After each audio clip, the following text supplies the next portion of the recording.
your bet stays in. That's right, if your player leaves the match, your bet continues on with a substitute, so you're still in on it until the final whistle.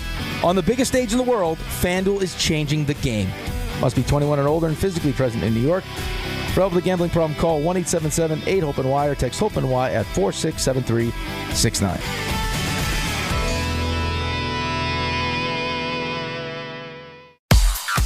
Good morning, Dave. Well, things are heating up already this morning on 80 eastbound. All lanes subject to closure by exit 58 in Patterson. Accident involving a truck that was filled with glass. Sweeper trucks on the way, so 80 eastbound closed in Patterson by exit 58.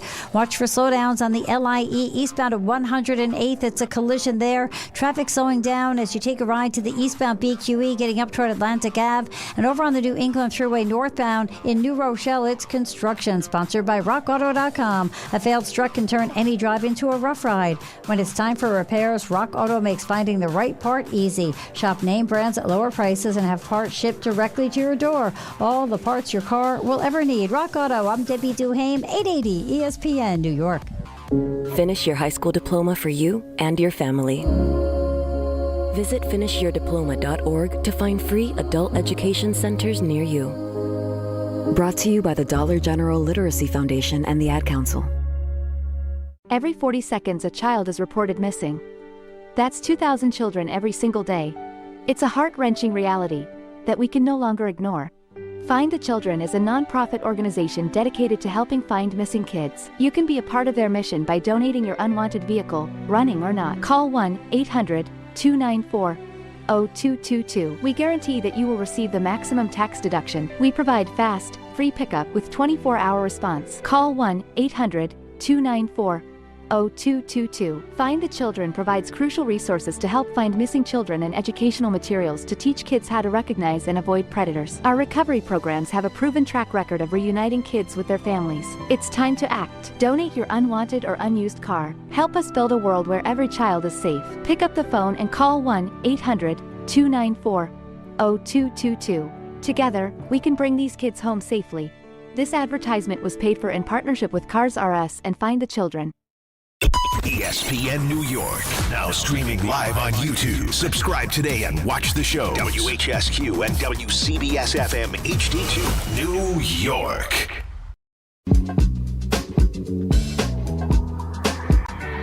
Got the number one pick in the NHL draft, but the men that can't seem to stump. Do something dumb, that's an observation. CLT make them need to run. Cut them every trash, CMT for short. Wonder if we best once you peep the score.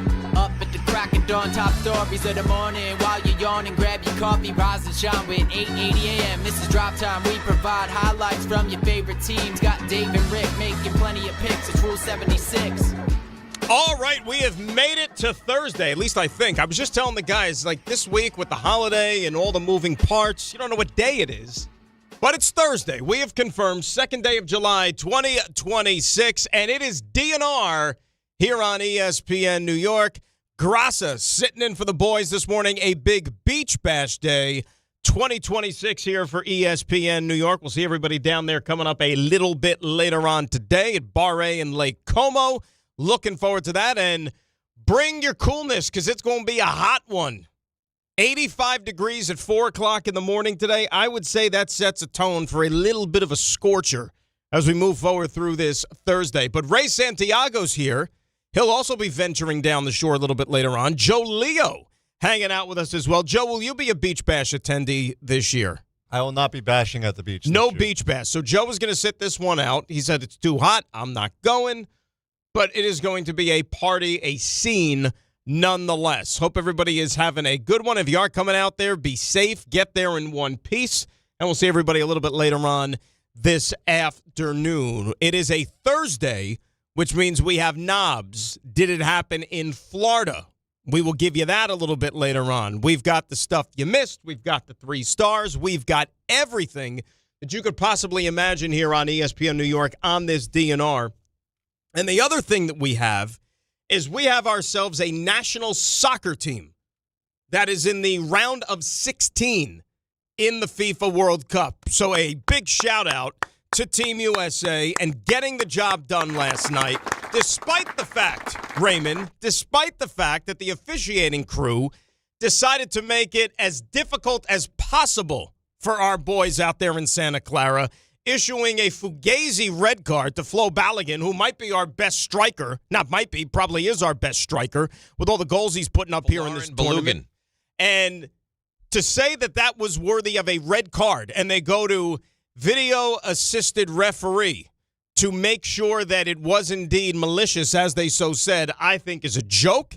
And not only did it take him out for the rest of the game, and we had to play him man down for the final, 35 minutes, whatever it was, that takes Balogun out of the next game against Belgium, which will be coming up on Monday evening. It was a joke. It was the wrong call. But nevertheless, we will not be deterred. We got the job done. We were heavily favored. We should have won the game, and we outlasted them, clearly the better side, and had even more chances to tack on some goals. 2 of them came off the board because of offsides. But nevertheless, we're moving on to the round of 16. That is what we absolutely had to do. And let's face it, taking on a Belgium side on Monday, that is a very winnable game. Before the Red Devils pulled their miracle act yesterday against Senegal, I'm driving around running errands late afternoon, early evening, or whatever it was yesterday. And I got the soccer game on the car. And it's 2-0 Senegal. And I'm thinking, all right, you don't want to count your chickens, but I thought Belgium would be the team waiting for the United States on Monday. Now, that's also keeping in mind that we would take care of our business coming up a little bit later at night. Senegal's got a 2-0 lead. We're going deep into the second half here. I switched the soccer game off and put on the Mets. Like, that's how big of a fool I am. I thought the soccer game was done to listen to a 9-0 Mets game where they're getting shellacked up in Canada on Canada Day, as if that meant anything whatsoever. So I could only take about 5 seconds of that before I was flipping around to some other stuff, and then I go back to the soccer game just to make sure that it's over, it's done, and that Senegal finished the job. And then on the monitor in the car, on the radio, you get like the score. Like they show you the score and everything. And then when I saw 2-2, I almost drove off the road because this was literally only a matter of like 5 minutes. I says, what the hell happened? And then I was able to get home in time to watch the stoppage time, the extra time, absolutely incredible. And then that also had a little bit of an iffy ending when they issued the penalty kick, which then was the deciding goal in that game. But nevertheless, you got to feel good if you've gotten all caught up in this World Cup. The cool thing to me is that here we are as a country. We're going to be celebrating the big 250, America's birthday this weekend with the 4th of July, and yet we still have our national team in the World Cup guaranteed through the weekend. That to me is cool, So when we, bask in all the patriotism and all that stuff and the cookouts and the beach trips and the backyard barbecues and whatever you do to celebrate the 4th, you got a soccer game coming up on Monday night. That to me is pretty damn cool. And I haven't seen the odds. Ray, do we have odds yet, Joe? Do we have odds on that game Monday night with the U.S. and Belgium? Is that a thing yet? I'm sure they have to have odds. I'm sure we've got them. One second. Because forget about whatever Vegas says. Before you even played these games yesterday, most will tell you that if you want to be the judge just on this tournament alone and how these teams have played, United States had a pretty good chance of unseating Belgium because they've been the better club here in this World Cup. And I don't think that there's anything that we saw yesterday which would make you think any different. USA minus 130. Minus 130. So there you go. You know what that means, Ray? That means we should be in the quarterfinals. That's what it means. And that's only happened once before. You got to go all the way back to 2002 when we made it to the Final 8 and then lost the heartbreaker to Germany 1-0 in the quarterfinals. And this game coming up on Monday represents a little bit of a payback scenario, too, because in the World Cup 12 years ago, which was the one in Brazil, if I'm not mistaken, Belgium knocked us out of the World Cup then. Now, we weren't as good of a squad then. But that was in 2014 in the round of 16, and Belgium beat us. I believe that was also one that went into stoppage time. So we have a little bit of payback in store for the Red Devils. We were clearly the underdogs going into that game. Belgium had a side that I thought was good enough to, go really far in that World Cup. You got it, by the way. Brazil, 2-1 win for Belgium. There you go. But Belgium was scoreless after 90 and a goal at 93 and 105. Belgium was a real good team. Your memory's on point. Belgium was a good team. And Roberto Martinez, who's now the Portugal coach, was coaching Belgium in that World Cup in 24. Was he? Was he coaching Belgium in 2014? Or am I getting a mix? Or maybe he coached them in 2018? I don't remember. One or the other. But nevertheless, he did coach Belgium at one point in time. But we're the better team here. We're the better side. And it's cool that everybody is getting on the bandwagon here when it comes to the soccer and so on and so forth. But shout out Flo Balogun. Shout out Malik. The Malik Tillman goal and the free kick. That was like, I mean, good luck trying to bend that thing if you try it 50 times over. Because you're not working with a lot of real estate. And the fact that he was able to swerve that sucker in there and beat the goalie, that was, I mean, I'm jumping off the couch when that one goes through. And the crowd out there in Santa Clara, and again, United States doesn't venture away from the West Coast. This one coming up on Monday will be in Seattle. That'll be in raucous atmosphere. Remember, they played there against Australia for the second game. Belgium just played there yesterday in the game against Senegal, but I don't think, of course, that's any sort of advantage one way or the other, but it's going to be a home crowd, so, we're going to have the plus edge there. It is just crazy what is going on now with this team and what they could possibly do, and people are jumping on the bandwagon, which is nice. I already see people. Remember all the uproar with the U.S. hockey in the Olympics, where everybody and their mother tried to get their hands on a USA soccer or USA hockey jersey when the Olympics rolled around, and then Nike, it turns out, did not manufacture enough sweaters, and so nobody could buy them because when everybody wanted to get a USA hockey jersey, there were no more to be had online or anywhere else. Right? And so, anybody then who ordered one, it was like a back order, and, they had to wait months or whatever. Now people are finding out, hey, you try to get your hands on a soccer jersey, you're not going to be able to get one because they're all sold out. Well, what did you expect to happen? What did you expect? This happens every 4 years with the World Cup. Should have listened to all the reads we've been doing. Telling you for weeks. And you know what? Go to Champs. Go to 33rd Street. Get a jersey. And there might actually be some more reminders throughout the course of this program today. So there you have it. Great win for the soccer team. Keep it going. 2 more days of round of 32 play, and then the round of 16 will get underway coming up on Saturday. And the one on Sunday, by the way, which is the next one at MetLife in the afternoon, Brazil, Norway. I believe that's a 4 o'clock. Yeah, that should be some sort of a tame and calm environment for that game. That is going to be bonkers, which is what you want to see this time of the year in the tournament. Let's hear from a couple of members of said soccer team. Here's Christian Pulisic, who was all over the field yesterday, had a real good game, even though he didn't get on the score sheet, but his presence was certainly felt. Here is Pulisic talking about the Fugazi red card to Flo Balogun. So unfortunate, honestly. Looking back at it, it seems so harsh. So for us to get that, I just told him he's done so much for us, and now we got his back. So that's it. I mean, we were able to get the job done today. I mean, if he misses this next game, it's ridiculous for something like that. Now, was Pulisic in the middle of Penn Station during rush hour when that audio was recorded? I didn't know that he was able to get there fast enough. He just played a soccer game, and then he was able to come cross-country and then get in the swarm. He was waiting for a New Jersey Transit train because those never run on time.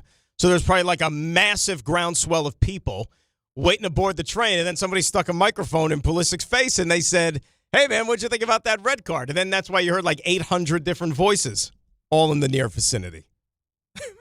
What is that about? Come on. Come on. Let's see if the head coach, Mauricio Pochettino, was also with his player at Penn Station. Here he is weighing in on the red card. For me, never is a red card. Watching after on TV, and never was the intention to step up of the player. That was a normal action in football that happened because by accident, and it's never intentional. That is why for me, it's never red card. Here's the problem, okay, with this whole thing, and Pochettino was not at Penn Station, so good for us. If you want to go ahead and issue the red card, and you want to use the VAR to confirm it, it's not the first time, it's not the last time. I get it, okay? If you ask me, though, that's not what the VAR is intended for specifically in this case. And here's what I mean.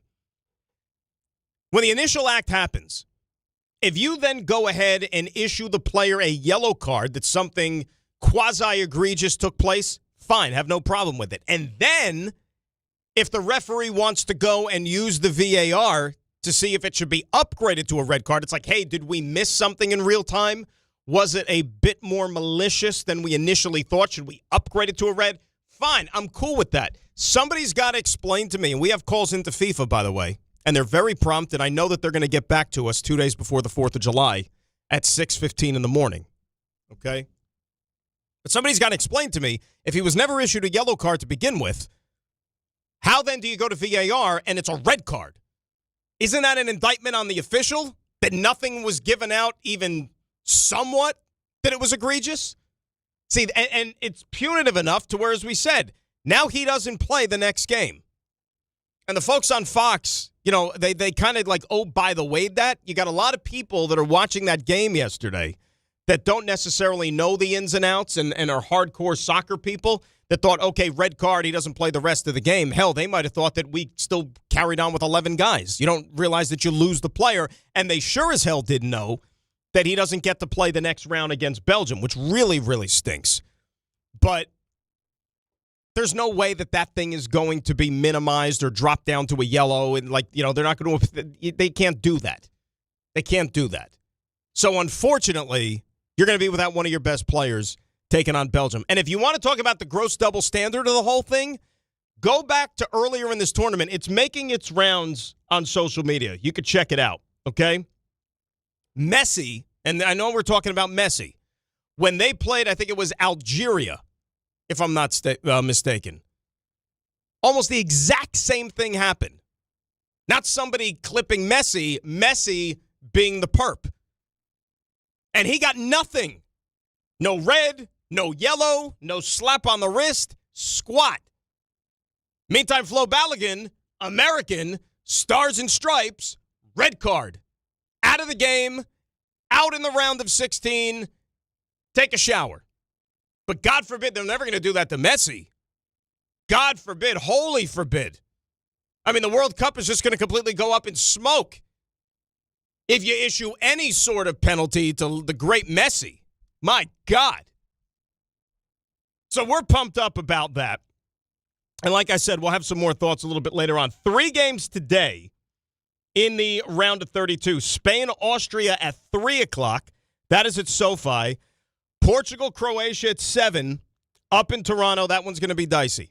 I'll be the first to admit. And then for your night owls, you got Switzerland, Algeria, 11 o'clock up in Vancouver. Soccer's a big theme of the Beach Bash today.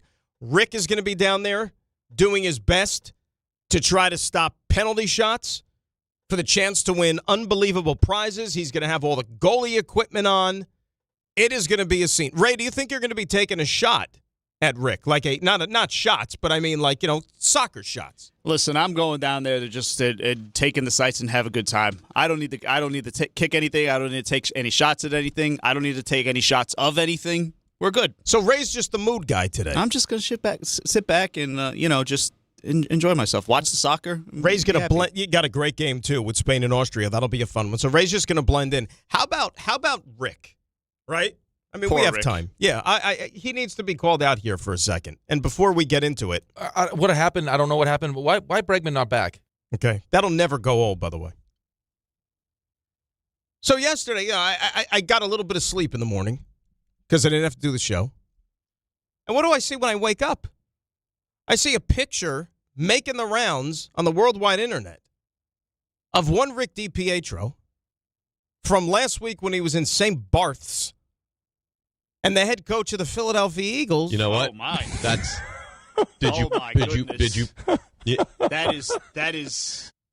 Yeah, exactly. Nick Sirianni. You should have called security. Be like, that man touched me. So I see this picture, and I'm thinking to myself, well, obviously it happened while he was away. He and I did a couple of shows to start the week after he returned. And the first thing I said to him, Ray, was, why didn't you bring this up earlier in the week? We could have used the conversation. We started Monday talking about your trip, how it was. You're telling us things about the trip. He failed to mention an interaction with a Super Bowl winning head coach. He was specifically saving that for Dave, though. I totally understand that. There was a reason he held on to it. Yeah, and so he said that, but I still think it could have been, worth a mention if he didn't want to dive into it too much. He wanted to shock Dave with it. And listen, he was probably right to do so if he wanted to surprise him, because Dave was actually listening to a lot of the programming during the week. He didn't text, or let us know that he was listening like Rick is, prone to do sometimes. Right. But he was listening, and he told us, his thoughts on some of the exploits that we had during the week. So it's, Rick's logic was sound. I get why you feel the way you feel. It's withholding information from you. It's withholding information. But he had his reasons. It's material that we could have used for the program. Everything is for the good of the show. So then I had to rip him a new one because he's wearing pants when he's out to dinner in the islands. You know how hot it is? You know how hot it is out there this morning, right? Even though the sun is not up. 85 degrees, like when we got in the car and woke up and left the house this morning. It feels like a hairdryer outside. That's what it feels like at night down there. I frequent those parts. I'll be frequenting those parts soon. And when I go, I do not pack a single pair of pants because you need to have your head examined to do so. You do not need pants. You do not need shoes. You're living on island life. So I said to him, what the hell did you bring a pair of pants for? And why are you wearing them at the dinner? It's hot down there. So that's where he gets a strike. In addition to not even mentioning the encounter with Nick Sirianni. 800-919-3776. We got a busy program for you on this Thursday. We will do knobs. Did it happen in Florida? A little bit later on. We've got the stuff you missed. We're going to have 3 stars. We will get to the disaster that is New York baseball. We'll have some more to say on the old beach bash. But when we come back, it is July 2nd, which means we are firmly in the midst of NBA free agency, guys changing teams, blockbuster trades happening all over the place. And yesterday, we got one of each that has specific importance to us here in the big city. It's DNR Grassa hanging out with you on this Thursday. We come right back on ESPN New York. This is the Michael K. Show. I'm not quite sure how you blame Boone for this, and how do you blame Cashman for it? Could anybody have actually predicted that Aaron Judge was going to get hurt and be out 3 months? He's incredibly important to this team. But I will tell you this, you should be upset. They're playing like garbage right now, because as bad as the injuries are, they shouldn't be this bad, because they are bad on an embarrassing level now. The Michael K. Show, weekdays at 1 on ESPN New York and streaming live on YouTube. Presented by the Parisman Firm. Skechers elite athlete OG Anunoby has been making history on the basketball court. Anunoby tips it in. Unbelievable. What a shot. He's been balling out in Skechers high-performance basketball sneakers, and the world is noticed. But how does OG train off the court to keep in peak physical condition? Hands-free Skechers Slip-ins Aeroburst. They help prepare OG for the physical demands of playing at a championship level. Get your pair of Aeroburst for only $165 at a Skechers store, Skechers.com, or wherever high-performance running shoes are sold. When care matters most, experience matters more. The Allure Group is redefining rehabilitation and long-term care across New York with 6 convenient locations. Their expert clinicians create personalized care plans to help you recover, rebuild, and get back to what matters most. From short-term rehab to long-term care, Allure is committed to comfort, dignity, and results. To learn more, visit allurecare.com. The Allure Group, where care meets compassion. Hey, it's Michael K. I love when I get to talk about PC Richard & Son. This has been my go-to store for years now. They're local, they're family-owned, and they truly care about their customers. And you know how I love to support our local businesses. Always have. And you should too. During their July 4th sale, save big on appliances from all the top brands, up to 40% off. In fact, the more you buy, the more you save, with up to 20% in additional savings on select appliances. So do what I do and get to PC Richard & Son today. Hi, this is Don LaGreca. Just like the New Jersey Devils bring intensity on the ice, Viking Pest Control brings the same level of protection to your home. And I know because I use Viking at my own place. The season may be over, but pests are always in play. So it's time to lock in your off-season defense. As the pest control provider and proud partner of the Devils, Viking delivers 45 years of trusted experience to keep ants, cockroaches, stinging insects, rodents, mosquitoes, and more out of your zone. And when you bundle pest control mosquito services, you score big savings. One call, one company, total peace of mind. Visit VikingPest.com. Protecting your home inside and out. In sports, the tape never tells the whole story. Hiring is no different. AI can make candidates look like an MVP on paper, so knowing the person and the skills behind the resume matters. That's where Robert Half changes the game. Our recruiters combine their expertise with award-winning AI to evaluate skills and fit quickly. Learn how we can find you specialized talent in finance, accounting, technology, and more. At Robert Half, we know talent. Visit roberthalf.com/talent today. My name is Whitney Allen, and I'm a widow. My husband, Ryan, died. We never thought we'd ever have to use life insurance, but the unexpected happened. With Ethos, signing up was fast and 100% online. You can get a quote in seconds, apply in minutes, and get same-day coverage. No medical exams, and you can get up to $3 million worth of coverage. I'm grateful we were prepared. Get your free quote at ethos.com/play. That's ethos.com/play. Paid spokesperson. Time spent on application may vary. Online health questions required.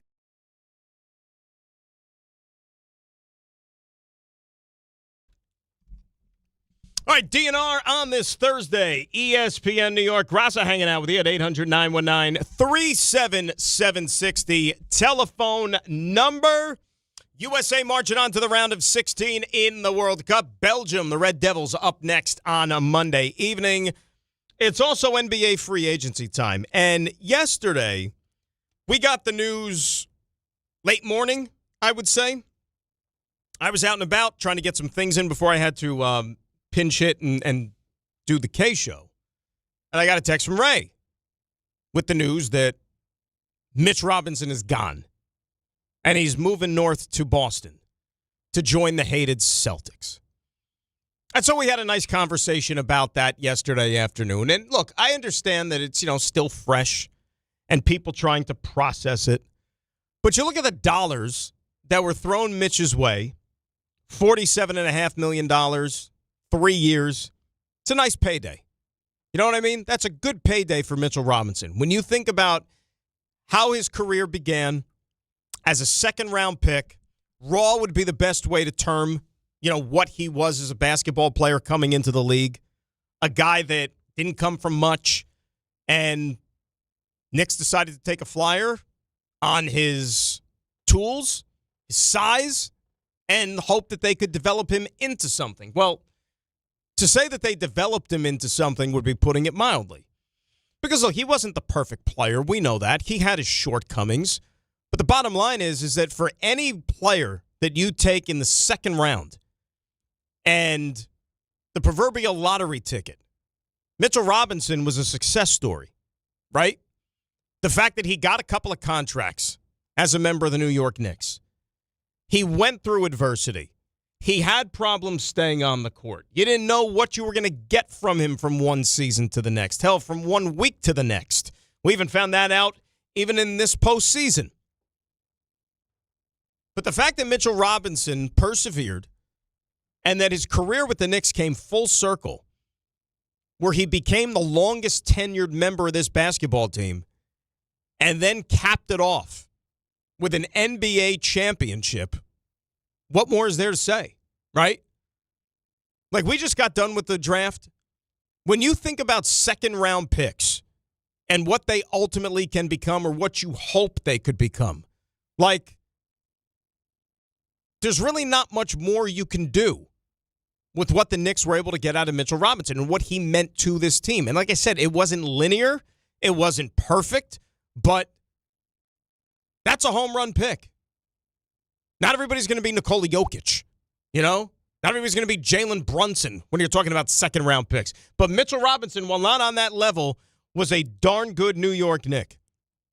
And I think that it became pretty apparent that once Landry Shamet was brought back, especially after the comments made by the owner that they were not willing to venture into the second apron, you knew that Mitchell Robinson's days in blue and orange were pretty much done. and that there was no way he was going to be coming back, given that the Knicks were only, $9 million, give or take, under the second apron. You weren't getting Mitchell Robinson back for that kind of money. Somebody was going to pay him more. And it turns out that it's the Boston Celtics. So is there a sting? Yeah, a little bit. You hate to see him go to Boston. That can't happen. But pump the brakes. Take the sentimentality out of it. The fact that one of your tried and true players, a homegrown player, decides to up and leave and go to a bitter division rival. It happens. It's professional sports. It's a business. We've heard all these cliches. But put yourself in their shoes. That's their job. You're going to go where the money is right. And any one of these guys that was still up in the air about returning next season, whether it was Mitch or Landry Shamet or Jose Alvarado, Ariel Huckporty, you're already an NBA champion now. You got the ring.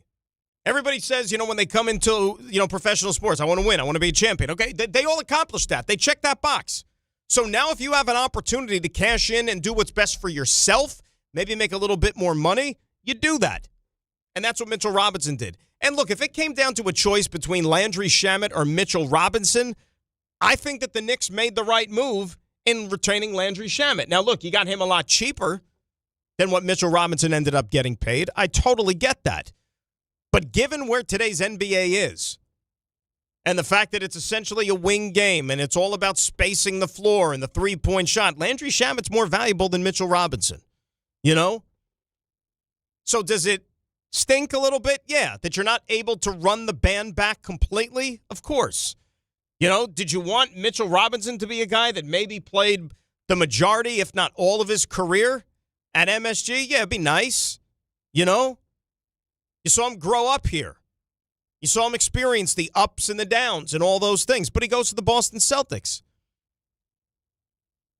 But the people that are making it out, and this is where I take exception, the people that are making it out, like the Knicks just let prime Patrick Ewing walk out the door and sign with the Boston Celtics, is a little much. Come back to me. We're talking about a backup center, right? A guy who this year only passed the 60-game threshold for like the first time in the last handful of seasons, because shout out to the Knicks training staff. They knew how to properly manage Mitchell Robinson's workload and not having him go out there for both ends of a back-to-back and making sure that he was as fresh as a daisy once the playoffs rolled around. And then in the postseason, it was hit or miss with Mitch. And he only played about 13 minutes a night in the playoffs. Finals didn't really have all that great of a series. We knew about the liability at the free throw line, and teams were just going to hack a Mitch. And don't think for a second when the Knicks and Celtics square off next year that Mike Brown and company are not going to do exactly the same thing that other teams did to Mitchell Robinson. Why not? And I wish him all the success in Boston, except when they play the Knicks. Hopefully he could stay on the court and he could stay healthy, but he's a backup center with a very specific set of skills. I know I sound like Liam Neeson or whatever, but he has a specific set of skills that for $15 million a year for a team that didn't want to go into the second apron, I'm not going to sit here and lose sleep over him making a personal business decision and going elsewhere. The Knicks are a championship team, literally. Not like championship caliber. They are the champions. They've got a starting five that makes $191 million. That's 95% of your salary cap. It also is probably the best starting five in the NBA. See all the crazy stuff that's happening around the league here in the last few days, especially in the Eastern Conference, and all these players changing teams and these blockbuster moves and all that stuff. Knicks don't have to do any of that, right? For so many years, we were wondering, what are they going to do this summer? What moves can they make to move up the ladder? How are they going to be able to close the gap? How are they going to be able to chase whatever team that was on top of the mountain at that point? Knicks don't have to be that team anymore. They are the top of the mountain. And if the only thing you can say about this offseason is that they lost Mitchell Robinson, which you kind of figured was going to happen anyways, spare me the grief. It's not the end of the world. There are a lot worse situations, a lot worse. So the Boston Celtics figured, hey, Mitchell Robinson can play a role for us. We were kind of eeny, meeny, miny, mo all season when it came to the middle. Cada gave him some good minutes, and you didn't expect much from him going into the season. So we'll see how they use Mitch. If they think they're going to get away with playing Mitchell Robinson 25, 30 minutes a night, I got a bridge to sell you. And they're going to find out fast, and they're going to find out the hard way. But that's their problem now. Right? And then later on in the afternoon, the Boston Celtics go out there and do something even more confounding with the blockbuster trade with the Philadelphia Sixers, which, if you ask me and probably anybody else who knows anything about basketball, they got even worse yesterday. But Brad Stevens is a smart guy, isn't he? Like, you got to think that he's got something else up his sleeve. He's not running to camp with this roster as currently constituted, right? But thoughts on Mitchell Robinson? And where do the Knicks go to fill those minutes as far as some backup help at the center position? We'll get into that next, and we want to hear from you at 800-919-3776. That is the telephone number. Now, New York, you got to hear this. This summer, all lines lead to Champ Sports Fans Central Station. Ray just mentioned it a few minutes ago. And for those that don't know what we're talking about, well, it's a soccer pop-up shop open right in the heart of the city, 125 West 33rd Street. This is the soccer destination in New York. You got jerseys for every national team you ride with, USA, Mexico, Argentina, Brazil, and way, way more, all under one roof. And if you want to gear up, rep your country, and feel the energy of the city, Champ Sports Fans Central Station, 125 West 33rd Street. That is where you need to be, guys. And guess what? We're not leaving the Knicks out in the cold. No. All you Knicks fans, they've got championship gear as well to celebrate your team's first title in 53 years. How about that? Champs Sports Fans Central Station, 125 West 33rd. That is where you need to be. Talking Knicks when we return. Grassin for DNR on ESPN New York. Hey, Yankees fans. Join us at Yankee Stadium on Friday, July 3rd for a very special night. Fireworks Night, presented by Baby Ruth. Bring your family and friends as the Yankees take on the Twins, and stay after the game for a spectacular post-game fireworks show celebrating the 250th birthday of America. Get your tickets now at Yankees.com/tickets. Don't miss the Yankees and Twins Fireworks Night, Friday, July 3rd, presented by Baby Ruth. Visit Yankees.com/tickets today. When I need a ride I can actually count on, I call Broadway Elite Limousine. It's who I use, and yeah, I'm not just partnering with anyone for my rides, because whether it's a night out, a trip to the airport, or a corporate event, or even getting a group where they need to go, Broadway Elite makes it easy for me, and they can do the same for you. Clean vehicles, professional drivers, and they're always buttoned up. That's why I trust Broadway Elite Limousine. Book your next ride at BroadwayElite.com. Broadway Elite Limousine, arrive like a pro. This summer, bring out the best in your margarita with Milagro. From crisp, citrus-ready silver to smooth, refined reposado. Every bottle is made with 100% blue agave. Welcome to the brighter side of tequila. Please enjoy Milagro responsibly. We all hear the radio ads about the IRS. They tell you to be afraid, to be scared, and they try to frighten you into calling. I'm not here to do that. Tax Relief Advocates is different. TRA is here to tell you that if you owe money to the IRS, whether it's $5,000, $50,000, or $500,000, we have a solution. It doesn't matter if you're sitting in your car, at work, or with your kids. No matter where you are, call now. 800-575-6759. Don't lose hope. TRA can eliminate or reduce what you owe to the IRS. Generous programs are now available that can give you a fresh start. Our passion is taxes and helping individuals fix their IRS problems. We have over 1,000 5-star reviews on Google and an A+ with the Better Business Bureau. You don't need to be afraid of the IRS any longer. End your tax nightmare today by visiting us online at TRA.com or call 800-575-6759. That's 800-575-6759. Tax Relief Advocates. Real solutions for real people. My name is Whitney Allen, and I'm a widow. My husband, Ryan, died. We never thought we'd ever have to use life insurance, but the unexpected happened. With Ethos, signing up was fast and 100% online. You can get a quote in seconds, apply in minutes, and get same-day coverage. No medical exams, and you can get up to $3 million worth of coverage. I'm grateful we were prepared. Get your free quote at ethos.com/play. That's ethos.com/play. Paid spokesperson. Time spent on application may vary. Online health questions required. Your ambition just met its match with Robinhood. You push yourself in everything you do, scanning headlines for insights, keeping an eye on the market. Robinhood puts you in control of your money, all on one platform. You expect more from yourself. Expect more from your money. Get started today at Robinhood.com/yourmoney. Again, that's Robinhood.com/yourmoney. Your money, your move.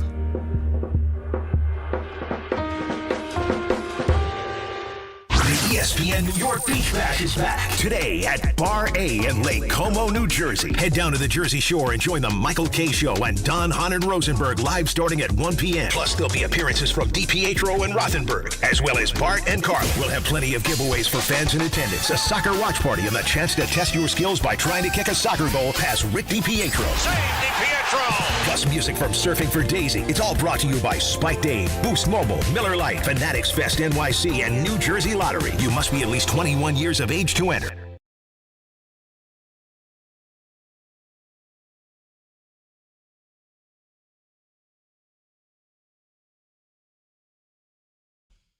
All right, DNR on this Thursday, second day of July. Grassa sitting in for the boys this morning at 800-919-3776. Mitchell Robinson, now a member of the Boston Celtics, but that's not all of it. Then later on in the day, how about the blockbuster? You know, the Celtics sitting around seeing all these crazy trades that are being made, the Toronto Raptors and the Clippers, among others, right? The Heat and Giannis, and they said, no. We want to completely throw the NBA in a little bit of upheaval for the summer basketball portion of the festivities. And so what do? They trade Jaylen Brown, who his time was wearing thin in Boston for whatever reason, and I'm sure that the truth is going to come out here at some point in time. Like, somebody's going to do digging, and somebody's going to write the story over the next couple of days. Jaylen Brown to the Philadelphia 76ers for Paul George, of all people, and a whole boatload of draft capital. My first thought when I heard this, I'm like, I'm old enough to remember when Jaylen Brown was thought to be a piece that could have potentially netted the Boston Celtics Giannis. And this is what you get instead? You get Paul George? Paul George, who basically has 1 foot in the retirement home. Talking about a guy who can never stay healthy or not get suspended for that matter. Right, he got popped last year, right, didn't he? Paul George for PEDs? Yeah, he missed a little while. Oh, he missed some time. Absolutely, he did. Yes, indeed, he did. I mean, think about this for a second. The Clippers, who do some wacky things. The Clippers got more for Kawhi Leonard than Boston got for Jaylen Brown.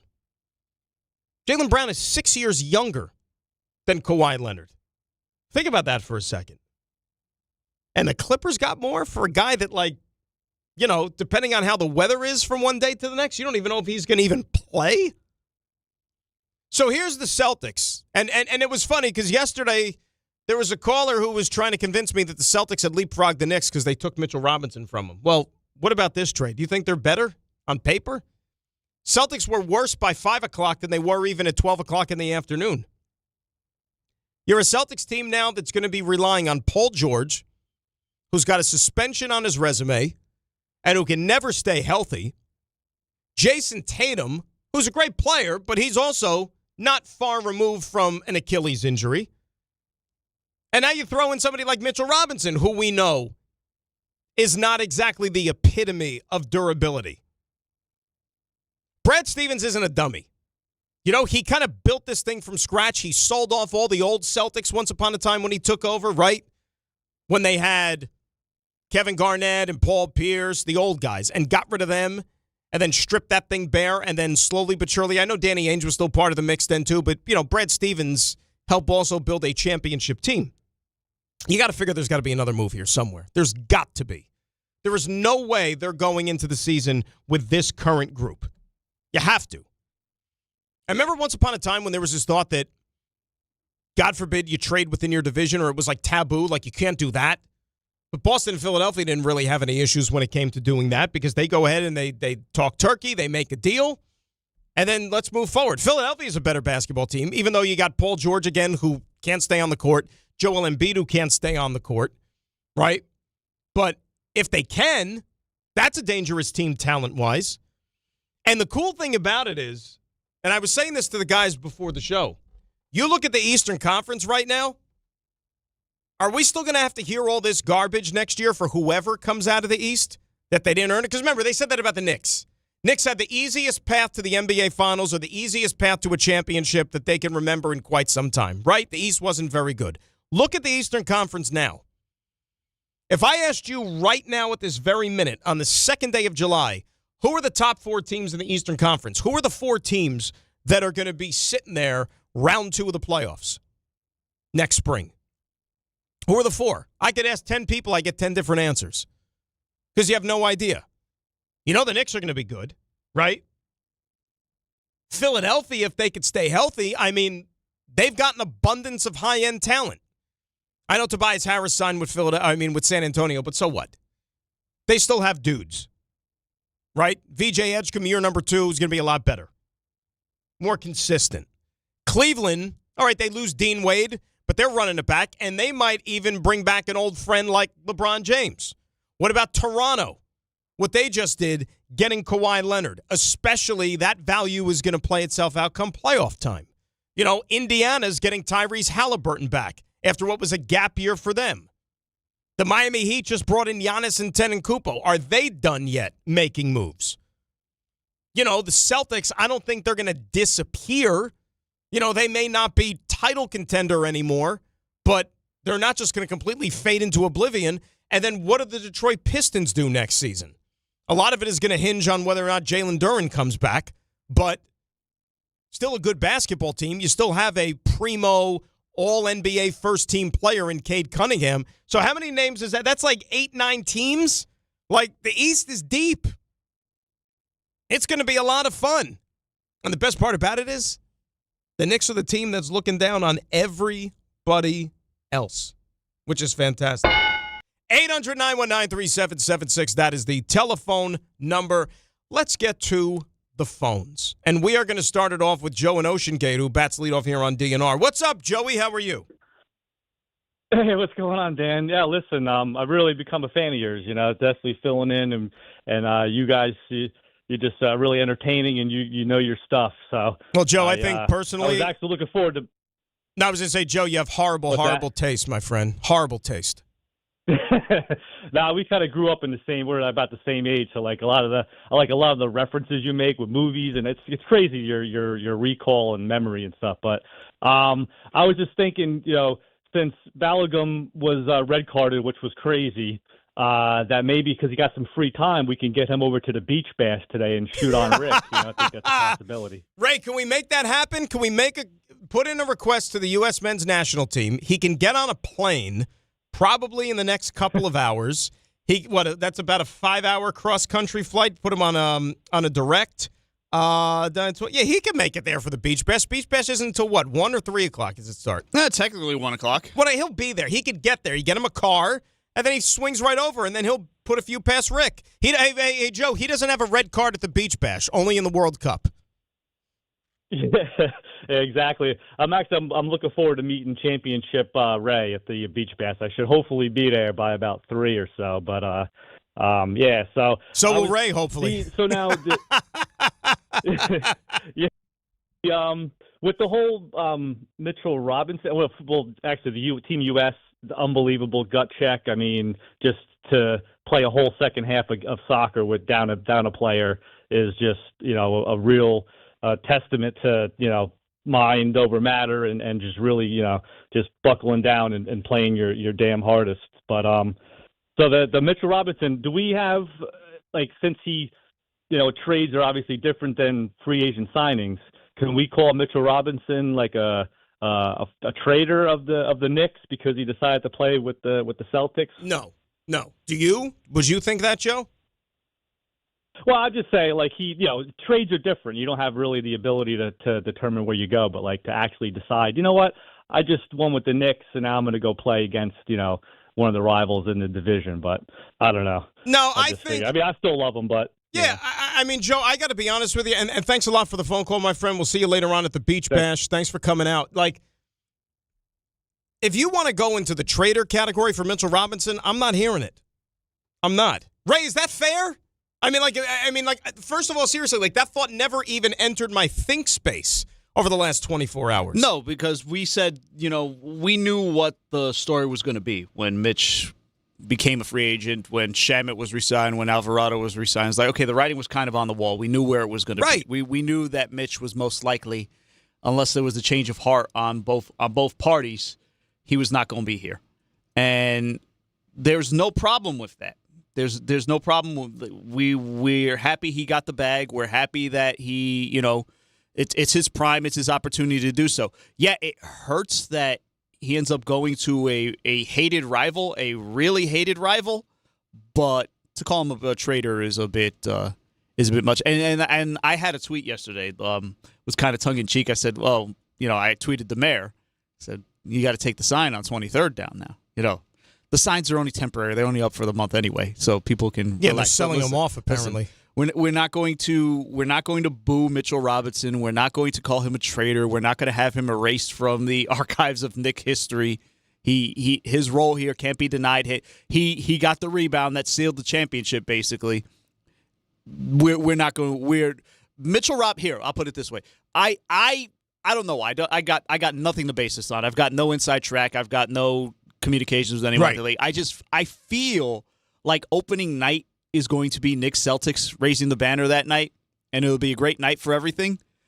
Mitchell Robinson will probably get the loudest cheer that any Celtic has ever received at Madison Square Garden. No doubt. 100%. I mean, yeah, like, as I said, if this was the 90s and Patrick Ewing left as a free agent and signed with the Celtics, the Pacers, Jordan's Bulls to go chase a ring, that's different. Okay? What Kevin Durant did once upon a time, okay? When he was with Oklahoma City and he had Russ as his running mate. And they had were they up 3-1 or 3-2 in the Western Conference Finals that year? Okay, they were one win away from the finals when Scotty Brooks was still coaching the Thunder. And they lost to Golden State. They blew the series to Golden State, despite the fact in that series, Draymond kicked one of his teammates in the nads and knocked him out of play. Who was it? Was it Serge Ibaka? Was it Steve Adams? Who was the guy that Draymond... It feels like it was Serge Ibaka. Hang on. Joe, do you know that off the top of your head? Do you remember? I was going to say it was Steven Adams because I know that Steven Adams Steven played. Adams. And think about that. Like, if there was, by the way, flagrant one. Flagrant one and $25,000 fine. Right, but he didn't get suspended. No, because he didn't get suspended until he kicked LeBron the next year. And blew the NBA Finals. Steven Adams played through that, by the way. And you know what's so funny about seriously, like if there was a dark alley or if this was like a UFC, cage match, like Steven Adams and Draymond Green, like it's not even close. Steven Adams basically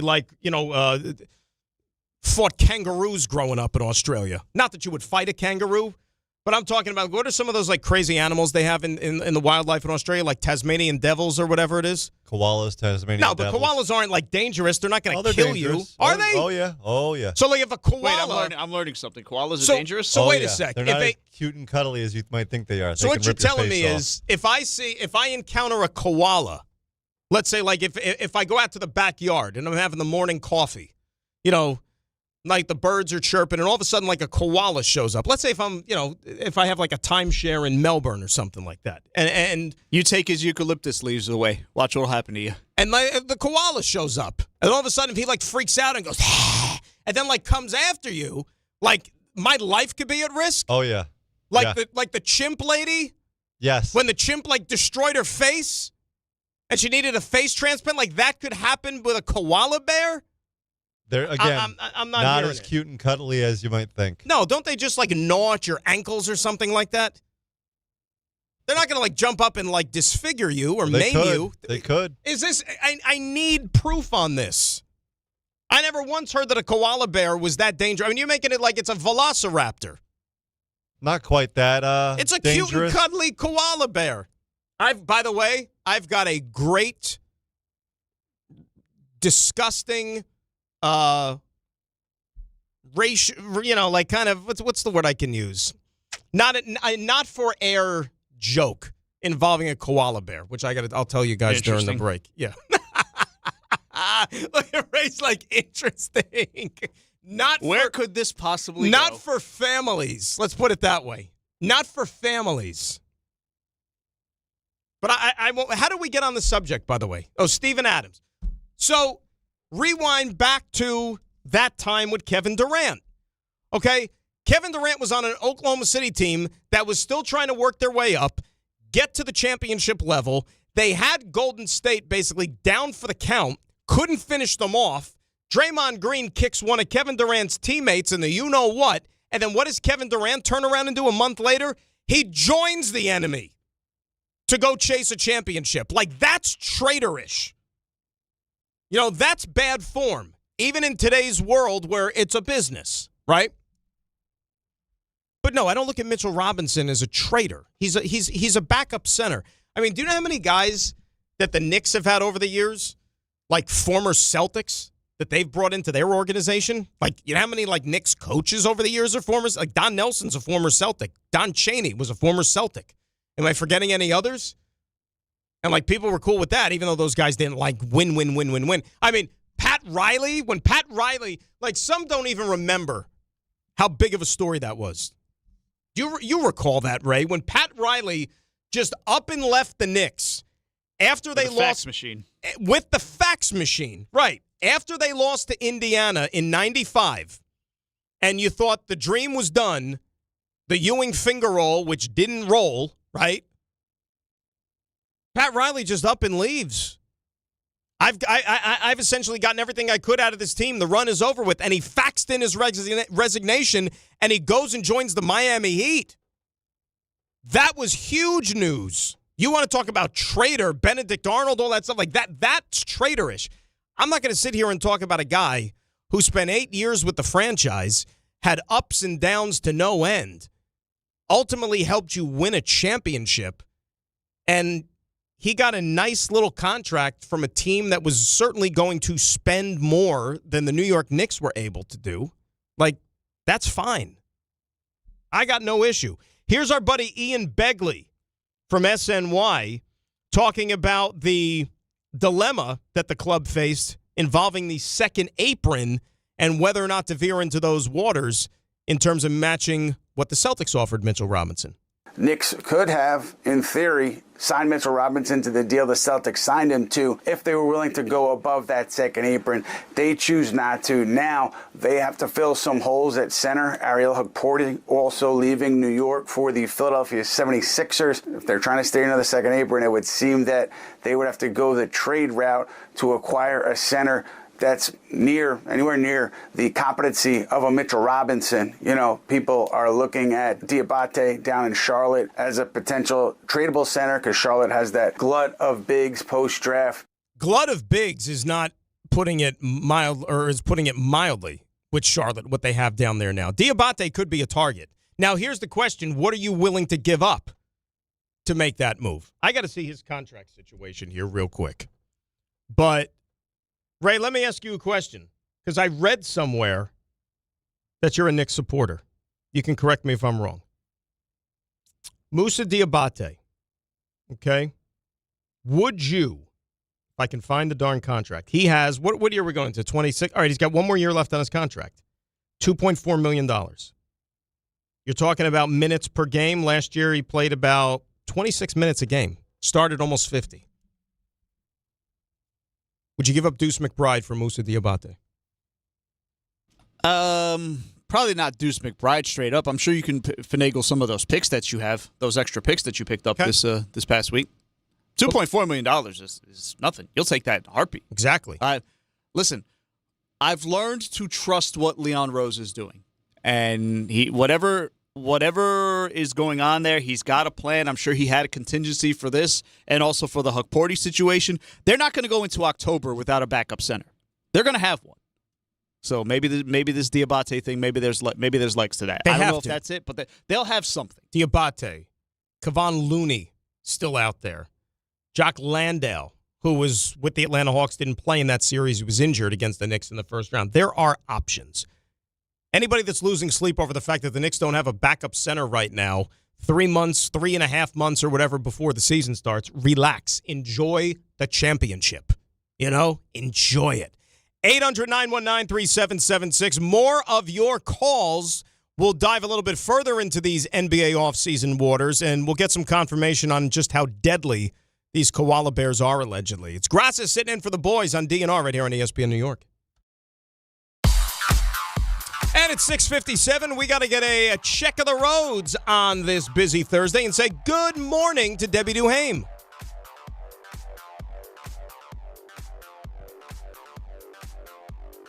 Good morning, Dan. Alternate side parking rules in effect. Hey, this is no joke. We've got issues on 80 eastbound, all lanes closed, exit 58 in Patterson. The problem is an accident involving a truck that was filled with glass. They're waiting for sweeper trucks to come and clean up the broken glass here on 80 East in Patterson.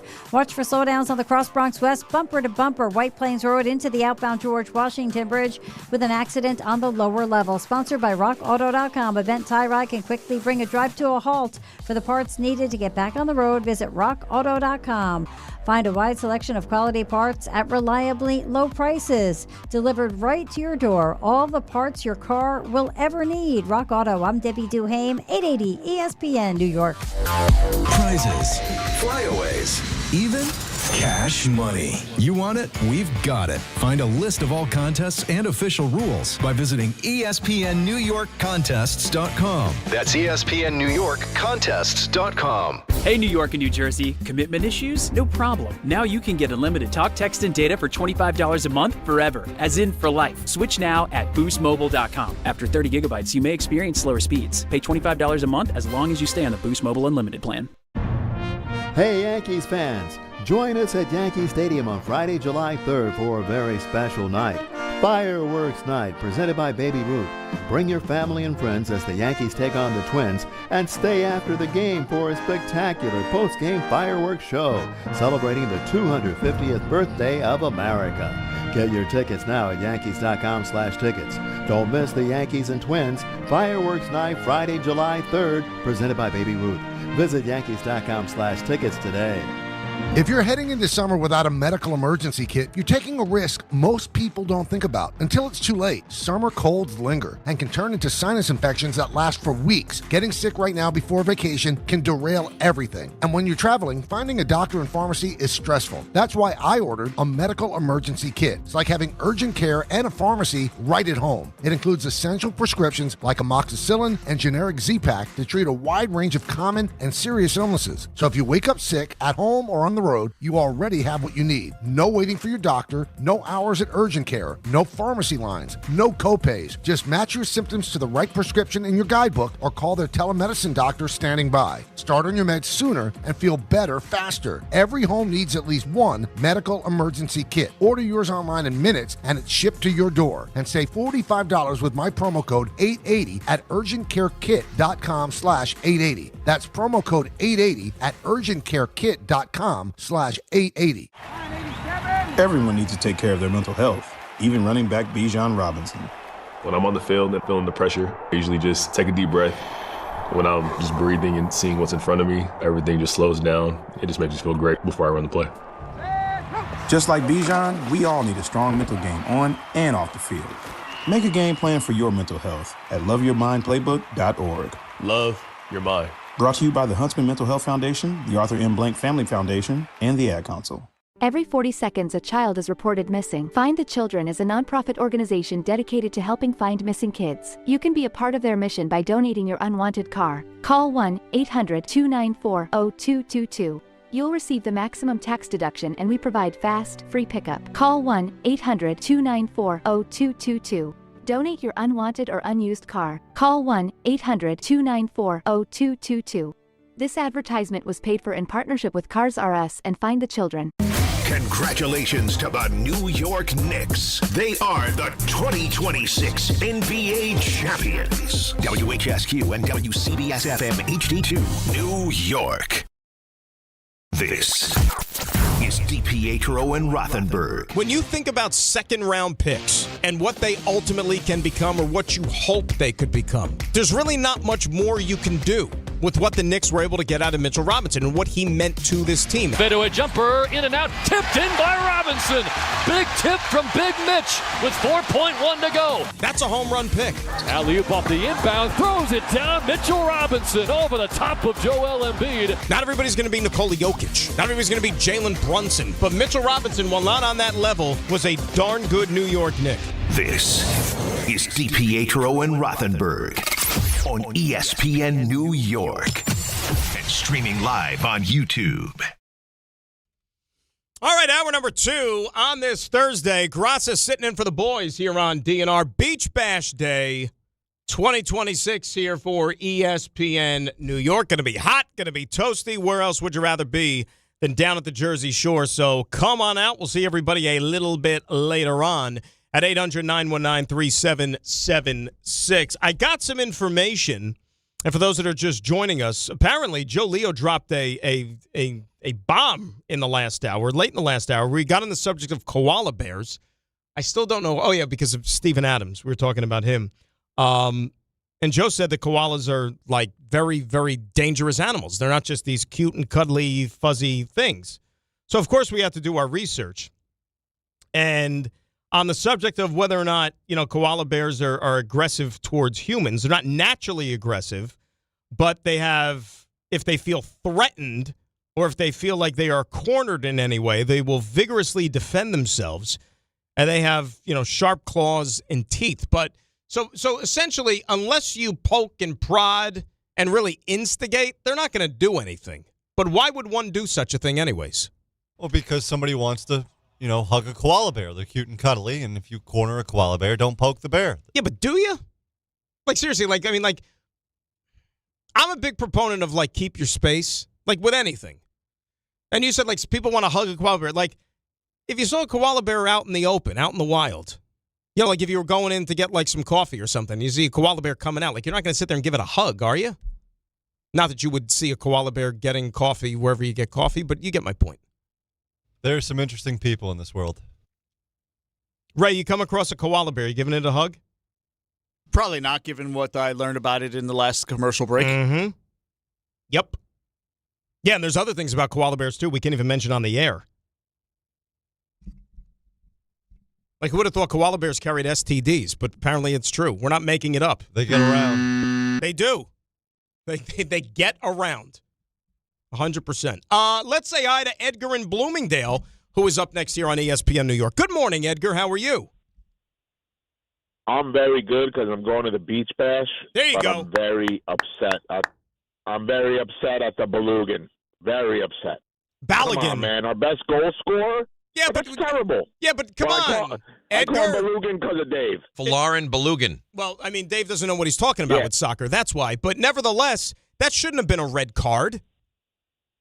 It's terrible. Messi did the same thing, and I understand Messi's Messi, but come on. The guy's back was turned. He wasn't looking at the floor. I'm going to step on your ankle. It was for a loose ball. It was terrible. You think who do they? You know more than me. Who do they put in place for him now? Who gets that spot? It's probably going to be Ricardo Pepi, who came on late in the game yesterday. Ricardo Pepi started the third game that they played against Turkey. He's got a bit. Look, he's not Flo Balogun, but he's a good player. And so Pepe's going to be the guy that probably gets his spot. And that set shot for the second goal, thing of beauty. Incredible. Beautiful. Incredible. Malik Tillman, that was bend it like Beckham, bend it like Tillman yesterday. That was incredible. Love that shot. Last question before I go. Belugan, sorry, I keep saying Belugan because of Dave. Belugan or no Belugan? We could beat Belgium? Yeah. I think so. So because even before you're confident, not Nick Ray. No. I'm not 1,000% confident. You can't. You know what I'm saying? Because when you look at the history of this nation when it comes to soccer, we've only been in the quarterfinals one time. Belgium has a little bit more of a rich soccer tradition. I mean, they've got Lukaku. They've got Lukaku, who's been one of the best forwards in the world over the last decade. I know that he's getting up there and everything, but this is a payback game. They knocked us out in 2014. Time for a little bit of payback. Wow, 12 years later, let's get it, USA. I hope it's all USA'd out at the bash. It will be. Cool like that. It Let's will see what be. happens. We got a game, Edgar, and thanks for the phone call. We'll see you later at the Bash. We got ourselves a game through the holiday weekend here with the big 250 and Go USA and the Stars and Stripes. Totally.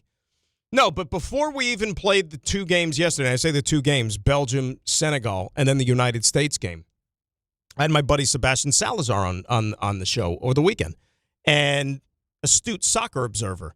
The way Belgium has played in this tournament during the group stage, the way the United States has played in this tournament in group stage, USA has been the better team, right?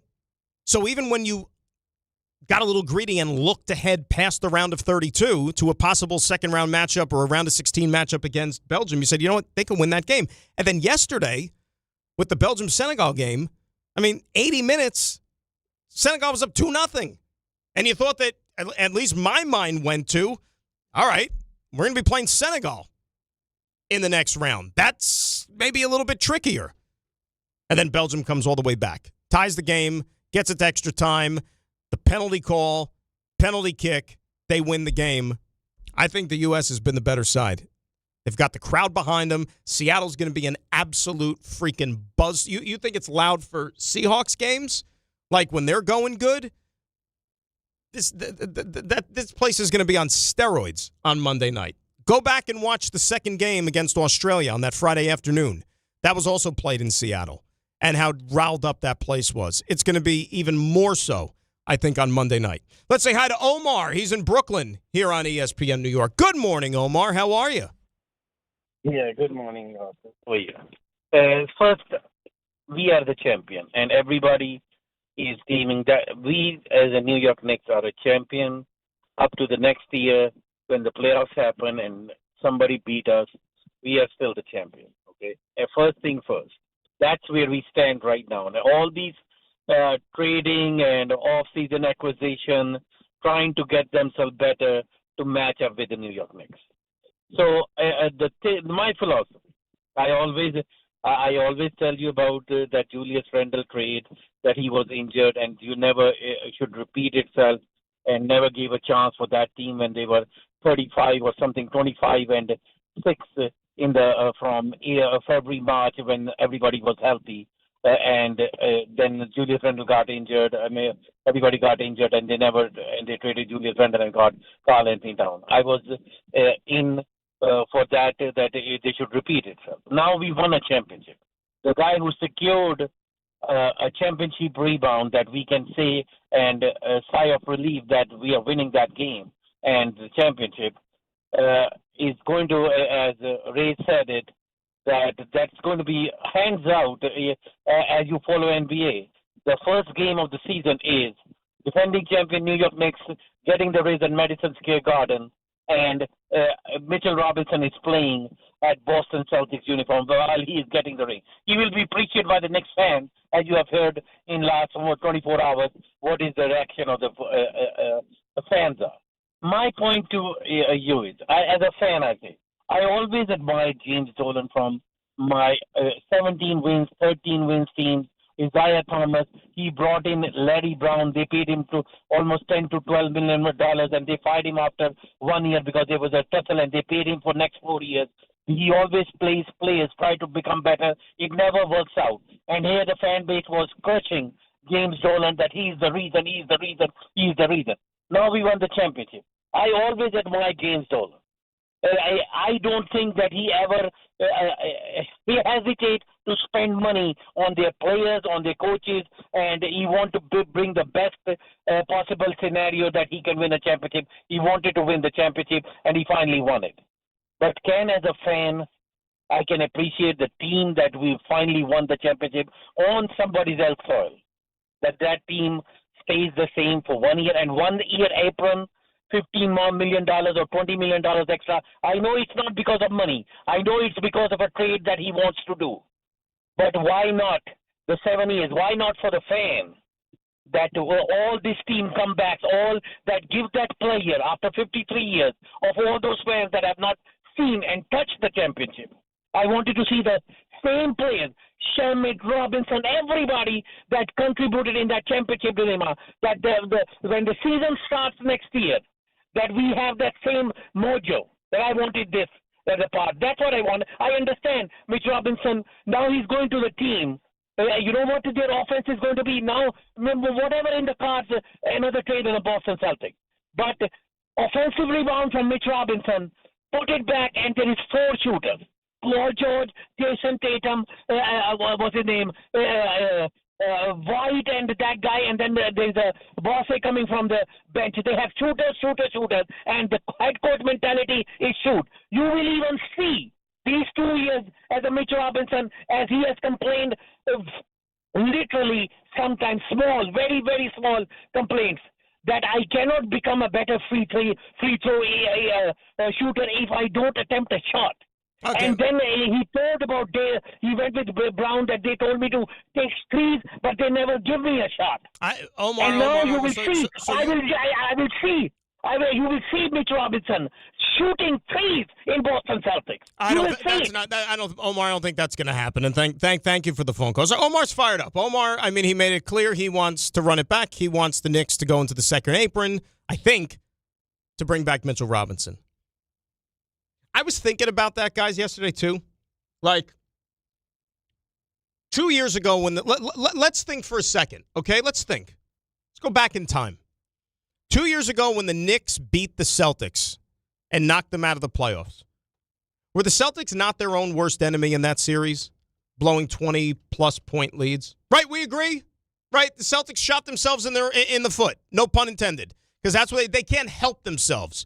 They're a volume 3-point shooting team. They live by the sword, they die by the sword. Doesn't matter how much they're ahead, doesn't matter how much they're behind. They know one way how to play, and that's how they play. Playoffs be damned. And it shot them in the foot. Then Tatum gets hurt. Let's go back to last year. Knicks don't have anything to do with their demise. Instead, it's the Philadelphia 76ers. This time, okay, they had a 3-1 lead over a Philadelphia team which looked like it was ready to pack it in. It just wasn't their year. Things had not lined up according to plan. Boston was the hot team. Tatum was back in the fold. You thought that they were going to be, remember, the dangerous matchup for the Knicks in the second round, right? We all had those conversations. Celtics go up 3-1 on Philadelphia in the first round. They had, if I'm not mistaken, in Game 5, which was a potential closeout situation, a 15-point lead in that Game 5. And they let the series get away from them. And lost a Game 7 on their home floor that wasn't even that close against a Philadelphia team, which doesn't know how to win anything. Remember, the next time Joel Embiid takes a step in the conference finals will be the first time. Right? And the Celtics let that one get away. You could talk about all you want that the Celtics were maybe a little bit thin up front. Right? And they were trying to just like piece it together all season long.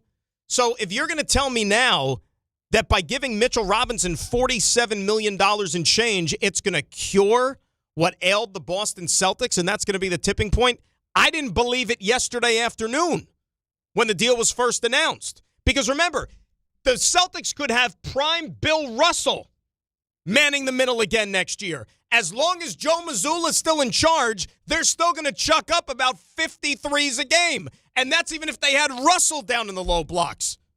And Mitchell Robinson ain't no damn Bill Russell. So, yeah, you can bring him on, but I just don't think it's going to impact the way they go about trying to beat opponents. And now you subtract Jaylen Brown, and you bring in a guy like Paul George, who's never on the floor to begin with. Why are we sweating this for the Boston Celtics? One thing Omar did say, though, and I want to get into that coming up next, and we'll take your calls at 800-919-3776. It does change the conversation again about who potentially could be that team down the other end of the floor come opening night. When the rings come out and the banners go up. Oh, yeah.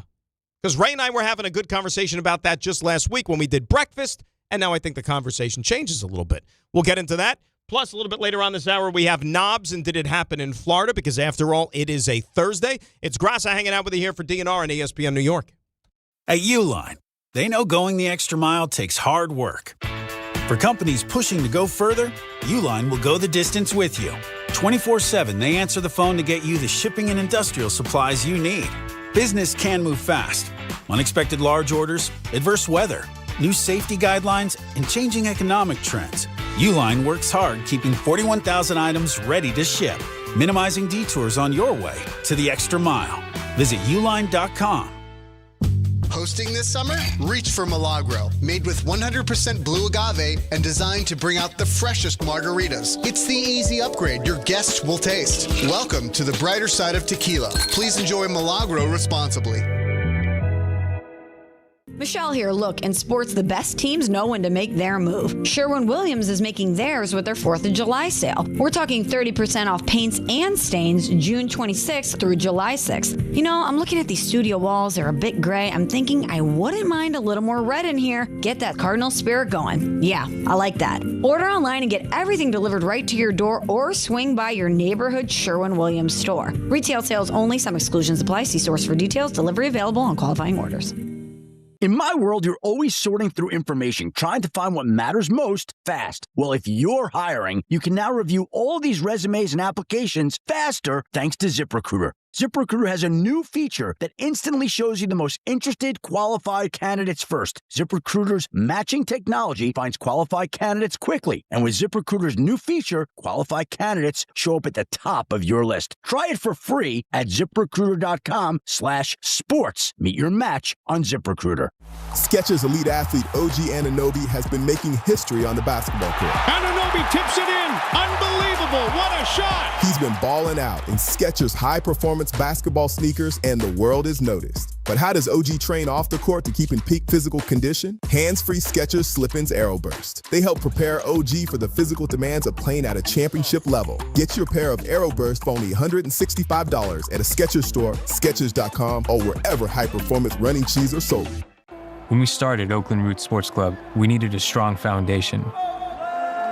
Gusto has had our back since day one, making sure every hire, every paycheck, and every player is taken care of.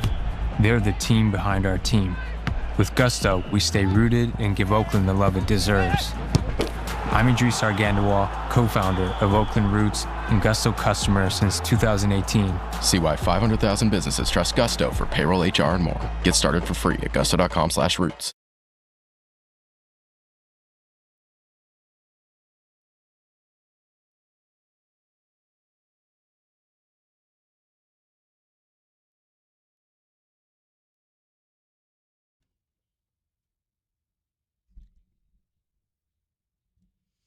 All right, today's the day, the ESPN New York Beach Bash. It is happening later this afternoon, Thursday, July the 2nd, Bar A in Lake Como, New Jersey.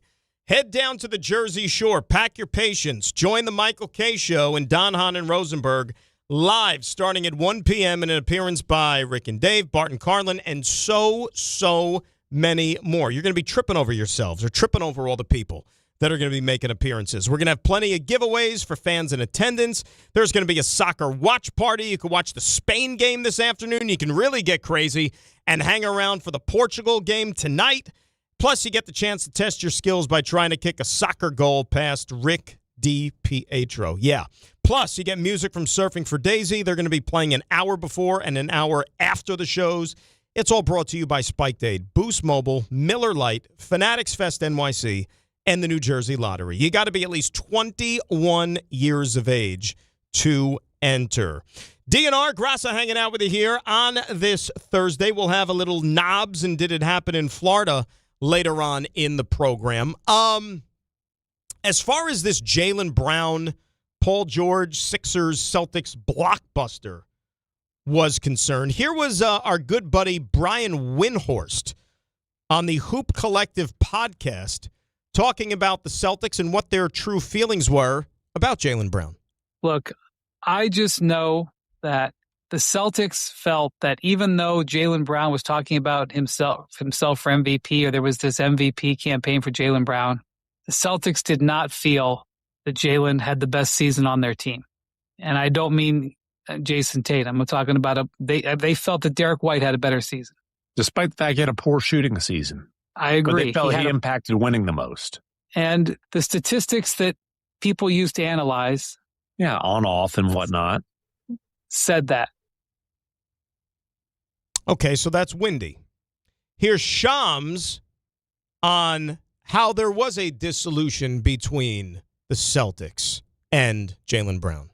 For the Celtics, where this had come down to is they tried to trade for Giannis. They offered Jaylen Brown and 2 unprotected first-round picks for Giannis. They missed out. But ever since then, you know what's been interesting? They didn't just stop the conversations there. They continued to have trade talks. And by today, they were actively shopping, full-blown shopping Jaylen Brown around the league, trying to get teams his best offers in. My understanding is Jaylen Brown, throughout all of this, never requested a trade. He never asked out of Boston. This was all the Celtics. Something's got to come to light, right, Ray? Like, something has to get to the surface about Jaylen Brown. Like, that was going on behind the scenes. And look, I know he did all those, what was it? Was he on, like, the Twitch or whatever? He had his own Twitch. After the game. He went after Joel Embiid, too, in one of them. That'll be interesting. Look, I don't know that there's a deep dive into this. Jaylen Brown is one of the smartest players, probably the smartest player in the NBA. The guy's like a clinical genius. He went to Cal, dude. He's one of those guys who's clearly like too smart for the league. Right. And it's the NBA's version of Aaron Rodgers. Except he actually has, like, you know, stuff on the wall to back up how smart he is. He doesn't lean on drugs to lean on drugs. Yeah. Wow.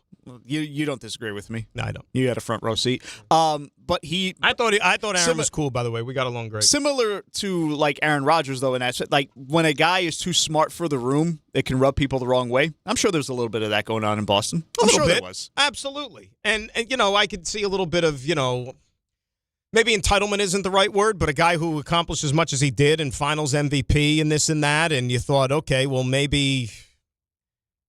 What was the dynamic? Did we ever hear about the dynamic between Brown and Tatum? Like, did they not get along? Was it like a Soto-Lindor type thing, which we'll also talk about later on? As far as I know, I don't think it was that bad. I think Brown maybe. I think Brown got used to a bigger role without Tatum in this year, and then when he came back, it probably caused him to be a little uncomfortable. But I don't think anything beyond that. I think Brown, and I'm just speculating. I think Brown, based upon what happened last year, maybe feels that he deserved a little bit more of his flowers.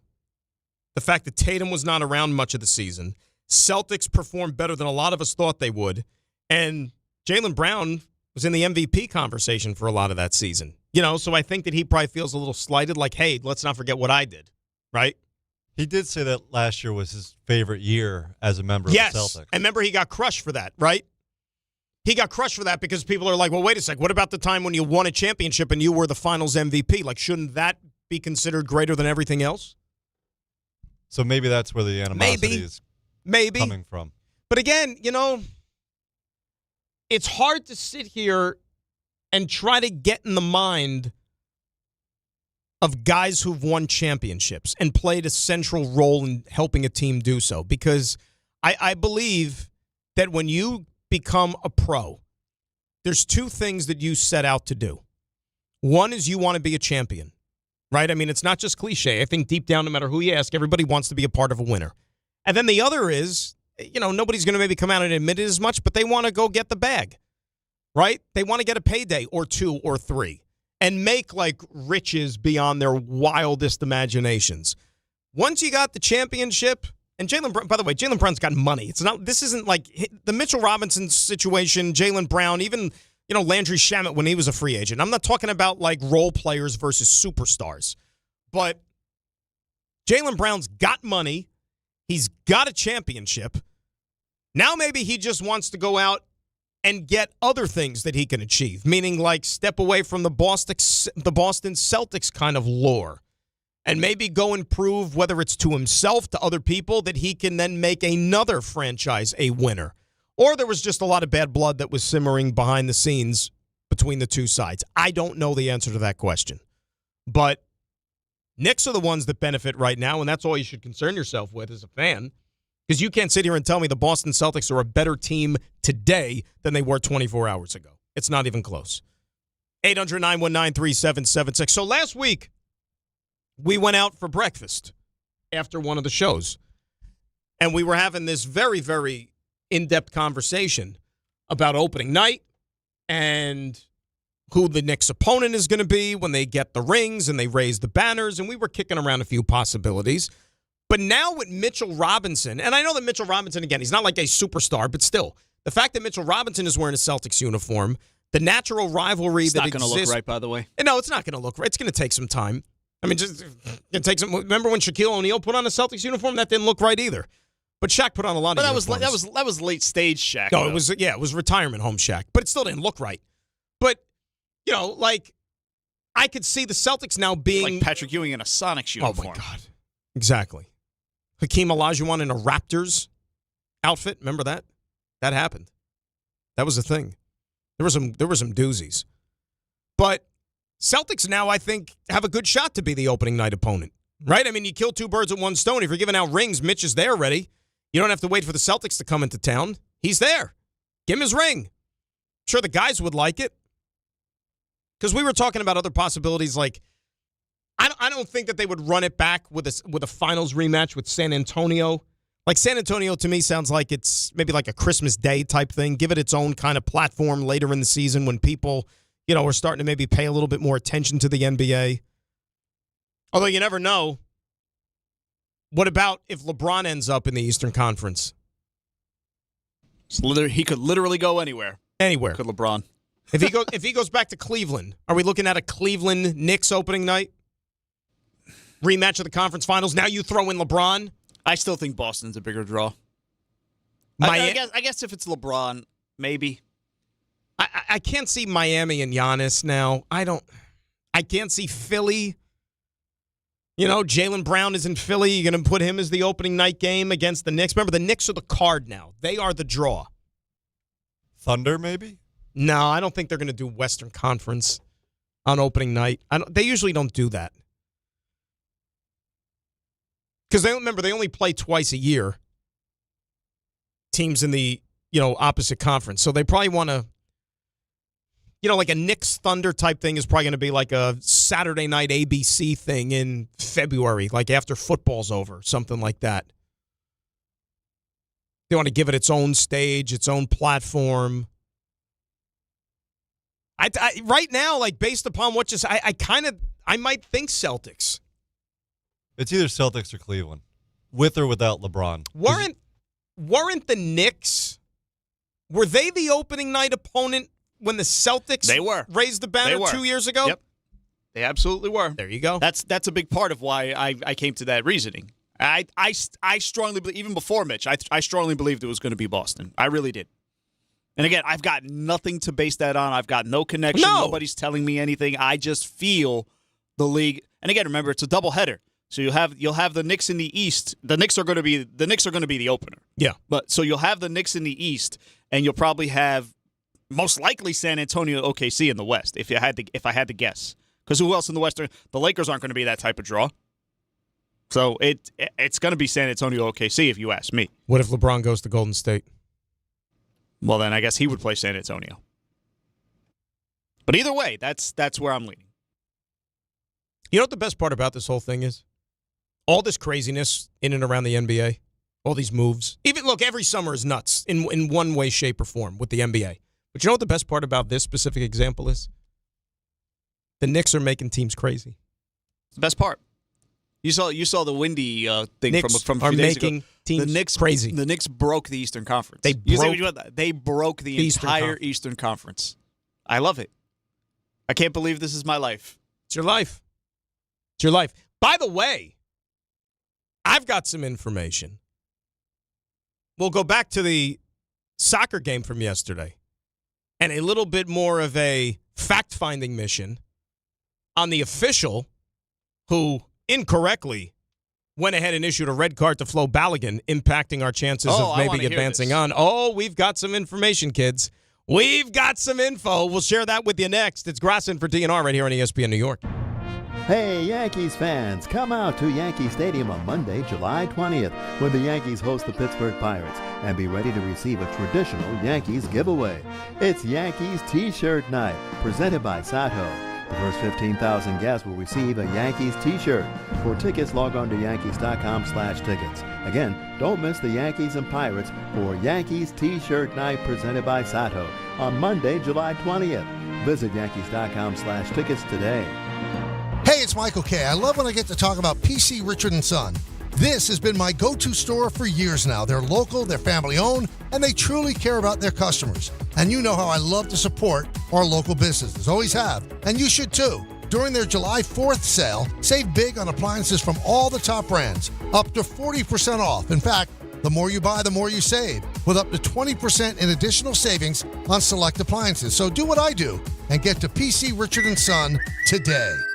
Download to see if you qualify. Not all customers will qualify. Transfer fees may apply. No Albert subscription required. Albert is not a bank. Albert Instant Loans are issued by FinWise Bank, member FDIC. Not an actual client. Terms apply. Kylie, what's wrong? I just got hit with a car repair bill. I'm behind on rent, and I feel like I can never save any money. Have you tried the Albert app? Albert is your financial assistant, helping you find ways to save and create custom budgets to actually grow your money. Plus, you can get up to $10,000 for big expenses, or advance up to $1,000 fast when you need cash right away. Albert can get me up to $10,000? Exactly. Albert spots you in a pinch and helps you grow your money in the long run. I'm downloading Albert right now. Download the Albert app and use promo code FOCUS to borrow up to $10,000 for whatever you need. The Albert app helps you budget better and save more money so you reach your financial goals faster. Download the Albert app right now and use promo code FOCUS to borrow up to $10,000. Use code FOCUS to borrow up to $10,000. Shop the Sherwin-Williams 4th of July sale and get 30% off paints and stains June 26th through July 6th. Whether you're refreshing your interior or exterior, we've got the colors to bring your vision to life. And with delivery, getting everything to your door is easier than ever. Shop online to have it delivered or visit your neighborhood Sherwin-Williams store. Retail sales only. Some exclusions apply. See store for details. Delivery available on qualifying orders. Back to school starts now. Get long-lasting battery life on the Dell XPS laptop powered by Series 3 Intel Core so you can work from anywhere. Now starting at $699 with exclusive student pricing starting at $599. Complete your setup with savings on select monitors and must-have electronics and accessories. Limited time deals and free shipping on PCs and more await you at Dell.com/deals. That's Dell.com/deals. The ESPN New York Beach Bash is back today at Bar A in Lake Como, New Jersey. Head down to the Jersey Shore and join the Michael K. Show and Don, Hahn, and Rosenberg live starting at 1 p.m. Plus, there'll be appearances from DiPietro and Rothenberg, as well as Bart and Carlin. We'll have plenty of giveaways for fans in attendance, a soccer watch party, and the chance to test your skills by trying to kick a soccer goal past Rick DiPietro. Save DiPietro! Plus, music from Surfing for Daisy. It's all brought to you by Spike Dave, Boost Mobile, Miller Lite, Fanatics Fest NYC, and New Jersey Lottery. You must be at least 21 years of age to enter.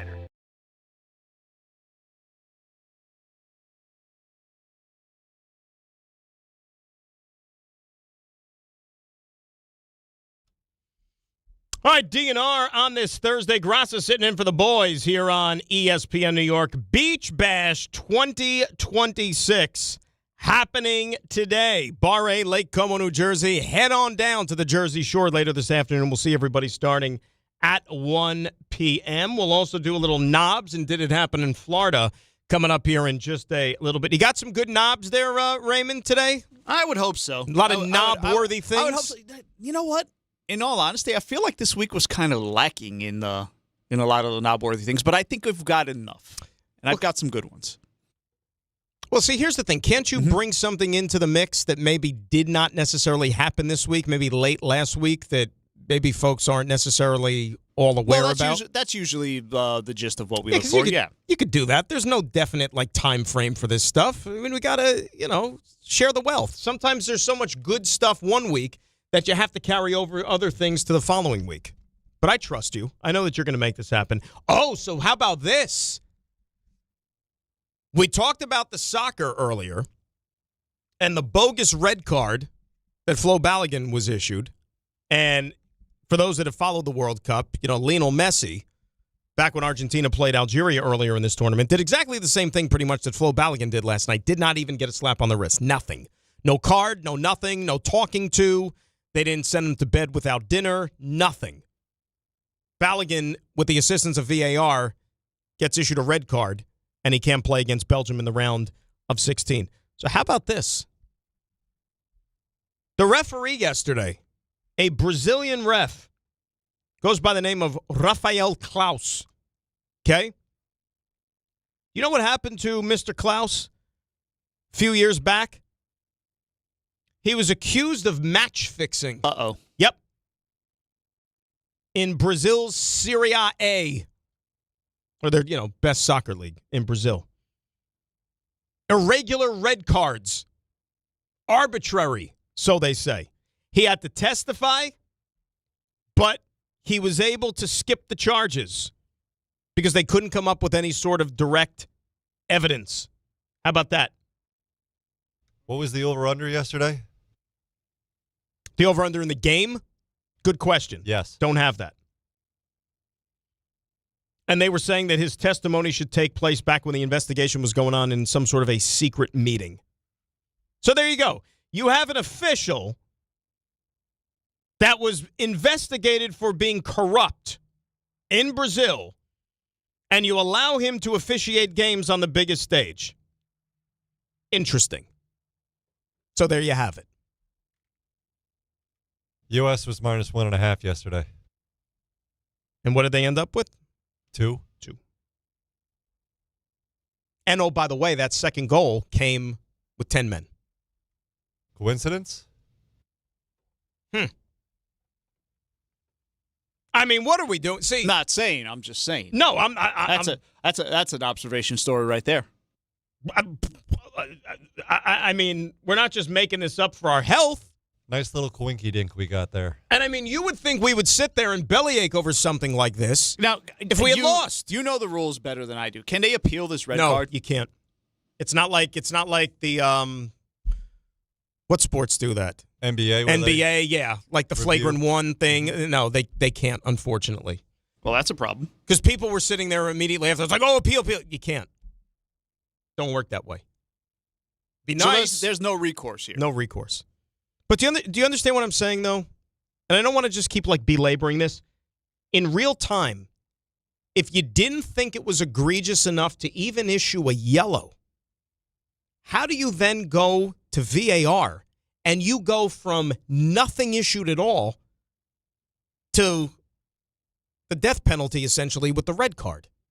How do you make that quantum and drastic a leap? You can't do that. I mean, I don't know. Whatever. I'm glad we won. Glad we scored a goal, down a man. But we're going to be missing one of our best players in the next round. And I hope we win that game, too. Oh, that would be so sweet. Because, look, you know that this dude's Brazilian, FIFA. They're going to smile. They're going to say all the right things. We're the host country for the tournament. They don't want to see us succeed. They don't want to see us go far in this tournament. They want us out. They want us out. You kidding me? They probably thought it would have been a nice story around the world about Bosnia and Herzegovina moving on to the round of 16. This startup nation, bunch of mishmash kind of countries coming together, people, this, that, great story, all the conflict and everything. Oh, if they beat the big, bad, old United States at soccer on their turf, no less. Boy, that would be some story around the world. Let's watch America be miserable. But it didn't happen. Didn't happen at all. 800-919-3776, the telephone number. So the Yankees are not very good right now. I mean, I don't know if that's breaking news to some of you, but they're struggling, to say the least. The skid is at 7 right now. And I thought going into the game yesterday, now a couple of things. Number one, if you want to go glass half full, as far as I'm concerned, Will Warren was good yesterday. All right? And I'll take that as a positive moving forward. Will Warren had struggled in the month of June. Anybody that's watched the Yankees consistently, Will Warren got off to a great start this season, was not very good in the last month. The fact that he goes out there and he throws a pretty good game is a step in the right direction. Okay, so we're trying to sit here and grasp for straws. I get it. I thought going into that game yesterday that if the Yanks are able to collect themselves, take the finale in 100-degree temperatures, beat the Cats, avoid the sweep, you start to feel good about yourselves again, right? Take the win into the off day today. Then regroup tomorrow when you come back to work and you get Grisham back supposedly. McMahon is also going to return on Friday. And you got a Minnesota team coming into your building that you absolutely have owned basically since, 2002? You got to go back that far? It doesn't matter who's wearing the uniforms, who's the manager, it doesn't matter. But yet they still couldn't find a solution yesterday. Time and time again. And again, more unearned runs. The bats, unable to get anything going consistently enough. And then in extra innings, and this is where the manager loses me a little bit.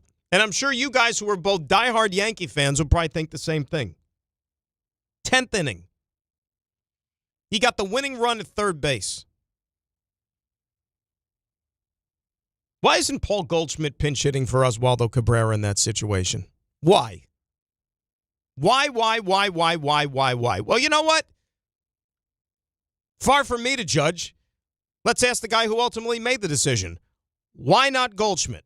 Considering that there's a runner on third, why wouldn't you just pinch hit Goldschmidt and hope you win the game there? Because confidence that Cabrera can touch the ball too. Yeah. How'd that work out?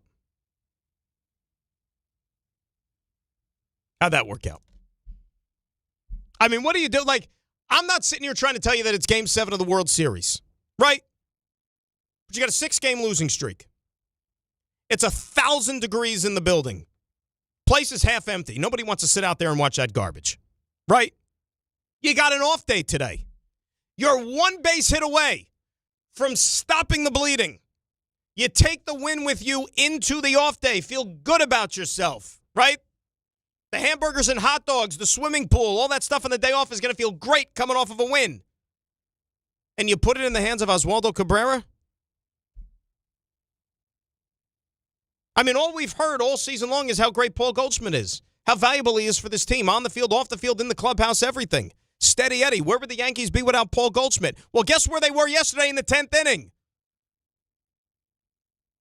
90 feet away from winning the game, and you didn't let him step into the batter's box. That's inexcusable to me.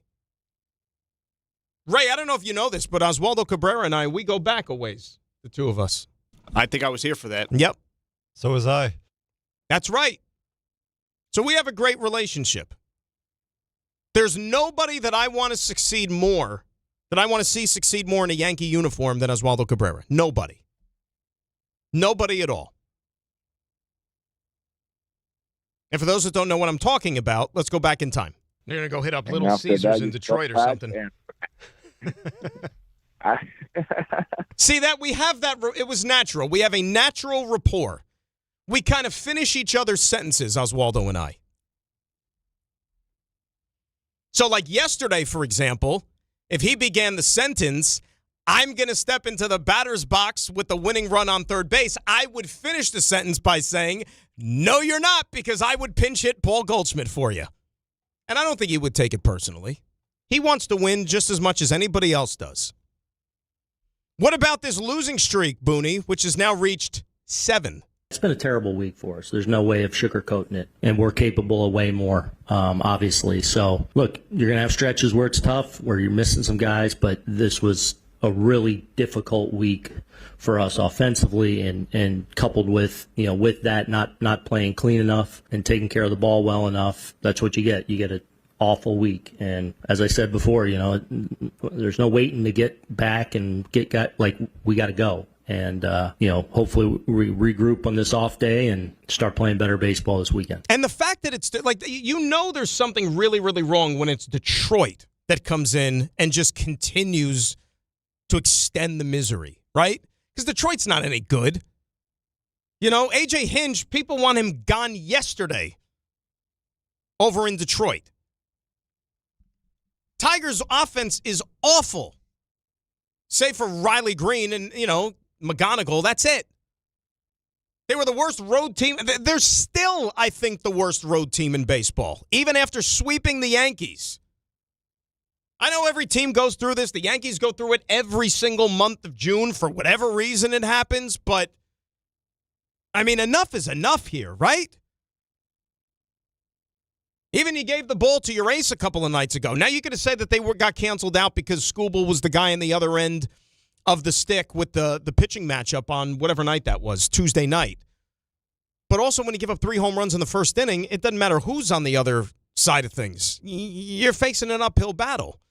You know, and I said this yesterday. I know it was a tough play, but the Kerry Carpenter shot that Spencer Jones had in his glove and then bounced out of his glove and then over the fence, which extended the first inning on Tuesday night and also then led to 2 more home runs being hit. Like, Spencer Jones, I know you're a pup. I know you've been in the league for like 5 seconds. You got to make that play, man. He knows that. You got to make that play. When you're scuffling like the Yankees are, somebody has got to step up and make a play. That's the one you got to make. Like, when things are going bad, they go bad, they snowball. Somebody's got to do something to change that. And that was an opportunity I felt. So, yeah, the off day comes at a good time, but my gosh, normally you'd think, all right, we'll be fine because Minnesota's coming in, but I can't even be too sure about that now the way this is going. Let's hear one more from the Yankee manager. Tough one. You know, felt like offensively we finally put some things together in the 8th where the inning we didn't score, where, you know, got a couple knocks, got them over, and then JD hits the ball really well, and then, you know, had chances in the 9th and certainly in the 10th to put it away and weren't able to do it. So, and then we get, you know, 2 outs, man on third there, and you know, ahead 0-2 with Lee and just can't get back in the zone. So, obviously a tough one going into the off day, but we gotta get over it and start playing better baseball. You know what the funny thing about it is? Like, we could sit here and, you know, point to injuries. And I understand that they're missing some pretty significant guys, starting with Aaron Judge. I get it. But the weird part about the whole thing is that when Judge went down and he first went on the shelf, Yankees still didn't skip a beat. Didn't they win like 10 of the first 15 games without Judge? Right? They were rolling along as if nothing happened. And that's why we sat here and said, boy, you know what, this team, World Series or bust. I mean, they're going to get there no matter what. I mean, look at this. It doesn't matter who you subtract from the lineup. They still find ways just to keep churning and churning along. And when you look at what they have ahead of them here going into the All-Star break, okay, Minnesota this weekend, like we said. And then next week, you're going to Tampa for 4 games, a Rays team that now you're chasing in the American League East. And then the final weekend before the break, you got to go to D.C. And in case you haven't paid attention, the Washington Nationals are not patsies any longer. They're fun to watch. And the Washington Nationals might have as good an offense in Major League Baseball that there is. Easily it's top 5, maybe even top 3. James Wood, C.J. Abrams, like, those dudes are studs. And by the way, in case you guys aren't keeping score, those 2 gentlemen that I just mentioned, James Wood, C.J. Abrams, you know how the Nationals got him? You know how they got him? You know what trade they got him in? It's a Juan Soto trade. How about that? It's taken them a little while, but the kids grow up. And the Nationals are reaping the rewards here. The only thing that Washington has to get figured out before they're really, really serious about postseason contention is they got to get the pitching side figured out here. But offensively, dude, Nats are fun to watch. My buddy Kevin Franson, who does the games, you know, every so often I see the Nats doing something, and I just shoot him a text like, dude, you're watching a fun team every day. Like, they are a fun team. Like, in New York, we don't have fun baseball to watch. I mean, the Mets, it's basically like stabbing yourself in the eyes with a fork every single day. And the Yankees, during this stretch that they're in right now, you know, you'd rather be doing other things. But the Nationals are a fun baseball team to watch. Young, aggressive, hungry, dangerous. Maybe we could get back to that in this city at some point in time. 800-919-3776. We'll get to the Mets coming up in just a bit because the owner finally came down from his throne and decided to address the masses as to the current state of affairs with the baseball team in Queens. So we'll get his comments on the state of affairs there in Flushing. But I want to say hi to my buddy Ray now. How are you, sir? Hello. Did you get the Tom Bauer text message? I did not. What did my friend about Bauer coffee? say? If you wanted any coffee. Well, I mean, he didn't offer the coffee to you. He should never offer the coffee to me. I'm always good. I always tell him I'm good. Oh, you're always good. Yeah. Joe, did you get the coffee offer from Tom Bauer? I didn't, but Same as Ray. I bring my own, so I'm good. But does Tom know you bring your own? Because I don't want it. Oh, I've had plenty of meetings with Tom Bauer where I'm drinking my coffee. Because I just don't want to be like the only guy getting the offer from Tom. Like Rick is always the only guy getting the coffee. So don't feel bad. Don't feel bad at all. This is standard operating procedure here. But Tom, you know what though? And I love Tom to death, and it's great that he reaches out. But I don't think I've ever actually taken him up on the offer. Because I'm usually the guy that brings the coffee. Especially this early in the morning, I bring the coffee. You know, and I'm not going to make him go out of his way to get me. But does he get coffee for himself? Yes. Oh, because I never see him actually, like, consuming the coffee. So if he does, great. He's not Rick's errand boy. He actually gets See, and I would think he was his errand boy. Because always, like, you see him come in, and Rick gets, like, the giant, tall glass of milk, basically. What does he get, the chai latte or whatever? On the rocks?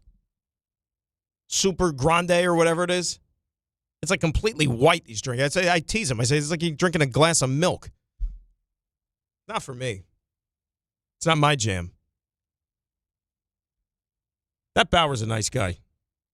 It's one of the nicest. It's very good, too. He's a guy who got Eric Chavez for BNC the other day. Oh, he nailed him down? That's all about. I complimented Carlin when he got in the studio the other day, and he's like, that's all Bauer. Did I tell you the Eric Chavez story from when he played? And Eric Chavez, I'd like to hear this. Eric Chavez, and some may not have remembered his playing career. Eric Chavez was a good player.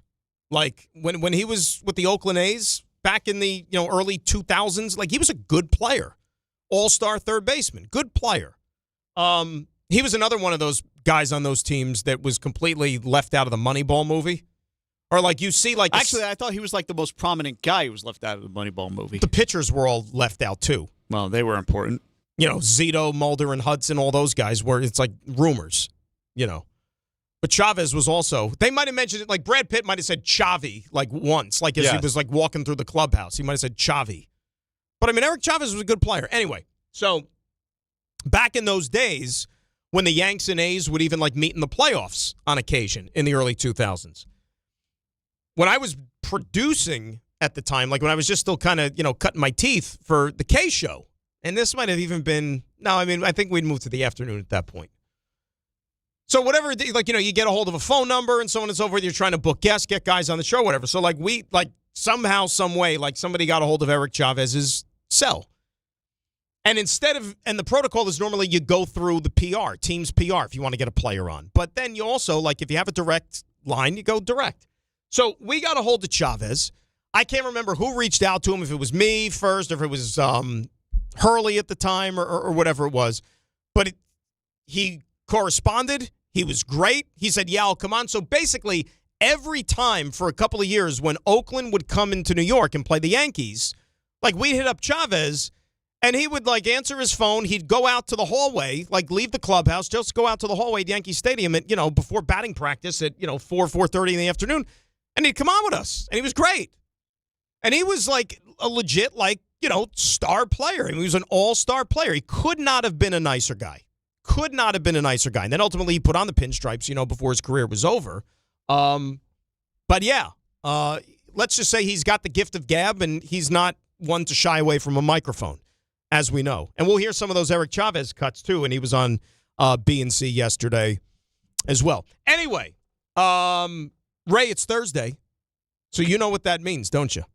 I think I do. Oh, this is your time to shine. Not that you don't always shine, but this in particular, the spotlight is on you. We're going to turn the lights down and have that spotlight shining right on your pretty face. Do it. These extra tape on their knob, make their knob bigger. Are knobs. What was your best sport in school? By far, tennis. Oh, my God. Shake weight. And this Can you just put on that Rothenberg guy? is Knobservations. That has a nice ring to it. DiPietro and Rothenberg. Brought to you by D'Agostino Law.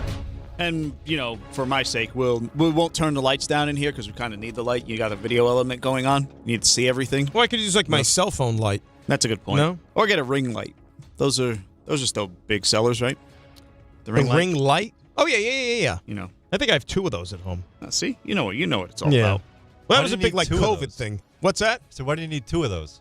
I have two of them because... A spare. But what happened was, like, when the world ended during COVID, like, you go on like what you have. And I think like I had to borrow, like my wife might have had one, but it was like small. You know what I mean? It wasn't that good. Then when you realize, this is going to become like more of a permanent thing, I went out and bought like a souped up one, a substantial one. So I still have 2.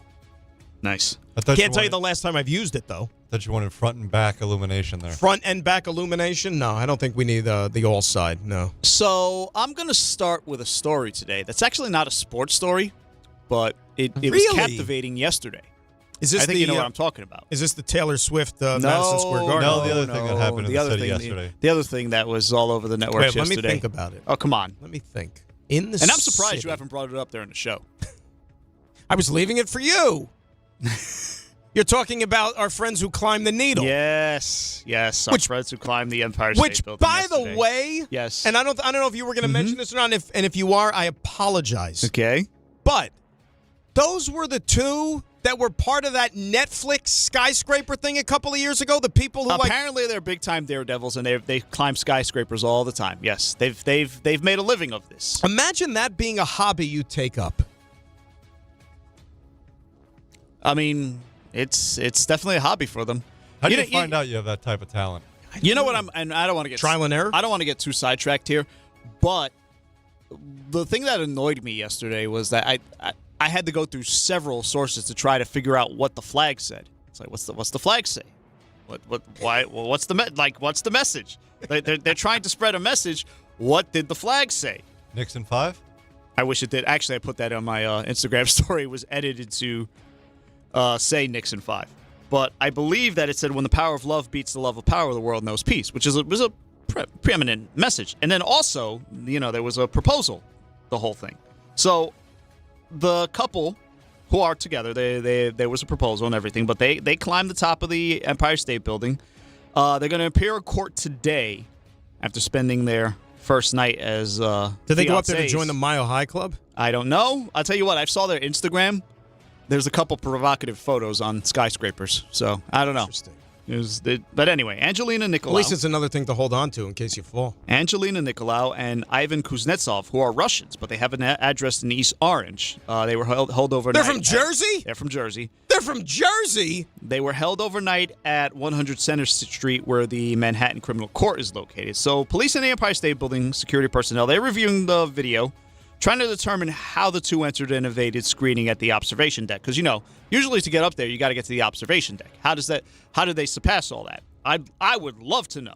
Anyway, so to your point, Dan, they've gained an online following because they have a series of death-defying skyscraper climbs. Go look at their Instagram. It's really something. Around the world, they've stayed on top of the skyscraper for several minutes as cameras rolled on the action before they came down on the spire, according to the NYPD. And speaking of the NYPD, I have some audio here from the NYPD helicopter and their communication with the air traffic control at LaGuardia as all this was going down. Yeah, what's all the hoopla going on over there?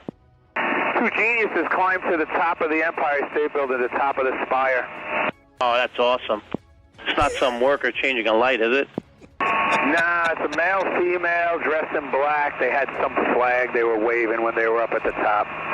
And he just proposed to her. Congratulations to the happy couple. I mean, I'm sure there's going to be some jail time involved in this, but Well, did you hear though what the one woman did to I forgot her name or whatever of the couple? What the woman Angelina? Angelina. What Angelina tried to do when the cops finally descended upon her to apprehend them. No. She pulled out her phone and she said, "I'm texting with Kevin O'Connell right now of the Vikings." To try to avoid jail time. I see what you did there, and I was going to leave that alone. I was really going to leave that alone. It's out there, though. I mean, like, seriously, enough is, at this point, it's just fodder. It's like, when do the lies stop? That's all I'm going to say. When do the lies stop? I feel so bad because it's like, Diana was a friend of the show. She was on the show frequently. OJ was America's darling too at one point in time. This is a little different than OJ. But I'm just saying that's all. At least as far as I know. Now I have to check on that and make sure because that would be. Oh boy. Oh, we're having Diana, some fun. I have been lurking. That's a classic drop from back in the day. Lurking. Listen, I'm sorry for doing this to you and to Mets fans, but They did it to themselves. We didn't really have time to react to this when it happened, but, they played the Blue Jays this week. And there was a Little League home run, basically, the George Springer. And it's now become a thing where if something tragic happens on the field with the Mets, we've got to hear from Gary, Keefe, and Ron. Just get your body in front of the ball. Even if you didn't scoop it, just get your body in front of the ball. So no Keefe involved in this one, but I've got Gary and Ron on SNY. Here's the call of the George Springer, quote-unquote, Little League home run, which is actually a triple. 3 days ago. Yeah. And Springer lofts one out to left. On comes Soto, and it drops, and it bounces by him. Off the turf and all the way to the wall. Springer springing around second. Now it's dropped by Ewing. Picked up by Soto, and Springer's going to circle the bases. A comedy of errors in the Mets outfield. Soto got too close to it and then bounced by him, and when Ewing came over to try to pick it up, he fumbled it, and Springer went all the way around to score. Holy 2015 World Series. I mean, my goodness. One of the things you have to keep in mind when you play on the turf is that if you do not make the catch, it's really hard to stop, and the bounce is always going to be much different than it would be on the grass field. Before you continue, you're listening to DiPietro and Rothenberg on WHSQ, WCBS-FM, HD2, New York. Yeah, like I said, I'm sorry. But, Gary calls it a comedy of errors. Ron says, holy 2015 World Series. You forget that, don't you? Yeah, I totally did. The first Adventures with Cespedes? Was that Alcides Escobar? Yes, it was. Yes. Matt Harvey, first batter of the – well, not the first batter of the game, but it was the bottom of the first. Cespedes and Conforto out there, like Benny Hill in the outfield, inside the park home run to lead off that World Series. And just to say, because that was the height of Matt Harvey, man. Was that on the Mets bracket, by the way? If you the Mets, low point Mets bracket? The Mets bracket that's actually circulating might have actually been printed prior to 202015. It probably was, but because there's a lot of things left out. But the thing about it is, there's so much that's transpired since. Oh, it then. is? Yeah, it has that on there. Then it would have to be after. There's multiple incarnations though. Like I remember, my buddy sent me one which was different than the one. I mean, it's not hard to update online, right? When you do it, I guess. Can I tell you something? You got to be like the NCAA and expand the field. They have to, and they have like a play-in, like in Dayton or something like round of 16 in Dayton. Can I be honest with you? Because I was giving this a lot of thought. And shame on me. And it's not even just a Mets thing. I love baseball. Like, I really do. It's like part of your summer fabric. Because usually that's all we have. Thank God for the Knicks. Right? Thank God. I've said this several times over the last 2 weeks. But really and truly, thank God for the World Cup. And I know we don't get the World Cup every summer. Like, this is a blessing. You know what I mean? So, like, we had the Knick run. This World Cup still has legs for a couple of more weeks. You know? A couple of weeks I'm leaving the country, so I don't even have to even pay any attention to the Mets. So when I get back, I think there's only maybe like 5 or 6 days before training camp opens for the NFL. So, like, we've stemmed the tide and kind of like built the bridge to other things that we have to pay attention to other than Mets baseball. But I keep getting sucked in. Because after the McLean game a couple of nights ago, like I'm like the president of the McLean fan club. Like I want him to be so good. I was like sucked back in after that game to where like I actually sat down yesterday. I'm like, all right, let's put forward a competent performance, maybe steal a series. I still got to invest 70 more games in this garbage the rest of the summer. And then what do? Right back to the garbage dump again. State of baseball's not in a great place overall. It's not, but it's like the Mets, yeah. I still put it on every day because I don't know anything other in the summertime. But that's the thing. You don't know anything else. And listen, I'll give you a comp, not just for the Mets, but you saw our good buddy Kirk Herbstreit. He's a big Reds fan. Mm-hmm. And becoming a big soccer fan now, too. The Reds are not doing so great themselves. And so after a 5-3 loss to the Brewers this week, Herbie responded to a fellow fan on X, and this gets a little vulgar, so I'll try to clean it up a little bit. Bro, from Herbie.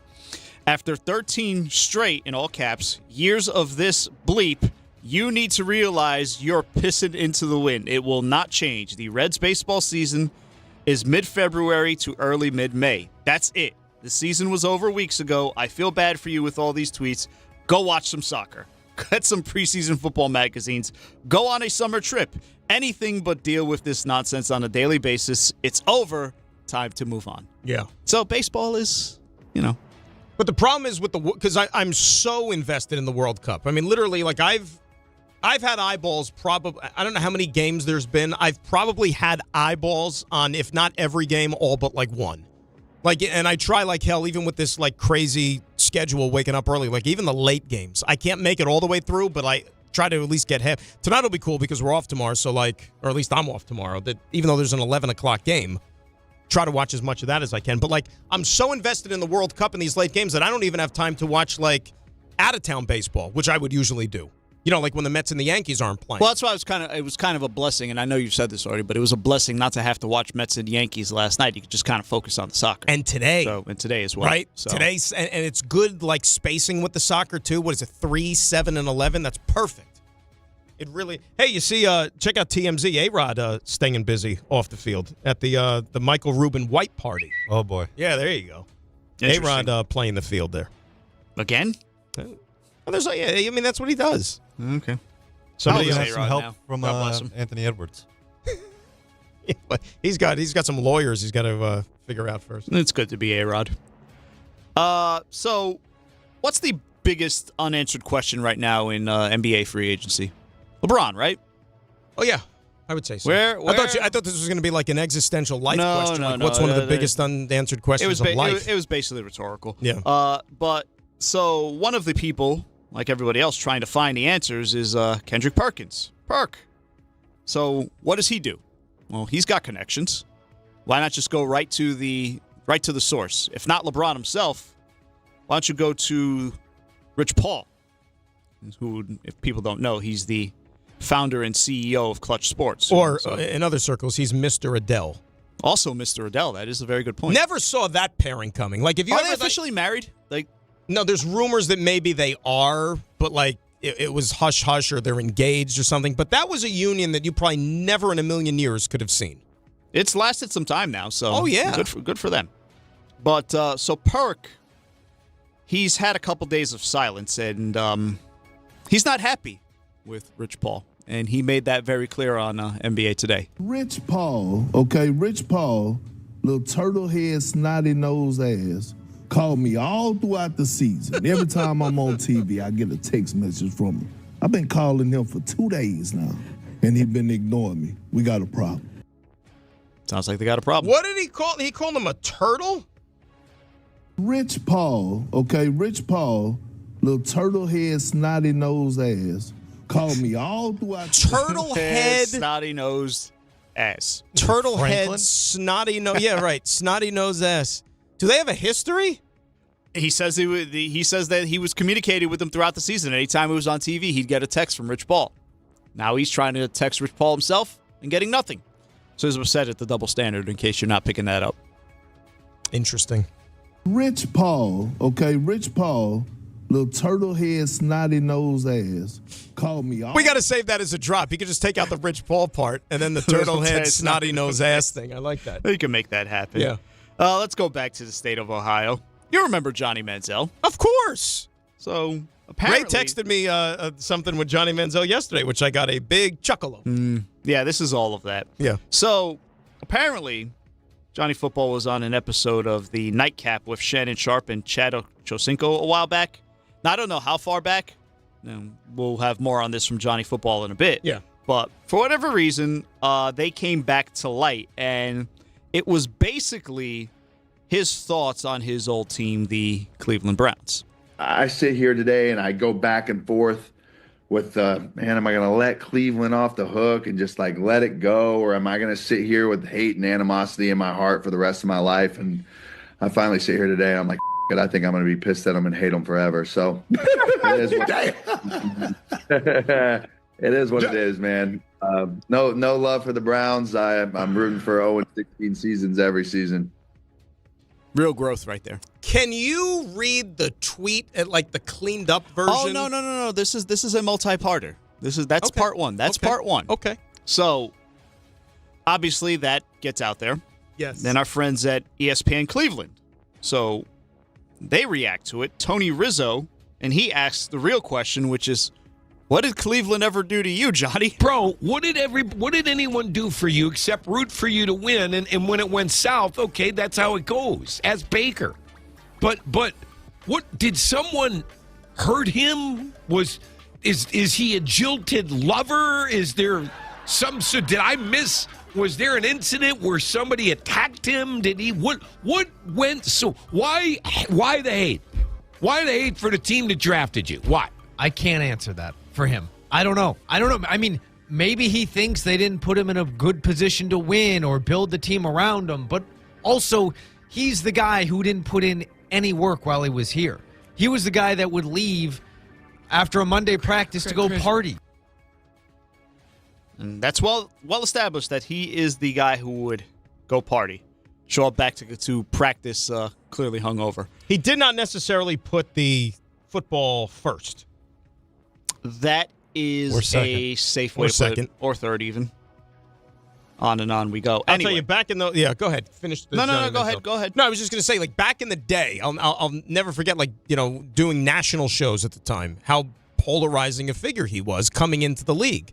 Whether or not he was, like, his skill set was going to translate into the NFL, and should he be a first-round pick? And then, of course, ultimately, it's the Browns who are the ones that roll the dice and blah, blah, blah. The only other I shouldn't say the only other. Like, nothing compares to Tebow. Like, during those, like, that time, when I was, like, doing national... Tebow was all you had to do was say his name and you would have full phone lines light up like a Christmas tree. Because you're obviously a lot of the country think he's walks on water, that he's the second coming of Christ. But you remember, the Philippines. I remember the does a lot of good work for the Heisman Trophy ceremonies. They bring back all the previous winners. Yes. And for some reason, that one year they had Tebow and Manziel standing next to each other, and it was like the literal personification of the angel and the devil sitting on your shoulder, because they're two polarizing guys for the complete opposite reasons. Speaking of Heisman trophies, and then you throw in another guy who was a little before then in terms of the news cycle.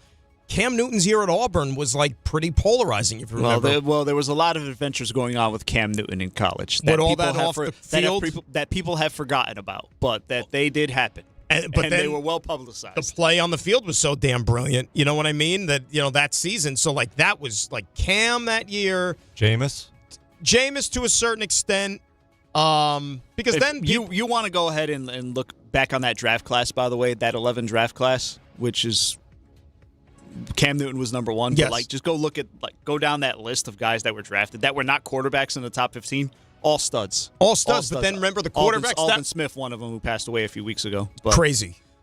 But that was also the year where you had the 5-6 quarterbacks go in the first round, and a lot of them were yo-yos. Well, the only one who wasn't a yo-yo was Cam Newton. And then you had Blaine Gabbert go in the top 10. You had Jake Locker. Christian Ponder was Christian Ponder. Was in that group. There was also one more, I think, that did not live up to the hype in that year in the first round. But then and it was seemingly after that year is when the NFL finally came to their senses and they're like, wait a sec, just because they play the quarterback position, we don't have to draft them in the first round. Cam Newton, Von Miller, Marcel Darius, A.J. Green, Patrick Peterson, Julio Jones, Alden Smith, then Jake Locker, Tyron Smith, Hall of Famer, Blaine Gabbert, J.J. Watt, Christian Ponder, Nick Fairley, then Robert Quinn. Then it falls off a little bit. But that top 15 is But who's the other quarterback that went in the first round? I do not have another quarterback. There weren't 5? I got 4. I got 4 quarterbacks. Was there an early second rounder maybe that is probably what you're looking at. That'd be Colin Kaepernick. Oh, Andy Dalton was Andy Dalton was 35th. Right. So Andy Dalton was a good player. I mean, he had a good career. Yeah, Andy Dalton was actually pretty good. He should have been the second quarterback taken. Anyway, back to Johnny Manziel. Back to Johnny. So he of course had to react to that Tony Rizzo clip, and again, I'm cleaning this up as best as I can. This is the family version. This is the family version. Yes. Johnny Football. Riz, you stupid bleep.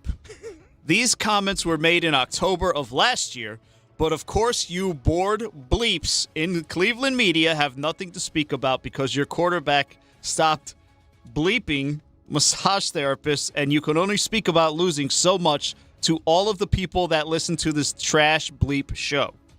My tenure in Cleveland was doomed by a lot more people than just B. I assume he means me. Right. I've taken plenty of responsibility for my failures in that building and in that city. By the way, have you spoke to or about our 6th pick in the draft that year, Justin Gilbert, lately? Or what about our world coach that was hired, Mike Pettin? Tom Brady couldn't have won with our roster from 2015. Just move on, bleep off, and leave me out of this bleep bleep.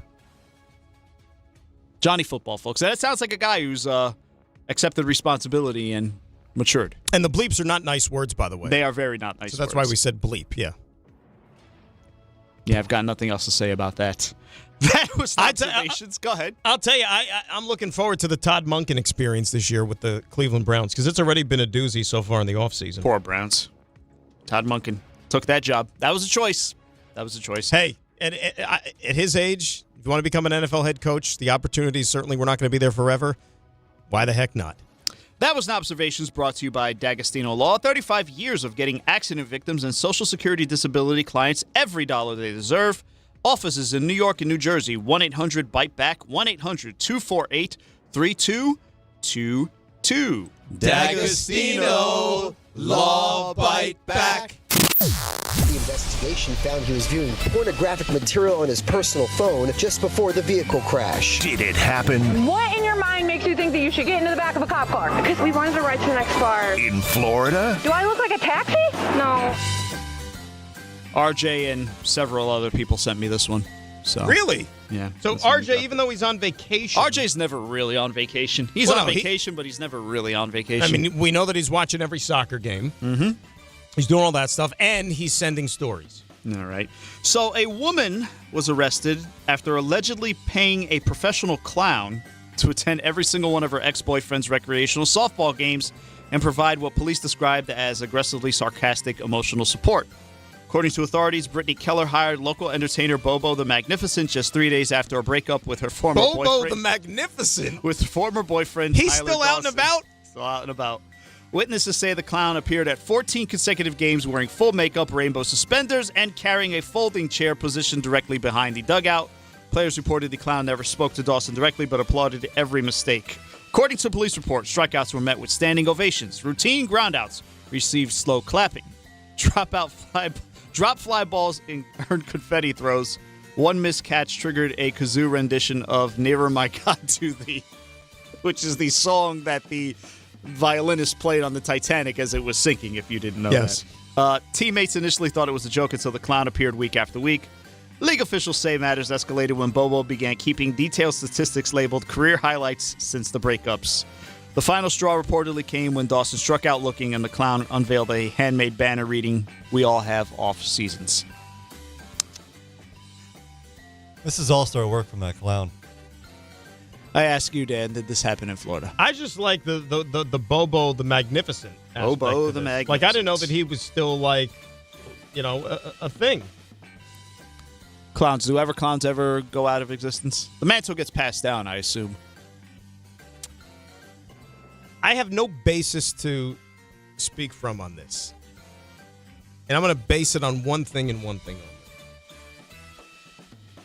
I don't know if I've ever really heard people talk much about the softball culture in Florida. Because she hired Bobo to go attend all the ex-boyfriend softball games, right? I just seem to think that maybe this is more prevalent elsewhere. So if you're asking me Florida or the field, I'm going to go with the field. Going with the field. Joe Leo. That's where I was also thinking, Dan. I think this is more of a northeastern sort of thing. Like a Midwest. Florida doesn't really seem like it's a softball country. So I'm going to go, it did not happen in Florida. Or maybe like southern trash, but not Florida. You know what I mean? Like. How's the Mississippi softball scene? Can't speak to that one. They're big on softball in Mississippi? You kidding? They're ready for college football already. They're waiting for the college football season. They don't even play softball. They're just locked in. Laser focus. Could ask Brett Favre. Joe Judge. He's still down there. That's true. Tampa, Florida. Ladies and gentlemen. Tampa, Florida. That screams transplants. I really wanted to win. Did you not get the last one? I feel like you got. I got the last one. All right, so I wanted to win 2 in a row. Damn. Oh well. Tampa, Florida. Tampa.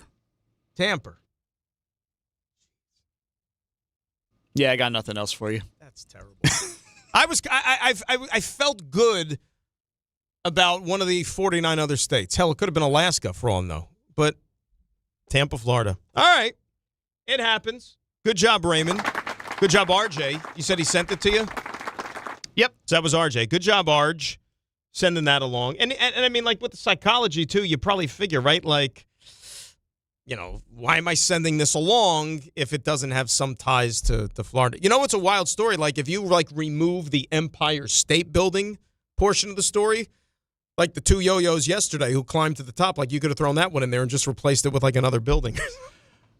My initial reaction to that was like, okay, climbing the building is one thing, but doing the proposal, like, you ruin it for all of us in New York, whoever have to be in that situation. Not that I will be, but no. You know, you're married. You're good to go. Good to go. Joe's very close. So Joe, I don't know that, doing that at the top of the Empire State Building was on your list, but probably cross that one off if that was. Yeah, that's not where you would want to go to do a proposal thing. I'm not a daredevil like that, so no, but some people, the Empire State Building is some people, propose on the observation deck. That is a thing. Right.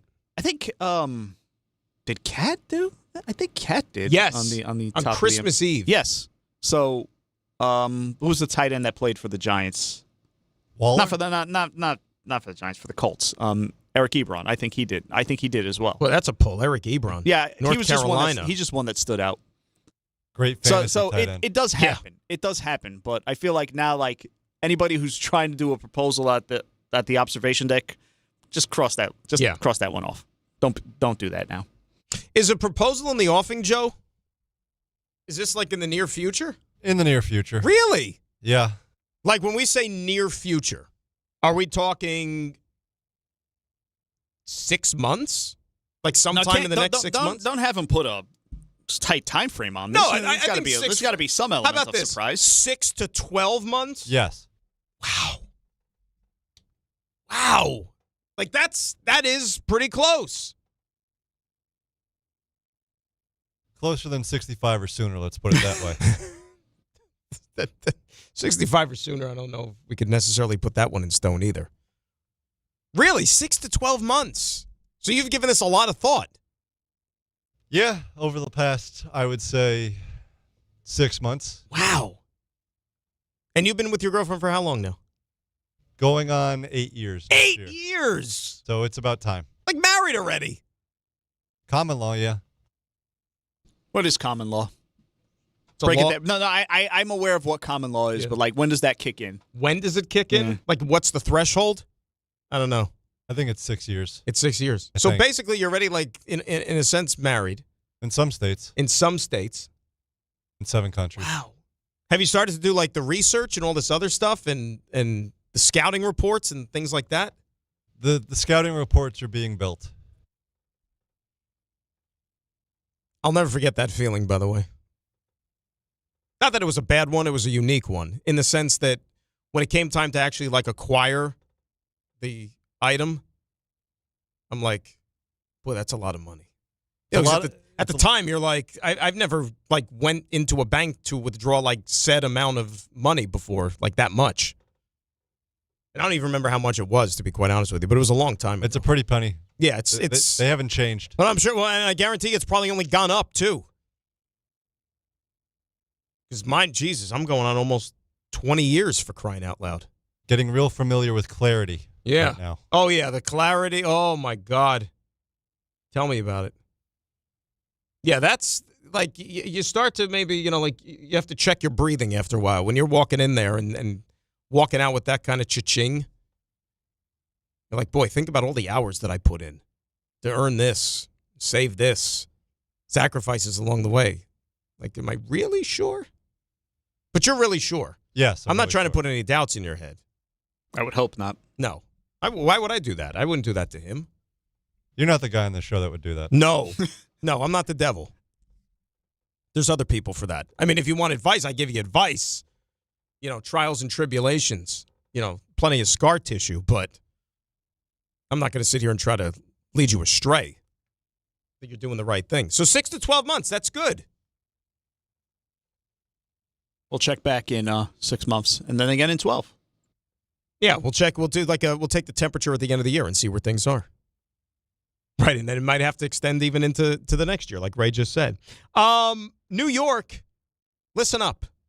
Got to hear this. You absolutely have to hear this because this summer, all lines lead to Champ Sports Fan Central Station. It is a soccer pop-up shop open right in the heart of the city, and that's at 125 West 33rd Street. Think about how hot soccer is right now with the World Cup. You've got Team USA in the round of 16 of the World Cup because this, my friends, is the soccer destination in New York. You've got jerseys for every single national team that you ride with. How about the United States? You got Mexico, Argentina, Brazil, and way, way more, and it's all under one roof. If you want to gear up, rep your country, and feel the energy of the city, Champ Sports Fan Central Station, 125 West 33rd Street.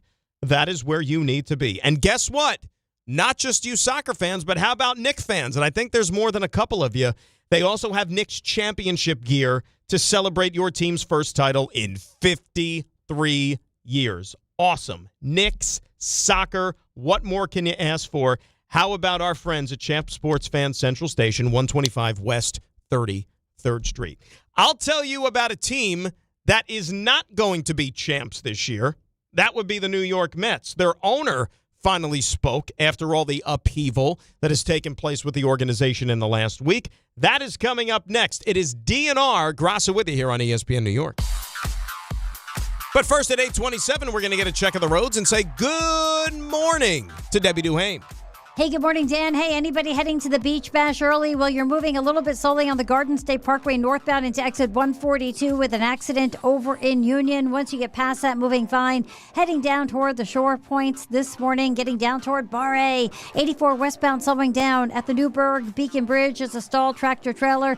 Don't be a yo-yo. Avoid the area of the Cross Bronx West. It's bumper to bumper getting out toward the area of the outbound George Washington Bridge because of lower level construction. Sponsored by America 250. This July 4th, celebrate with America 250 at America's Block Party at the LA Memorial Coliseum. Hosted by Queen Latifah. See performances from major artists including Chris Stapleton. Patriotic tributes and kickoff giving forth. Get your tickets at america250.org/LA. I'm Debbie Duhame, 880 ESPN New York. This is Bart and Carlin on ESPN New York.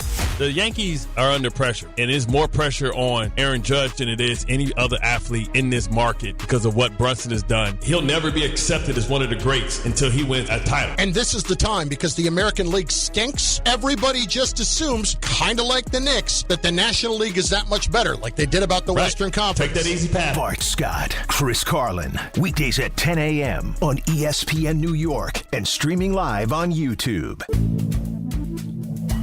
Good Karma Brands is proud to be an equal opportunity employer, providing equal employment, development, and advancement opportunities to all teammates and applicants. To learn more about careers with us, please send an email to talentacquisition@goodkarmabrands.com. That's talentacquisition@goodkarmabrands.com.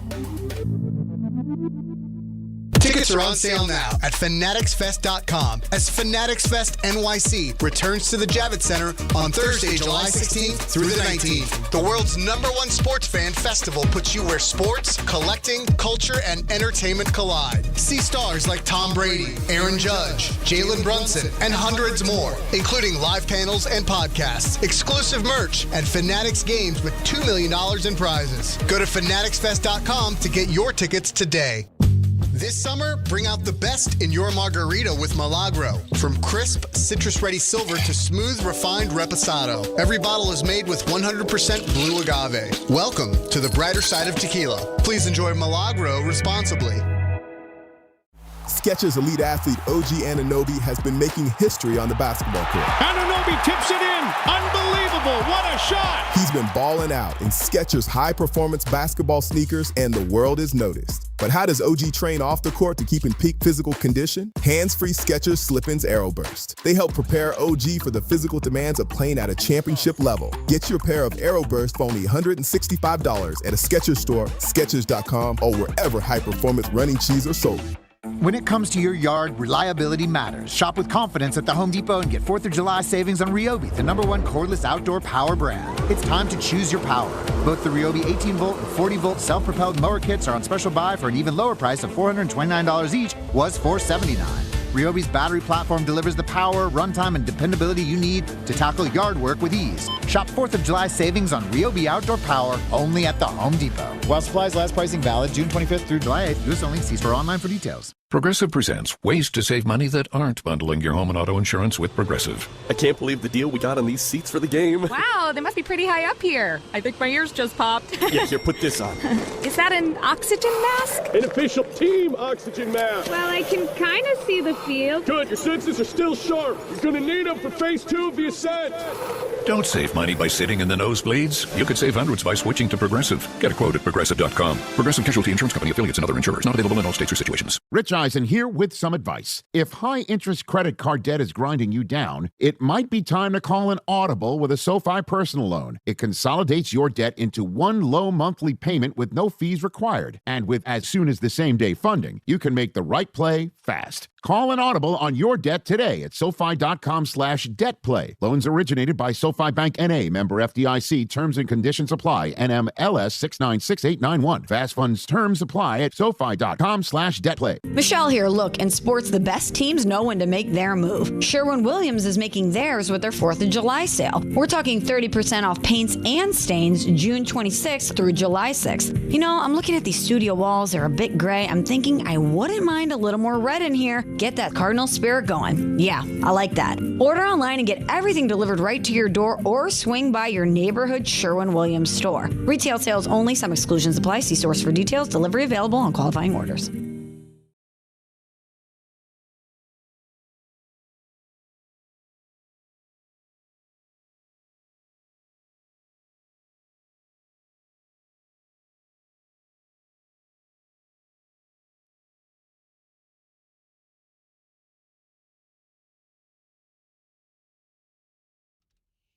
All right, rolling along on this Thursday, it is DNR. Graca hanging out with you at 800-919-3776. Let me tell you guys a little something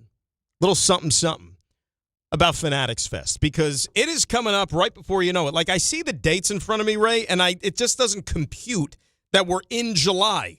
Like, you see July, but it's like, no, now we're in it, right? Like, right dap smack in the middle, July 16th through the 19th. Biggest weekend in sports takes over New York City, and Fanatics Fest NYC puts you at the center of it all. You got the world's #1 sports fan festival returning to the Javits Center with 500-plus athletes, celebrities, and sports legends all under one roof. Get closer than ever with autographs and photo ops, live panels and podcasts, exclusive merch drops, tailgate zone, rare collectibles, and nonstop action across every major league. And you can enter for a chance to win a pair of tickets in the ESPN New York app. Find the contest tile to submit your entry. You see who was recently added to the list of stars at Fanatics Fest, didn't you? Mike Brown? That's right. How much do you think he's going to command for a photo? Probably not $900. I would hope not. He should bring out the Baja Men with him. The Baja Men owe him serious coin. No, but do you think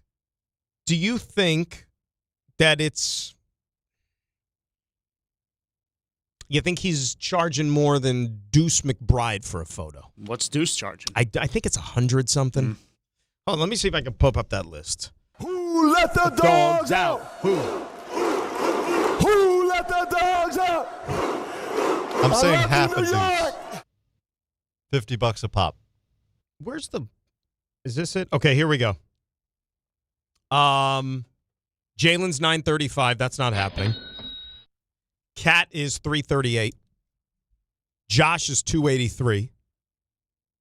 Bridges is $283. Alvarado's $169. Mitch is $169. Mitch is still going to go to Fanatics Fest, even though he's a Celtic now. He's going to show up.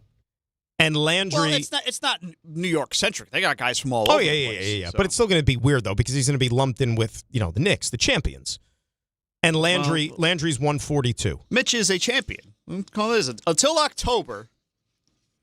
He has to put that green jersey on. The press conference is going to seem weird. The press conference will probably have to hold up the jersey at least. But so, what do you think between Mitch and McHale is what Mike Brown is going to command, or is he like less than the players? No, that seems about right. He's the first coach to win a championship here since Red Holtzman, for crying out loud. How many? That counts for something. How much? And he's going to get credit, and he should, for how he handled things. How much is Red Holtzman commanding for a picture? Probably zero because Red Holtzman is not. I understand that, but let's pretend that Red Holtzman was still here. Would it have been like a Red Holtzman hologram or something like that? How much for a picture? Couple hundred. Okay. How about Tibbs if you showed up? That's a great call. You know what? I guarantee you. Let's play the what if game. What if Tibbs was still the coach and the Knicks somehow still win the championship? Probably not because we've seen how it plays out. But let's say the Knicks win the championship with Tibbs as head coach. There's zero chance. There's no way in hell Tibbs is going to Fanatics Fest. Tibbs is all basketball all the time. Literally, he'd literally be back at the office. It's a hologram of Tibbs watching film. That's what your picture's with. I'll take it one further. Knicks win the championship with Tibbs. Tibbs not even in the parade. Because like you said, he's breaking down film. Tibbs is at the office. He's probably at a basketball court at an office somewhere right now, just breaking down film for the hell of it. That's what Tibbs does. Remember the All-Star break? What was it, like 2 years ago or 3 years ago? Like people asked him if he's like, where's he going for the break or whatever, and he said, Club Westchester. Or I do remember that. Club Westchester. It's like 70 degrees every single day. Air conditioned, whatever. Like dude was breaking down. He locked himself in the film room, just breaking down tape. He said it several years ago. Basketball is his wife. It's true. It. He's married to the game. You know? And if you do this long enough, you're going to meet people like that. Like they're married to the freaking game. Wow. So you're saying a couple $100 for Mike Brown? I would $200-300 in that range.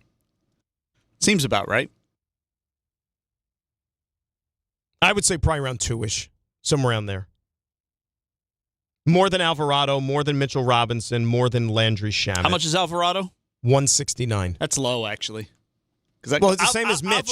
But Alvarado's like a cult hero around here now. Especially he's from Brooklyn. He's Puerto Rican. That counts for something. For Tony to be 165, that's a bargain. 169. Okay, 169. Still, that's a bargain compared to those other numbers you're throwing out. Would you feel better at 175? Can we raise it to 175? Do I hear 175? Going 175? Do I have it? Jose Alvarado from the area, champion, Puerto Rican. Can I be honest with you? Yeah.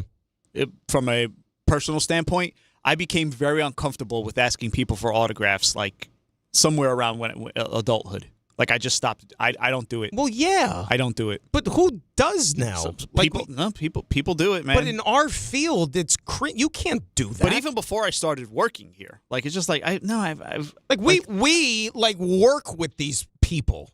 Like I'm talking about like the athletes and stuff like that, like covering the team. Like like you can't. There's no autographs. Even now, and again, I see people at the Garden all the time working. I'm uncomfortable still. Hey, you want to take a photo? Like, if they ask me if they want to take a photo, I'll take a photo. But like, I was like, oh, Patrick, can I take a photo with you? Like, I don't see any problem with a photo. Though. But I don't geek out like that. That's your own personal kind of. Yeah. I don't even want to call it like a resume. It's your own. But again, portfolio. I won't ask for a photo. So I damn sure won't ask for an autograph. Michael Jordan shows up at Madison Square Garden, and you're in an elevator with him. You're not taking a photo with Michael Jordan. I feel weird about asking. Really? I feel weird about asking for photos. I really do. I don't like doing that. It's just like a level of uncomfortability that I have. Like I feel like it's unprofessional, and again, I'm not saying that it is. Just for me, feels unprofessional, and B, just like no, like younger me would ask for that, obviously as a kid, but now, nah. Yeah, but Joe Leo, where do you stand on this? Because I think there's a difference. There's a big like line in the sand between autograph and photo. That's night and day to me. Photo, I think, is a little bit more acceptable, commonplace. The autograph thing is more hound-worthy, if you will. Right, because like a lot of people like want stuff signed because then they're going to go turn around and try to sell it or something. There's some weirdos. Autographs, definitely not. Photos, I'm kind of with Ray as well. Like, it's more just for me, I don't want to bother them. Being another person, being like, hey, can you take a quick photo with me? Like, I don't want to add to the amount of people that go out of their way or make it a point to just get a photo. Like, I don't want to be that guy. But sometimes it just kind of like pops up out of nowhere. Like, you're like, oh, look, oh my God. Like, you think you're in the same place with somebody. What happened, I'll give you a quick story. It happened with me and my brother with Steve Nash. Steve Nash is my brother's favorite basketball player of all time. Yeah. And he goes, older or younger brother? Younger. He goes, oh my God, that's Steve Nash. And I go, don't bother him. Like, he's out and about having a nice day. We saw him in an elevator. Don't bother him. Like, so wait a sec. You saw Steve Nash in an elevator. Yes. What elevator? At the Soho House in Brooklyn. I'm not familiar with it. What is the Soho House? It's a watering hole? Watering hole, yeah. They have an elevator? It's a club. Oh, it's a club. So you were there. Steve Nash was there. Was he by himself? I don't think so. But he was in the elevator by himself. But if he's in the elevator by himself, I think that it's fair game. I just didn't want to be that. Like, I don't like being that guy. If he was in the elevator with a koala bear, then I maybe think I'd he's ask off him limits. for a photo. Well, no, then I'd probably ask him for the picture. Yeah, but then the koala bear would feel protective, as we found out earlier in the show. That's very true. Watch out for those koala bears. Yeah, there's just too many people nowadays, especially, that come up with their phones and, can I take a picture? Like, I hate being that person. See, I disagree with that one. The autographs, yeah, because it's cringy. Like, I've seen it like too much. But the photos, like, it's to me, the photo's innocent. Like, hey, it takes 2 seconds.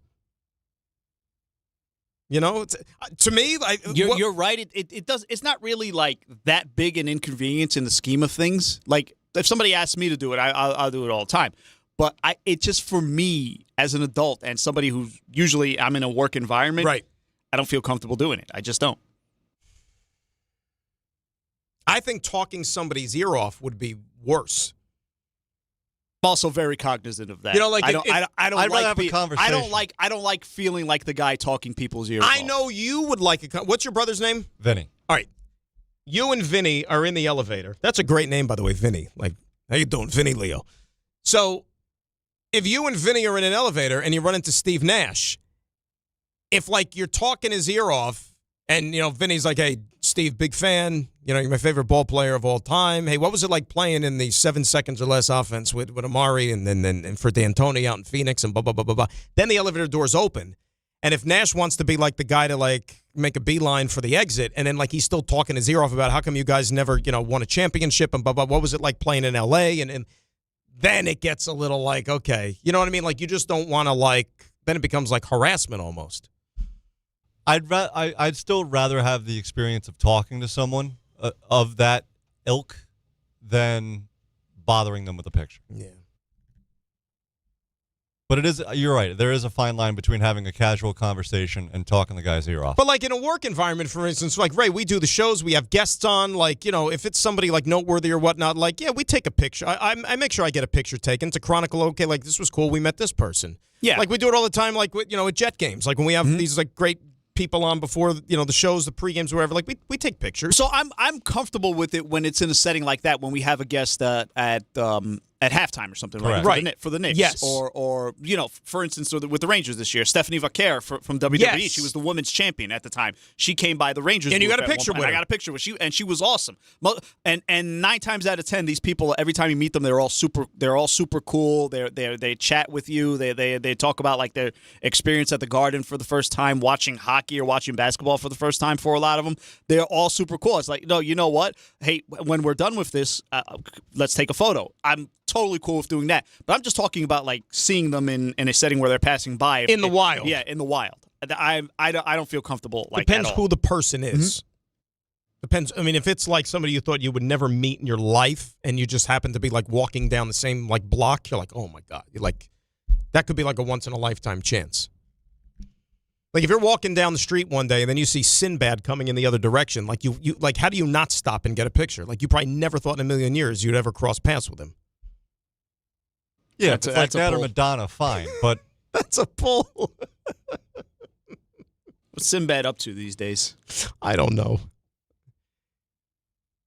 I think he's, partnering with Bobo the Clown.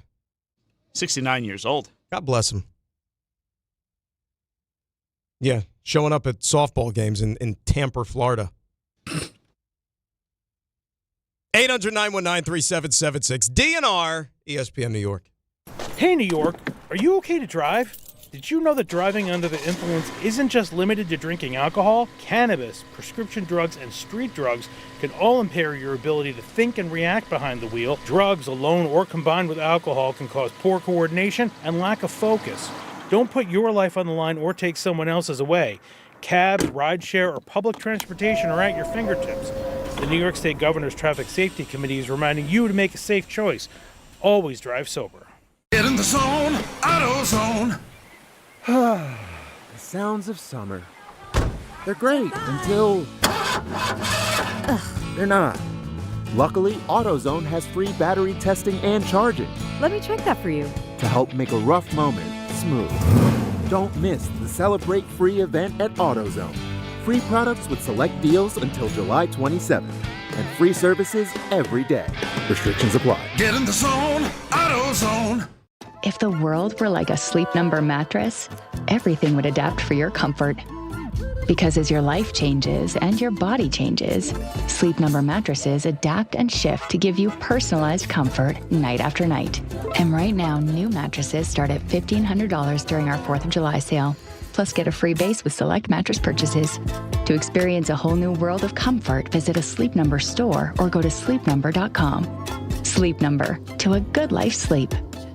I'm David Ortiz. When I lost my mom, she was only 46. And I lost my dad to cancer. It was the worst pain I ever felt. It made me think, what will happen with the people I love when my time is up? That's why I have life insurance. Ethos makes it easy. It's all online, take about 10 minutes, and you can get up to $3 million in coverage. Get your free quote at ethos.com/game. That's ethos.com/game. Paid testimonial. Time spent on application may vary. Online health questions required. Your ambition just met its match with Robinhood. You play for the win, not just on game day. Every day. Channel that drive into your money. Robinhood puts you in control. All on one platform. You expect more from yourself. Expect more from your money. Get started today at Robinhood.com/yourmoney. Again, that's Robinhood.com/yourmoney. Your money, your move.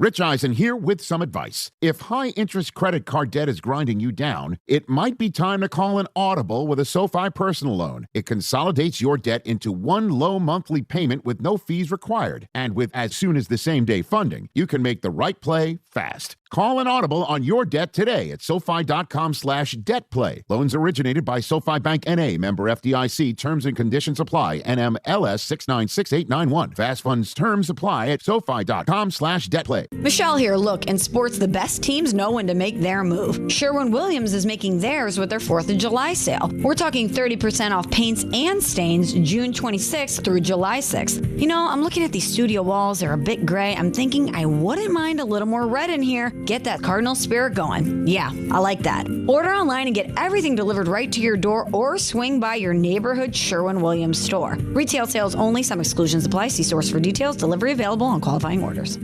The ESPN New York Beach Bash is back today at Bar A in Lake Como, New Jersey. Head down to the Jersey Shore and join the Michael K. Show and Don, Hahn, and Rosenberg live starting at 1 p.m. Plus, there'll be appearances from DiPietro and Rothenberg, as well as Bart and Carlin. We'll have plenty of giveaways for fans in attendance, a soccer watch party, and the chance to test your skills by trying to kick a soccer goal past Rick DiPietro. Save DiPietro! Plus, music from Surfing for Daisy. It's all brought to you by Spike Dave, Boost Mobile, Miller Lite, Fanatics Fest NYC, and New Jersey Lottery. You must be at least 21 years of age to enter.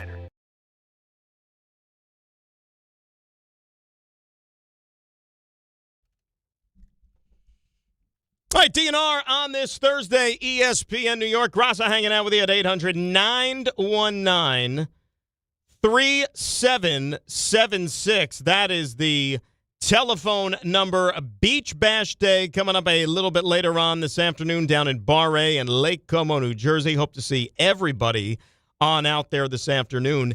Yesterday, the owner of the New York Mets, Steve Cohen, decided to finally address the masses by appearing on the Joel Sherman, John Heyman podcast, the show that they do on the New York Post. And they really do a good job with that, too. They have some great guests on consistently, breaking down the game, New York baseball, all those things. So Steve has been on the podcast before, and he decided to join the guys yesterday to weigh in on the state of affairs with the Mets. And, you know, state of affairs certainly has been an interesting one, to say the least, as to where this team has kind of sunk to right now. And if you take a latest look at the standings, as I close out the browser, which is what you don't want to do in that situation. But if you look at the standings right now in Major League Baseball, the only team that has a worse record than the Mets are the Colorado Rockies and the Kansas City Royals. So there's two teams.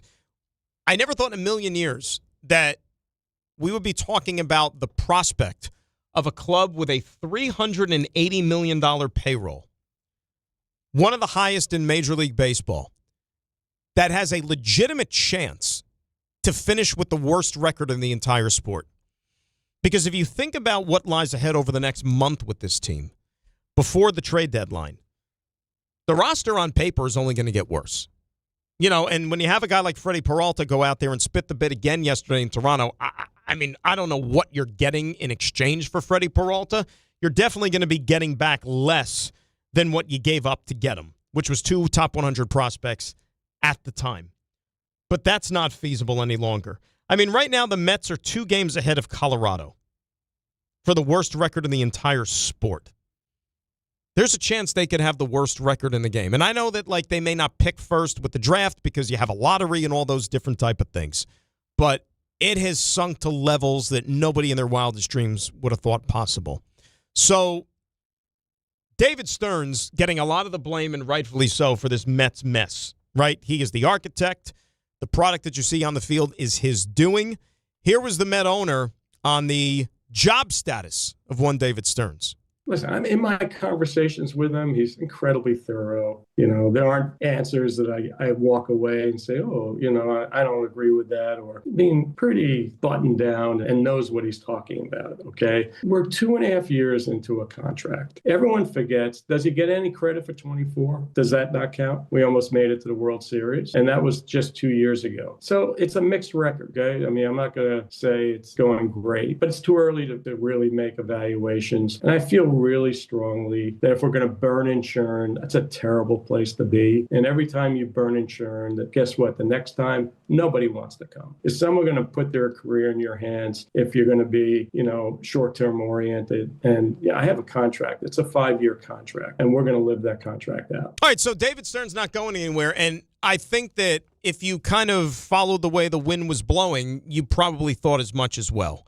You know, the fact that Steve Cohen, whoever he was listening to, ended up waiting this guy out for a couple of years before he was available from the Milwaukee Brewers, to have him put his prints on this organization, top to bottom, gut the roster like he did, it's going to take more than just the richest owner in the sports checkbook to be able to make this thing any better than it is right now. So Stearns is going to have a chance to not only hire another manager, which is going to be a big one, he's going to oversee this trade deadline over the next month, and then they're going to get to work again in the offseason about making this roster and this team perform a heck of a lot better than what we've seen from them so far in 2026. What about the farm system? Now, remember, once upon a time, the Met farm system, and it wasn't even all that long ago, was considered one of the best in Major League Baseball. Steve Cohen, when he bought the team, talked about making the Mets the Dodgers of the East. Remember, he wanted to build a sustainable farm system and all of those other type of things. So what about the state of the system now, which,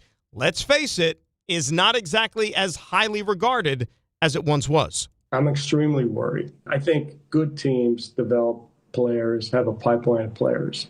When we looked at it last year, we were generally feeling pretty good about our farm system. We've had regression in our farm system. Now, I'm told that development isn't linear. And we've graduated some good players, right? I mean, Nolan McLean, A.J. Ewing, Christian Scott's come back. So there's a good core there. And we got an outfield, right? And this year we built a pretty good bullpen. So it's not all bad. But, between signings where we couldn't get the players on the field and some, lack of performance from some of our younger players, it set us back. MLB.com, I think it was a couple of days ago, put out the list of the updated top 100 prospects in all of baseball. Mets had one guy on the list, and that was Jonah Tong. And technically he's considered a prospect, but he's already gotten his feet wet in the majors, and this season he has struggled mightily. He's got an ERA over 5 up at Syracuse. And I don't know if the struggles he went through last year at the major league level have carried over into 2026, but nevertheless, a lot of the guys that the Mets considered to be their top prospects are still not ready for prime time just yet and not ready for the promotion to the majors. They got some work to do. And when you factor in the mess that the major league club has become, Steve didn't think this was going to happen. He said it would be disappointing if he didn't win a World Series in 3 to 5 years. Well, that's not going to happen. We've already sailed past that. How do you get this thing back on the straight and narrow a little bit? And they have a lot of work to do. And as 2026 is evidence, a big fat check that you can write to any player you want or any players you want is not going to be the end-all, be-all when it comes to something like making a winning product. 800-919-3776. One more hour still to play with. When we come back, we reset, we regroup. We've got the stuff you missed. We've got the 3 stars. And we're going to get back to talking a little Knicks, who are looking for a backup center after Mitchell Robinson heads to Beantown. That is next. Grossin for DNR here on ESPN New York. Skechers elite athlete OG Anunoby has been making history on the basketball court. Anunoby tips it in. Unbelievable. What a shot. He's been balling out in Skechers high-performance basketball sneakers, and the world has noticed. But how does OG train off the court to keep in peak physical condition? Hands-free Skechers Slip-ins Aeroburst. They help prepare OG for the physical demands of playing at a championship level. Get your pair of Aeroburst for only $165 at a Skechers store, Skechers.com, or wherever high-performance running shoes are sold.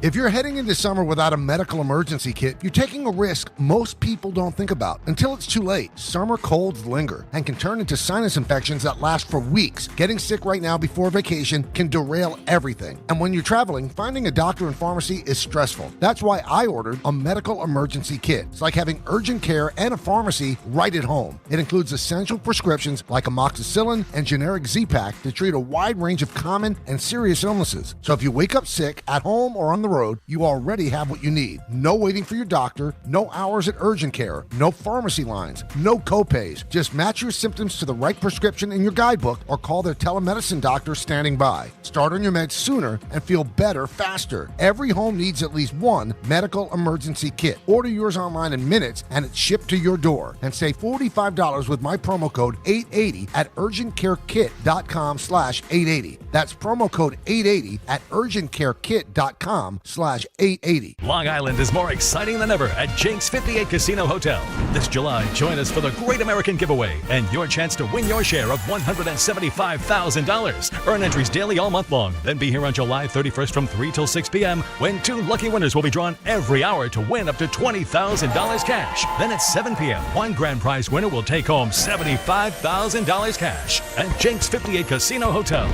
If gambling is a problem for you or someone you care about, please call the 24-hour toll-free helpline at 1-877-8-HOPE-NY or text HOPE-NY. Rich Eisen here with some advice. If high-interest credit card debt is grinding you down, it might be time to call an audible with a SoFi personal loan. It consolidates your debt into one low monthly payment with no fees required. And with as soon as the same-day funding, you can make the right play fast. Call an audible on your debt today at SoFi.com/debtplay. Loans originated by SoFi Bank N.A., member FDIC. Terms and conditions apply. NMLS 696891. Fast funds terms apply at SoFi.com/debtplay. Michelle here. Look, in sports, the best teams know when to make their move. Sherwin-Williams is making theirs with their 4th of July sale. We're talking 30% off paints and stains June 26th through July 6th. You know, I'm looking at these studio walls. They're a bit gray. I'm thinking I wouldn't mind a little more red in here. Get that Cardinal spirit going. Yeah, I like that. Order online and get everything delivered right to your door or swing by your neighborhood Sherwin-Williams store. Retail sales only. Some exclusions apply. See source for details. Delivery available on qualifying orders. This is the Michael K. Show. I'm not quite sure how you blame Boone for this, and how do you blame Cashman for it? Could anybody have actually predicted that Aaron Judge was going to get hurt and be out 3 months? He's incredibly important to this team. But I will tell you this, you should be upset. They're playing like garbage right now, because as bad as the injuries are, they shouldn't be this bad, because they are bad on an embarrassing level now. The Michael K. Show, weekdays at 1 on ESPN New York and streaming live on YouTube. Presented by the Parisman Firm. Progressive knows that boat days can come with unexpected problems. Oh no, I dropped my lip balm in the water. I can't think of anything worse than the looming threat of potentially having chapped lips. It was ginger vanilla too, my favorite flavor. If a real problem comes along, your boat's protected 24/7 with Progressive, so you can keep worrying about boater problems. Progressive Casualty Insurance Company and Affiliates, not available in D.C. In a contracting business, you're either growing or you're grinding. Success is no longer about hard work alone. It's about using AI to accelerate impact. Service Titan is the only integrated intelligence that seamlessly automates your entire workflow, from first call to final invoice. Born in the trades, built for visionaries ready to stop operating and start automating. Service Titan, AI for the trades. 880 ESPN, WHSQ, and WCBS-FM HD2, New York. A Good Karma Brands radio station.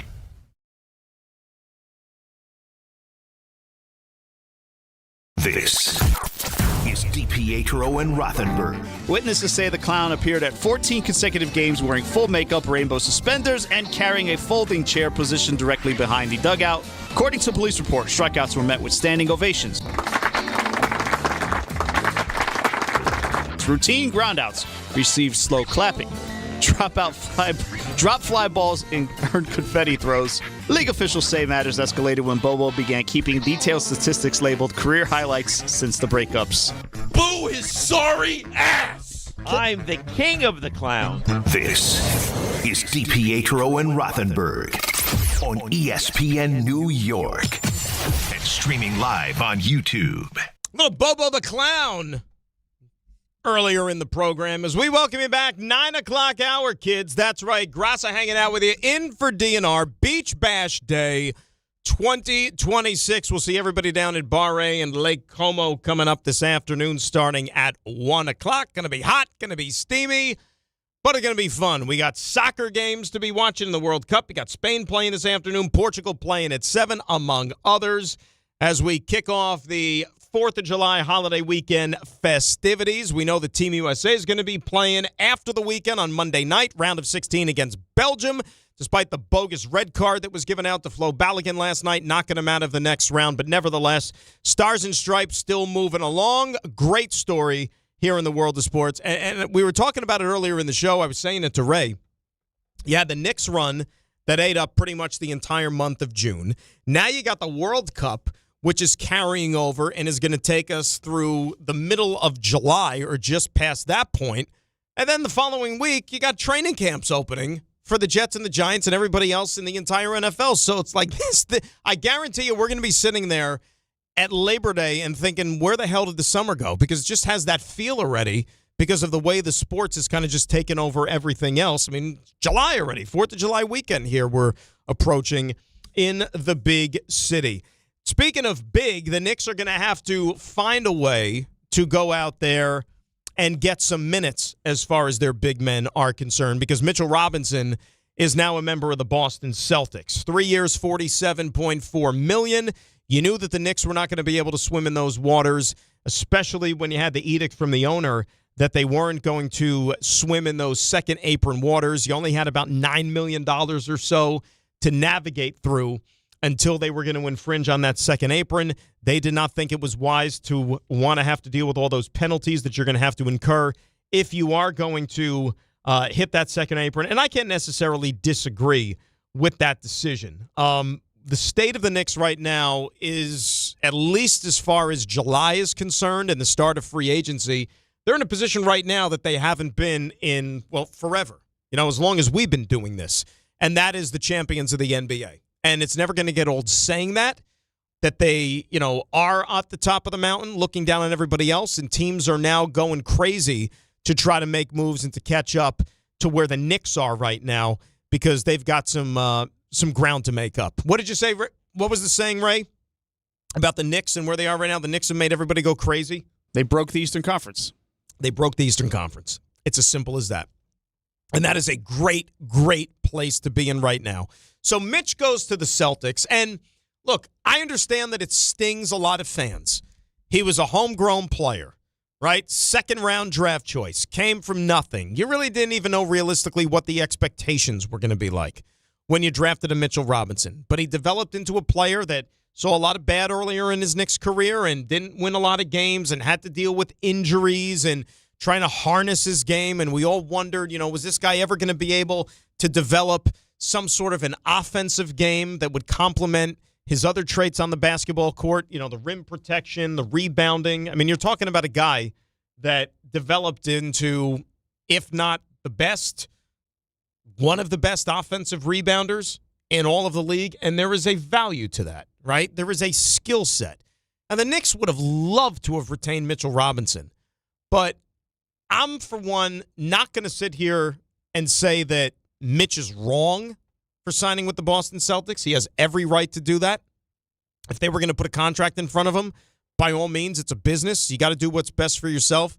And on the other hand, as some people are kind of insinuating, and I'm talking about the Knicks fans, you can't sit here and say that Mitchell Robinson should be viewed as a traitor for signing with the Boston Celtics. This is professional sports. Okay, we've seen Yankees go to the Red Sox. We've seen Red Sox go to the Yankees. It doesn't matter. We've seen Jets become Giants, Giants become Jets, Jets become Patriots, Patriots, Jets, vice versa. Giants, Cowboys, Giants. It doesn't matter. Those days are long, long gone. If somebody's going to pay you a lot of money to play a kid's game for a living and continue your career, by all means, you got to do what's best for you and your family. Now, what do the Knicks do to pivot? Okay, how are you going to go and find a way to eat up those, on average, let's say 15 minutes a night that you can depend upon, or you in the past were depending upon from Mitchell Robinson, right? Mitch only played about 13 minutes a night in the playoffs, all right? And when you get to that point, all right, you're going to have to find somebody to help eat up those minutes. The Knicks are talented enough. They've got arguably the best starting five in the league. That Mike Brown and company can get a little creative about how they want to go about running a lineup on the floor on any given night. We talked about it quite often. Look at the NBA Finals, right? And that was when they were going up against a team that had a 7'4" alien, right? They would play a small lineup out there with OG Anunoby, the tallest player on the floor. And they weren't any worse for the wear, right? So I'm not going to sit here and lose sleep over the fact that now they don't have a backup center for the time being. They will get a body in here. I don't know who that is, but don't you have faith in Leon Rose? Don't you have trust that he and his staff are going to be able to do something to the betterment of the club and still leave them some flexibility on the back end to be able to still not cripple your cap and to not hamstring you if something were to arise otherwise? The Knicks will be fine.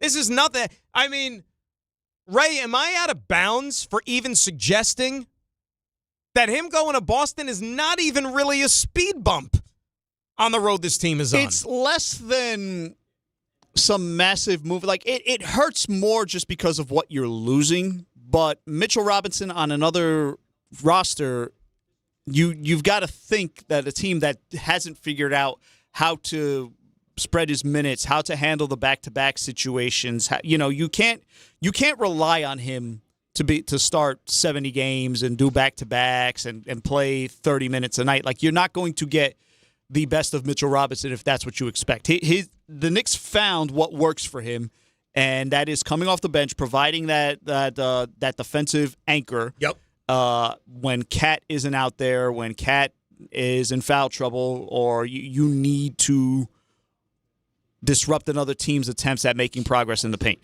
But for a long period of time, and you've seen it out there, he either gets winded or he gets hurt. And again, like, that's not to discredit anything that he's great at what he does. He's probably the best offensive rebounder in the league, one of the best shot blockers in the league. He affects what other teams do when he's out there. The issue is how long you can have him out there. And there was a lot of trial and error that the Knicks had to go through to arrive at that solution, right?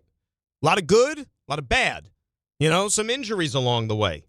So if you're the Celtics, and I know that you've seen Mitchell Robinson somewhat up close, but not to the extent that the Knicks have. Like, they don't know the true ins and outs.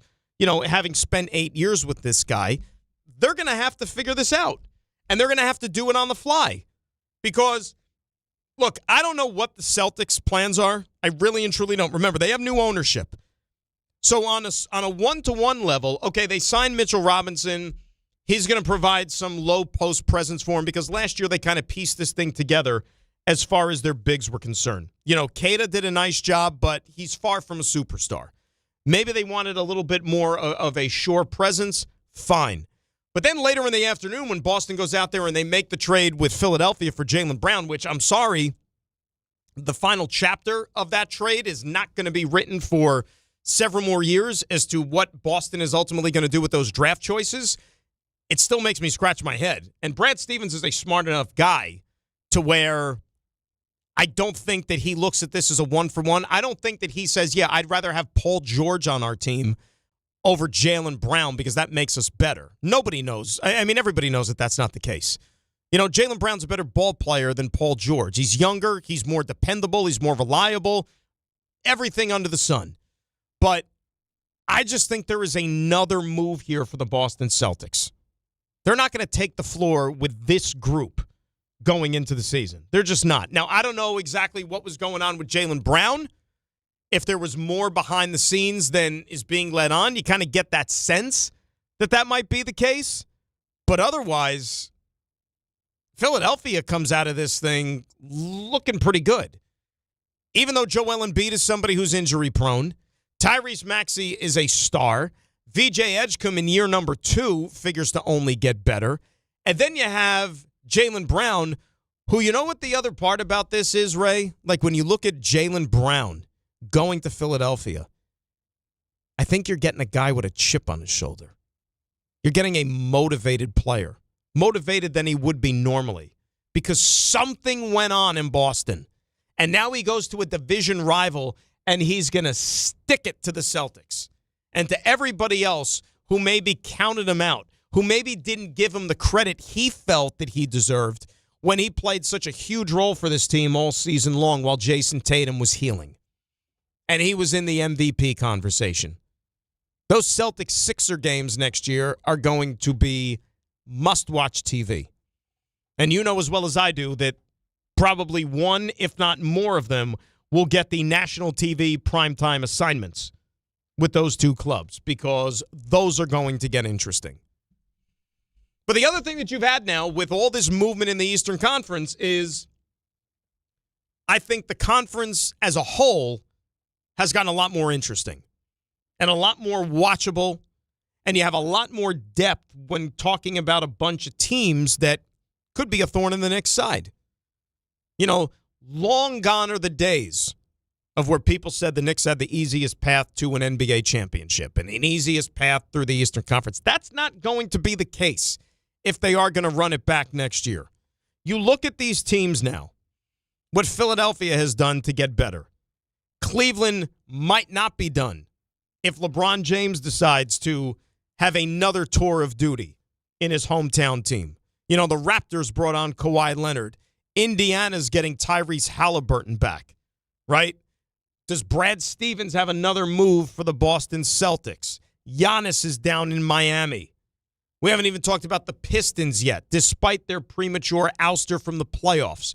Cade Cunningham is still a first-team All-NBA player. A lot of what the Pistons figure to be next year is whether or not Jalen Duren's going to be back or how do they kind of pivot and pick up the pieces if he is to move on. But this conference has a lot more meat to it than what we thought it was at the end of the season going into the playoffs. We haven't even brought up the Orlando Magic, for example, and what they can do. How about a Charlotte Hornets team, which caught fire late in the season? And I know that they've been active here so far in the offseason, making a couple of trades that, some people love, some people hate, but they've got ability on that team. And it's a young collection of players that I don't think are going to be a pushover necessarily that they were for at least the first half of the season this past year. So it's a lot of fun. The Eastern Conference now is a lot more watchable, if you ask me. And by the way, the Knicks are the team that everybody is chasing. And that's what should make you feel good as a fan of the club. At 800-919-3776. All right, we'll get to some calls here in just a little bit, but normally at this time, we turn things over to either RJ and Ray to get us caught up on some of the things that we have maybe glanced over, that we haven't had time to talk about.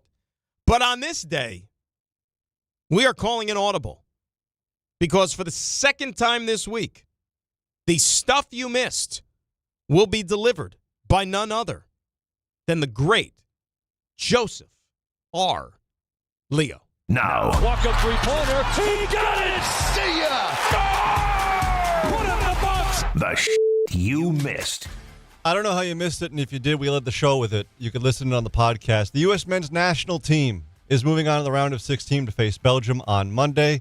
Flo Balogun scored the first goal of the game in the 45th minute. He also got a much scrutinized red card in the 64th minute that will take him out of Monday's contest. Yeah, he's not going to score any goals against Belgium. He could take that to the bank. Maybe in the next round, if the U.S. actually wins the game. That would be the sweet, sweet revenge in the quarters if he can have like a hat trick with the same official, maybe. Oh, Ray!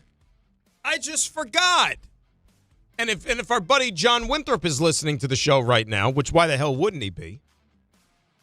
We had a red card against an American player.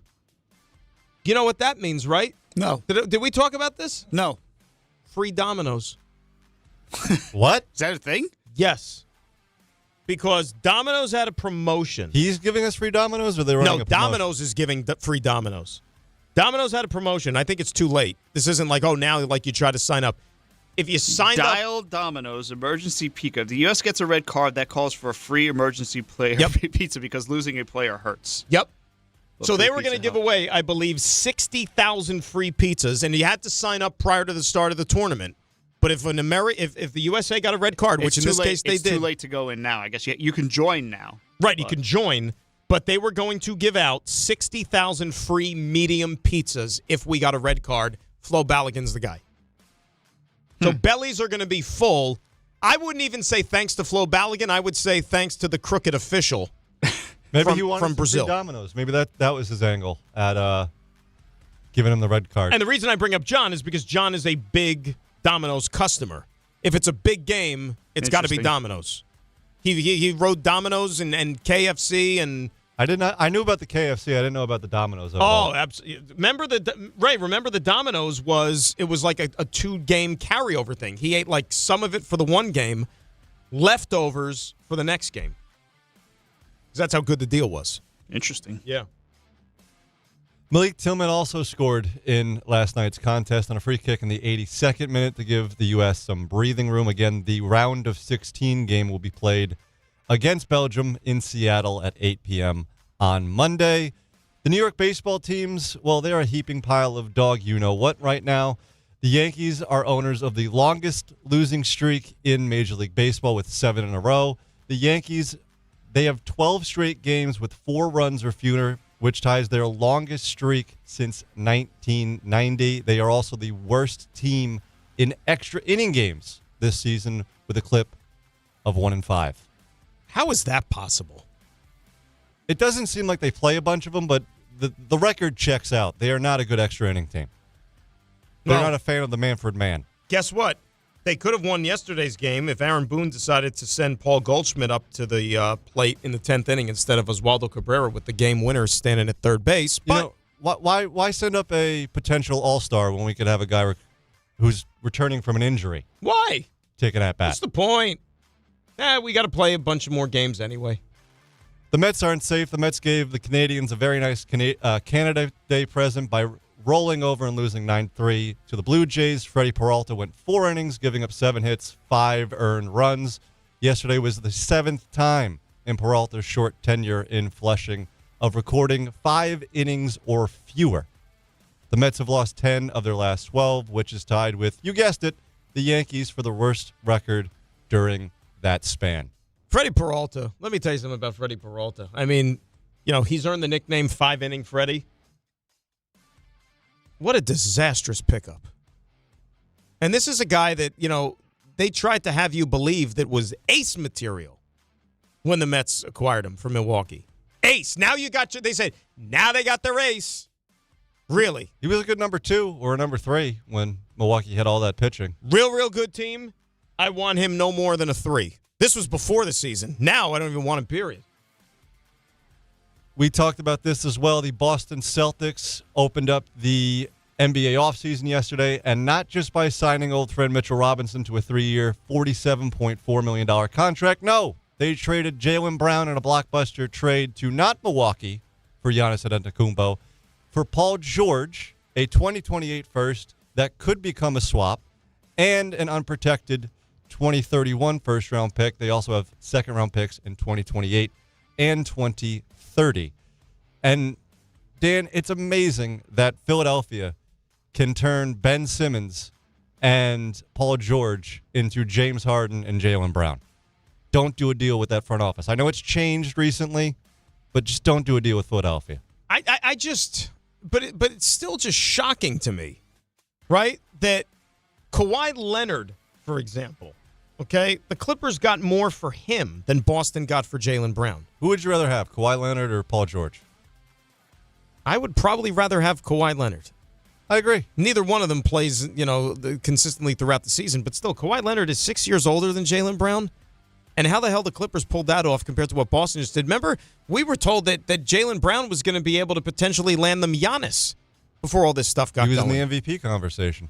And, seriously, how is Paul George on anybody's mind thinking that he's a difference maker at this stage of his career? Paul George, that contract that he signed 2 years ago, he's played 41 games. That's the most in the 2 years of that contract. He also has a $50+ million player option in 2 seasons as a 38-year-old. I'm pretty sure it's safe to say he'd pick that one up right about now. It's insane. It really and truly is insane. The Celtics weren't the only team getting busy yesterday. The Lakers are moving on from LeBron James, and they signed former Knick Quentin Grimes to a 4-year, $60 million deal. Sandro Mamukelashvili to a 4-year, $52 million deal. Colin Sexton inks a 2-year, $19 million contract with a player option for next year. And the big move, they did a sign-and-trade with Utah for Walker Kessler. Kessler gets a new 4-year, $130 million contract. Remember how many times, Ray, we've heard the Walker Kessler to the Knicks rumors? Not so much recently, but remember before the Knicks really got going and they're building this thing? Remember the Walker Kessler rumors? And I was always just stay away from any team Danny Ainge is involved with. That was always my philosophy. Don't deal with Danny Ainge. I like Walker Kessler too a lot. Utah is getting an unprotected first round picks in 2031 and 2033. They're also getting 2 pick swaps in 28 and 30. And oh, by the way, Dan, NHL free agency is also underway. And the Rangers, they've been a busy club. They've signed Oliver Bjorkstrand away from Tampa on a 1-year, $4.5 million contract. They've acquired goalie Jonas Korpisalo. There you go. From the Bruins. Vinny Trocheck is now a member of the Seattle Mammoth. Singular. They get Utah Mammoth. Utah Mammoth. You're thinking of the Seattle Kraken? I'm thinking of the Seattle Kraken. I wrote down. I thought he got traded again. I was like, what, no. Again? Yeah. I wrote down the Mammoth. I was thinking of it's Seattle. Similar. Anyway, they get back. It's no S either way. Yeah, singular Mammoth for whatever reason. They get back Sean Dorsey, Cole Baudin, Baudouin, if we want to be specific. There we go. French. And a 2027 third-round pick. The Blue Shirts have also traded Will Borgen to Boston for a 2027 second-round pick and a 2028 third-round pick that could become a second if Boston reaches the Eastern Conference Finals in either 27 or 28, and Borgen plays half of the games for the Bruins. So, real quick before Joe moves on with that, the Rangers made a lot of moves here, and the goal was to shore up the blue line, right? Yep. And so now your first pair's Foxy and Vlad. Well, he didn't mention Marcus Pettersson either. So you got Marcus Pettersson and Dursey. That's a solid second pair.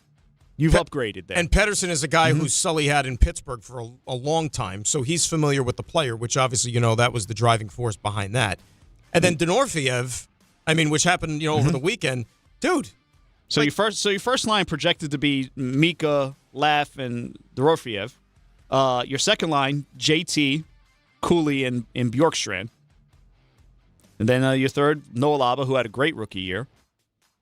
Gabe Perreault. Gabe's not in the top 6? Right now, again, this is all projection, so we have no idea. But right now, Gabe would be on the third line. But listen, your second and third lines, you feel like you have a little bit more solid depth in your middle 6 right now. Yes, and a lot of those kids last year, with the exception of Gabe Perreault, are guys that you could get some comfortability on that third and fourth line. You know what I'm saying? Like, they've gotten a lot of playing experience. So, they're clear, like, it's not, they're not going for the slow rebuild here. They're trying to make a team that, it's not going to be an Eastern Conference dominator, but they think they can make a playoff run. You know what I think what the moves, and who knows if they're done or whatever. Obviously, they're far from, like, Stanley Cup still. They've raised the floor, I think. 100%. That makes sense? 100%. Which is fine. Again, they were picking 5th this year. Should have been. And did they drop in the lottery? They dropped one. They did. They dropped one. There you go. Yeah. No, thanks, Toronto. I think, yeah, exactly. I think I like what they're doing so far. Are you saying thanks Toronto the Leafs or thanks Toronto, nudge, nudge? Either way. Can't trust them.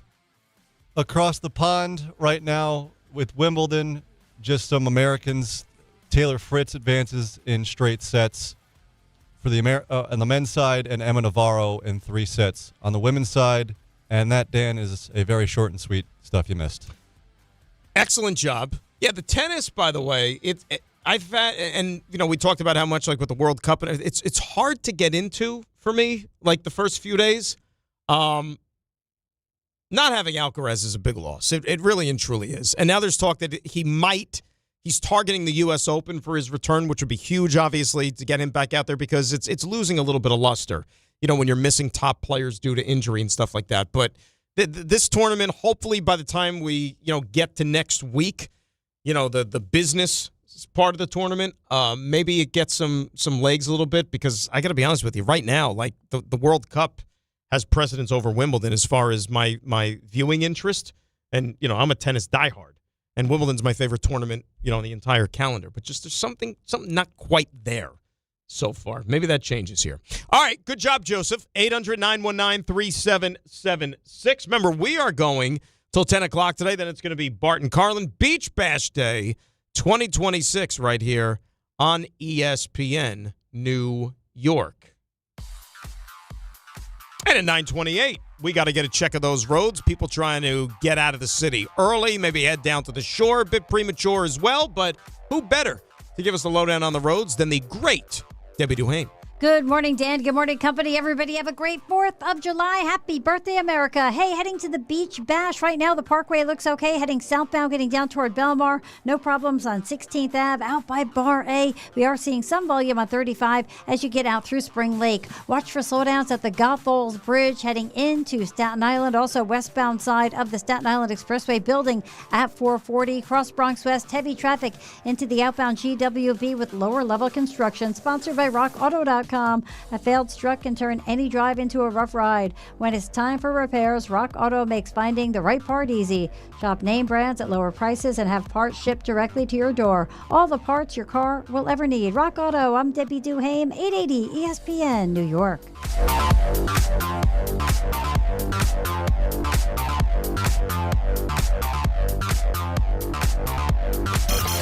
This is Bart and Carlin on ESPN New York. The Yankees are under pressure, and it's more pressure on Aaron Judge than it is any other athlete in this market because of what Brunson has done. He'll never be accepted as one of the greats until he wins a title. And this is the time, because the American League stinks. Everybody just assumes, kind of like the Knicks, that the National League is that much better, like they did about the Western Conference. Take that easy path. Bart Scott, Chris Carlin, weekdays at 10 a.m. on ESPN New York and streaming live on YouTube. On the biggest stage in the world, FanDuel is changing the game, because sometimes your player gets subbed off and your bet goes with them. Not anymore. With FanDuel Super Sub, if your player is subbed out, your bet stays in. if your player leaves the match, your bet continues on with a substitute, so you're still in on it until the final whistle. So if you're looking to get in on the biggest tournament in the world, now is your time. Visit FanDuel.com/local to get started. Let there be goals this summer on FanDuel. With FanDuel's Super Sub, if your player is subbed out, your bet stays in. That's right, if your player leaves the match, your bet continues on with a substitute, so you're still in on it until the final whistle. On the biggest stage in the world, FanDuel is changing the game. Must be 21 and older and physically present in New York. For help with a gambling problem, call 1-877-8-HOPE-NY or text HOPE-NY at 467369.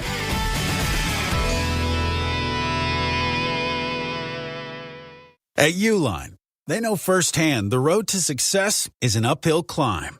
Uline started in the family basement, and through hard work is now North America's most trusted shipping and industrial supplier. They get what it means to have the support of reliable, hard-working partners. So they keep 41,000 items ready to ship. Whether your company is still in a basement office or expanding cross-country, Uline will be there on your road to success. Visit uline.com.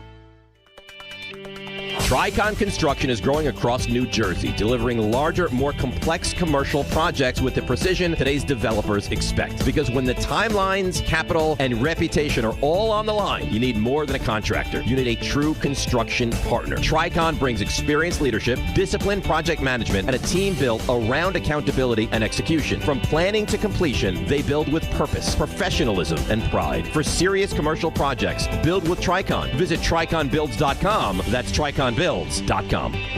Progressive knows that boat days can come with unexpected problems. Oh no, I dropped my lip balm in the water. I can't think of anything worse than the looming threat of potentially having chapped lips. It was ginger vanilla too, my favorite flavor. If a real problem comes along, your boat's protected 24/7 with Progressive. So you can keep worrying about boater problems. Progressive Casualty Insurance Company and Affiliates, not available in D.C.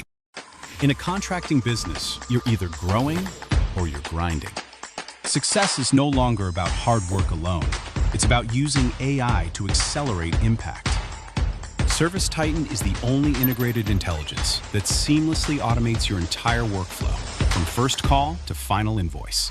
Born in the trades, built for visionaries ready to stop operating and start automating. Service Titan. AI for the trades.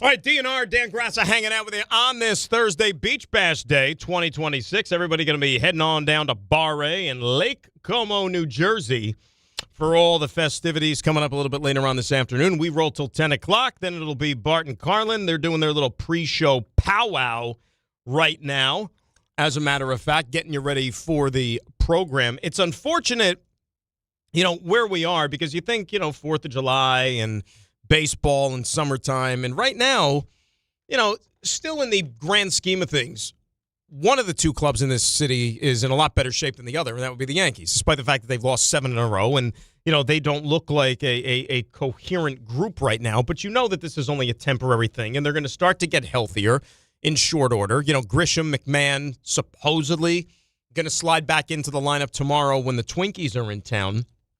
But, Aaron Judge is still a ways away. They said he is weeks, plural, weeks away from even getting imaging again to see how the healing process is going on. Max Fried is throwing bullpens and live BPs and this and that, but, you probably aren't going to see him until close to August, if not the new month entirely. And, Giancarlo Stanton, who the heck knows?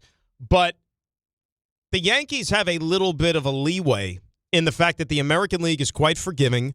You know that really there aren't any supreme threats. And again, it doesn't matter who you talk to and who you ask. Even though the Tampa Bay Rays are the team right now with the best record in the American League and who the Yankees are chasing in the division, they're 5 back. They're 5 back in the loss column. Like, that didn't jump off the page. But, think about it. This 7-game losing streak, and the Rays have now started to play good baseball again. They're 5 back in the loss column. This is a seesaw now, because every time it's, the Rays are playing good. Oh, the Rays have fallen off, and the Yankees are back. Oh, now the Yankees have lost 7 games in a row, and here are the Rays all over again. But the funny thing about it is, though, I still don't sweat them.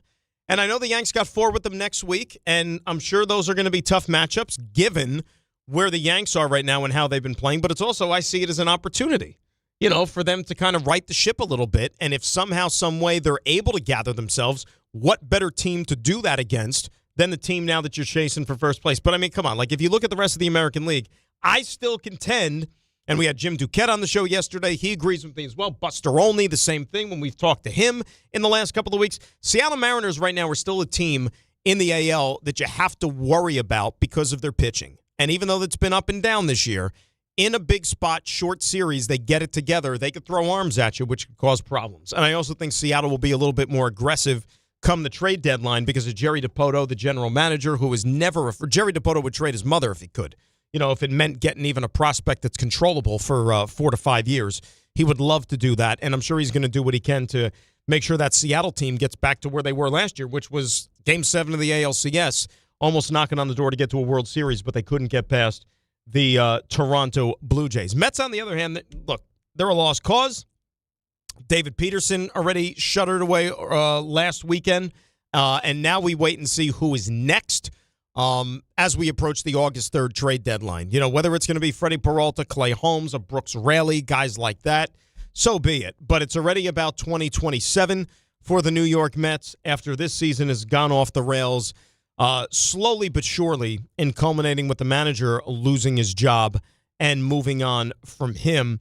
Eric Chavez was part of Carlos Mendoza's coaching staff, but he, along with all the other assistant coaches, were let go by David Stearns after last season. And Chavi was on with Bart Carlin yesterday, as a matter of fact, and he offered his thoughts on how David Stearns, who he's not exactly the biggest fan of, can maybe fix these Mets. Being adaptive, that's a step moving forward for David, right? Because he hasn't really been adaptive yet. Now he needs to be adaptive, like whoever his brain trust is in their team, to get a one clear vision about what they're going to do moving forward. They've been caught in the middle. I know they've wanted to, sign some good players and some short-term contracts, and there's just a lot going on there. But they've got to get together and get committed to, how they're evaluating processes, how they vision putting this team together, commit to that. I think that's what Steve means is, look, it hasn't worked out to this point. Now what? Now what's your next move? Because clearly, if you continue with your processes moving forward, we know from the past that it's not working. So how are we going to adapt, and how are we going to get better moving forward? And I think that's what Steve is referencing. And look, he is, and Chavez, when he went on his own podcast the other day, clearly took a lot of shots at Stearns and isn't a fan of his because Stearns let him go and, made him take a pay cut and all these other things, really attacked his people skills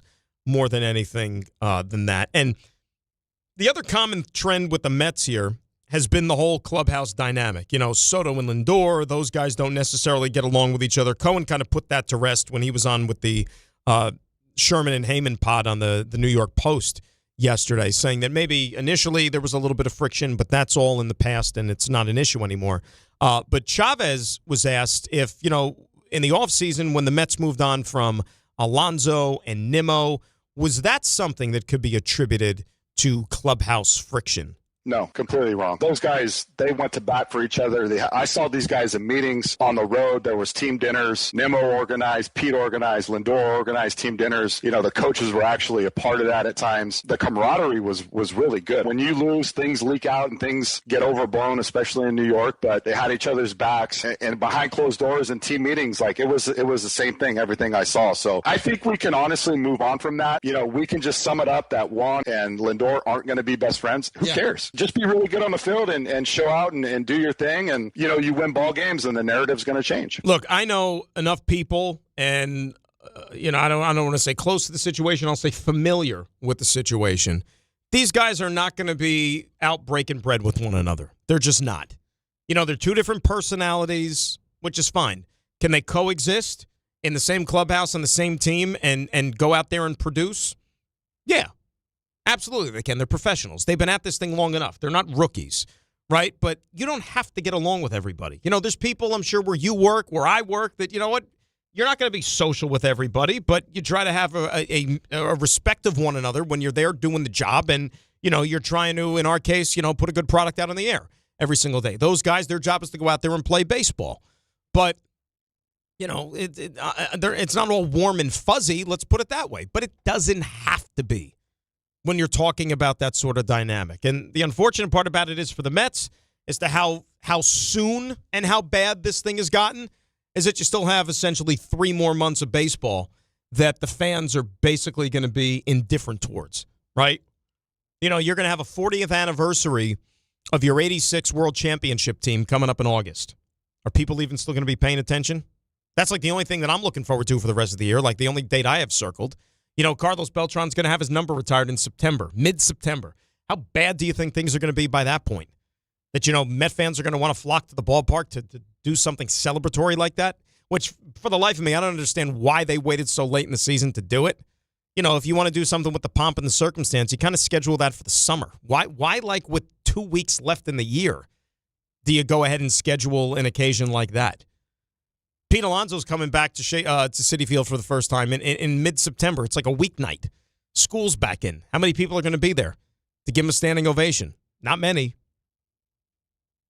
If you intentionally set out to sink this baseball team and this organization for 2026, I don't think you could have done it as well as the Mets and the front office and the organization have done when they put this plan in place in the offseason. It really is remarkable. That takes talent. 800-919-3776. That is the telephone number. Now, Ray is going to give us our 3 stars coming up here shortly before we say goodbye and hand things over to Bart Carlin. But before he even gives you the 3 stars, I know a lot of you have questions out there about, hey, I'm into this World Cup. I got to go get me some soccer merch. I love the kits. I need to go out there and be able to buy some of it. And you know what? I didn't get in on that initial wave of all the Knicks championship memorabilia as well. Like, where can I get some of those things? Well, guess what? Ray has the answer to that very question, and he's going to tell you right now. Well, first of all, why haven't you already? Let's go. This is telling you what you need to know. You need to hear this, New York. This summer, all lines lead to Champ Sports Fan Central Station, a soccer pop-up shop open right in the heart of the city, 125 West 33rd Street. This is the soccer destination in New York. Jerseys for every national team you ride with. USA, Mexico, Argentina, Brazil, and way more, all under one roof. If you want to gear up, rep your country, and feel the energy of the city, Champ Sports Fan Central Station, 125 West 33rd Street, that's where you need to be. And by the way, if you're a Knicks fan still looking for that championship gear, they've got that championship gear to celebrate the team's first title in 53 years. Love it. Get it. Flock to Champ Sports Fan Central Station. We've got some more to do at 800-919-3776. Bart Carlin's coming up at 10, Beach Bash Day. We come back next. Grasso with you on DNR and ESPN New York. Skechers elite athlete OG Anunoby has been making history on the basketball court. Anunoby tips it in. Unbelievable. What a shot. He's been balling out in Skechers high-performance basketball sneakers, and the world is noticed. But how does OG train off the court to keep in peak physical condition? Hands-free Skechers Slip-ins Aeroburst. They help prepare OG for the physical demands of playing at a championship level. Get your pair of Aeroburst for only $165 at a Skechers store, Skechers.com, or wherever high-performance running shoes are sold.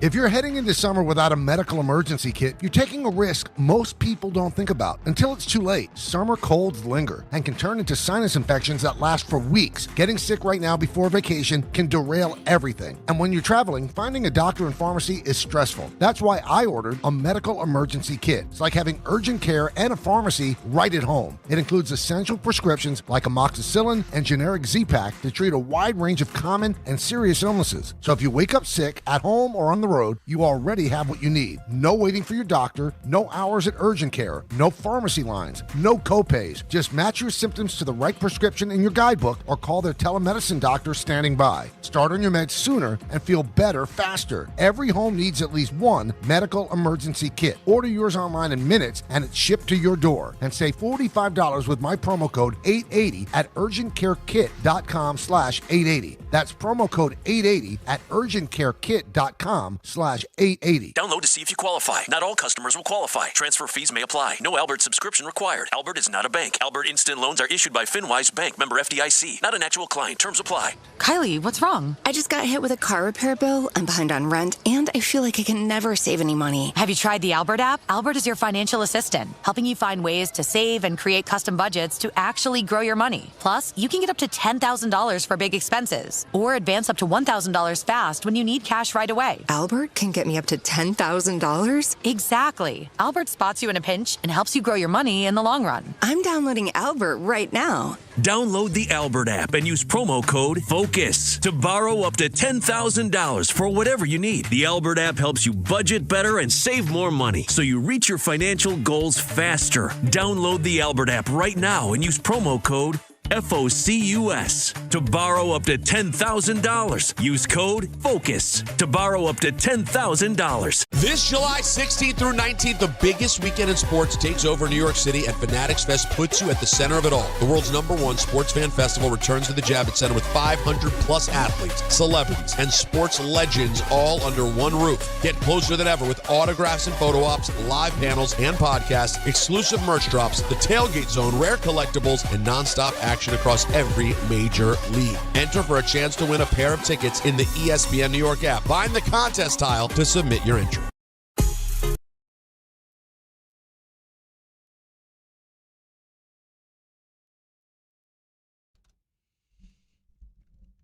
All right, DNR with you on this Thursday. Grassa sitting in for the boys. Bart Carlin warming up in the bullpen. They're going to be coming your way at 10 o'clock. Don't forget Beach Bash Day 2026. That is right, Bar A, Lake Como, New Jersey. Later on this afternoon, 1 o'clock. All the festivities. You get to watch the K Show and DH&R, and there's going to be some soccer shootout tries to try to see if you can solve one Rick DiPietro. There's going to be watch parties. There's going to be music. Everything that you could possibly. You know what? You sit there and ask yourself this question. On a 100-plus degree day, what should I be doing? The answer is the Beach Bash. Because everything that you could possibly think about doing on a 100-degree day, we have for you down there at Bar A. So a good time is going to be had by all. As far as the sports viewing is concerned for the rest of the day, Mets and Yanks have the day off. So the Mets will be down in Atlanta to start a 4-game series coming up on Friday. I'm sure that would is going to go swimmingly. Even though the Braves have kind of leveled off a little bit, they've had they did not have a very, very good June, despite the crazy start they got off to. But they're still much better than the Mets, as we know. And plus, Atlanta's a house of horrors for the Metropolitans. Yankees are going to be home for the Minnesota Twins, a team that usually they handle pretty regularly. And we'll see if they are going to be the cure-all for what has held this Yankee team with 7 consecutive losses. So no baseball today. You do have your World Cup soccer. 3 games, as we now have 2 more days left of the round of 32 before we progress to the start of the round of 16, which will be on the 4th of July on Saturday. But the 3 games you have today, you've got Spain and Austria. That'll be a 3 o'clock start from SoFi out in California. Portugal and Croatia coming up at 7, that'll be from up in Toronto. And if Spain and Portugal win today, the Iberian Peninsula brothers will be locking heads coming up in the round of 16. That will be a doozy. And then for you night owls, 11 o'clock tonight from out in Vancouver. That's right.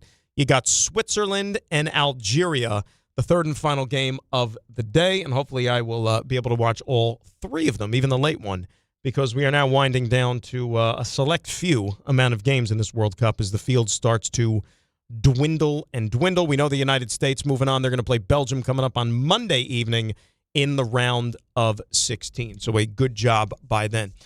Ray, what are your plans as far as the Beach Bash getaway is concerned today? Drinking a lot of water to start. I thought you were going to say drinking. No, just drinking a lot of water. We'll start there and worry about the rest as it comes. Now, drinking water before and during and after? Yes, and yes. Yes. I'd recommend that for Rick DiPietro, regardless of what, whether he stayed in soccer nets or what have you, or having soccer nets kicked past him, as the copy says. I could be wrong. Mm-hmm. I could be telling tales out of school. You might be. Okay.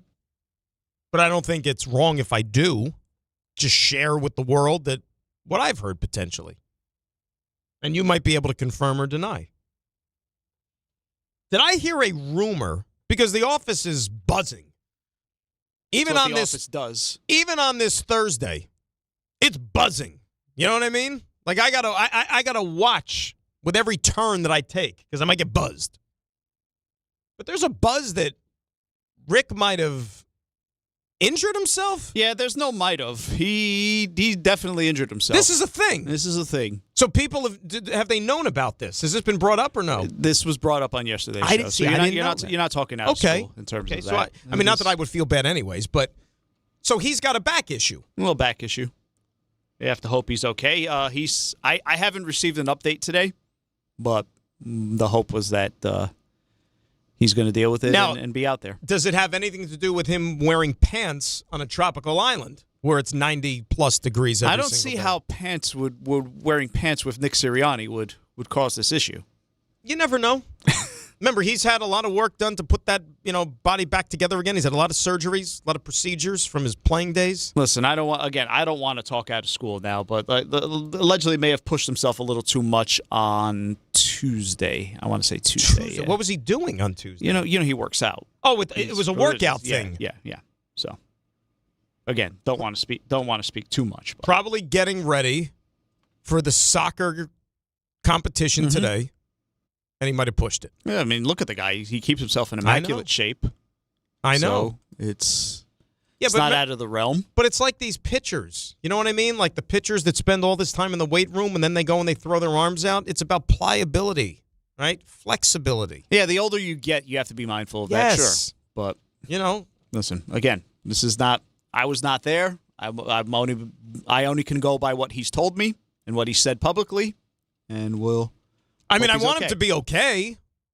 Like, none of this was mentioned to me, like, when I was communicating with him yesterday. Like, I didn't know that he was compromised in any way. I want him to be all right.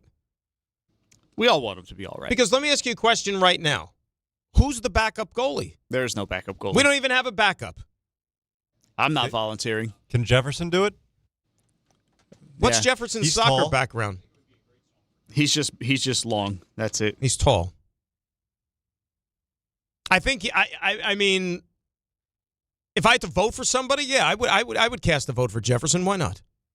How about on-air personalities that are going to be there? Bart? I think Bart has the athlete background. He could do it. Remember, you don't have to be like the biggest guy. I mean, you just got to be like flexible. You got to be quick on your feet. You know, it's no different than when you're playing. Playing goalie in hockey. Like you got to be able to get side to side. Don's been kickboxing, so yeah. I mean, it's not like you're also going up against a World Cup roster either that are going to be kicking the soccer balls. Ronaldo's not making an appearance. No, he's today? not making an appearance. He's got a game tonight. I'd like to see him actually maybe generate a scoring chance. That would be fun. Sometimes you have more faith in the lineup of people that are going to be down at the Beach Bass to try to put one home than freaking one of the best players of all time. But he's also 40 and, probably shouldn't be playing as much as he is. And that's why this happens. So, anyway, we hope Rick is okay. He'll be at the Beach Bash, and hopefully he will be able to fulfill his commitment and to man the goal and try to stop people from achieving the thrill of a lifetime. Anyways, this was a lot of fun today. Thanks to everybody that was a part of the program today. Joe Leo was outstanding with the stuff you missed and other things, of course. But now, as we tend to do in every single one of these programs, I give you the great Raymond Santiago with the 3 stars. Today's 3 stars. Number 3. Oh, shout out to you crazy lovebirds who climb buildings and get the attention of air traffic control and police helicopters. Yes, the happy couple on the Empire State Building. That's who I'm referencing. Yeah, what's all the hoopla going on over there? 2 geniuses climbed to the top of the Empire State Building, the top of the spire. Oh, that's awesome. It's not some worker changing a light, is it? Nah, it's a male, female, dressed in black. They had some flag they were waving when they were up at the top. And he just proposed to her. Congratulations. And they'll start that celebration in the courthouse this morning, allegedly. Probably didn't have to do something as dangerous in a proposal. And the bar's been raised. Like I said, if you were planning to propose on the top of the Empire State Building, abort. Try something else. Number 2. We were talking about Draymond Green and the kicks to the groin he used to deliver back in Golden State. It was to one Steven Adams with the OKC Thunder. Steven Adams basically fought kangaroos growing up in Australia. Yeah. Is it kangaroos? Is it other marsupials from Australia? Koalas, for instance. He freaks out and goes. I don't think that's the sound. That was the koala? Koala bear mix. Found out some things about koalas today that I'd rather not have known, but we found them out anyway. Number 1. Oh, shout out to the U.S. men's team because they won for the first time in a knockout round since 2002. They showed they can play ugly. They showed they can play shorthanded. Very questionable red cards being handed out. Apparently that can lead to a Domino's pizza. I did not know that. Shout out to the folks at Domino's. Shout out to John Winthrop. Shout out to the U.S. men's soccer. Congratulations and good luck on the next round against Belgium. It'll be Belgium. It'll be Belgium, the Red Devils. The Red Devils as they were. What's our nickname? Do we have a nickname? United States. Stars and Stripes. Sure. All right. What is it? Is it Sam's Army? That's what they call the fans or whatever? I don't like that. Well, that's the fan, like those. Mexico's got El Tri, things like that. U.S. needs a nickname. I don't think we have one. We'll work on it. We'll work on something. That's it. Good job by you, as always. See everybody down at the Beach Bash. How about a little Rule 76? As Rick would say, no excuses. Play like the Knicks. Is DiPietro Rothenberg and U.S. Soccer on ESPN New York. He freaks out and goes.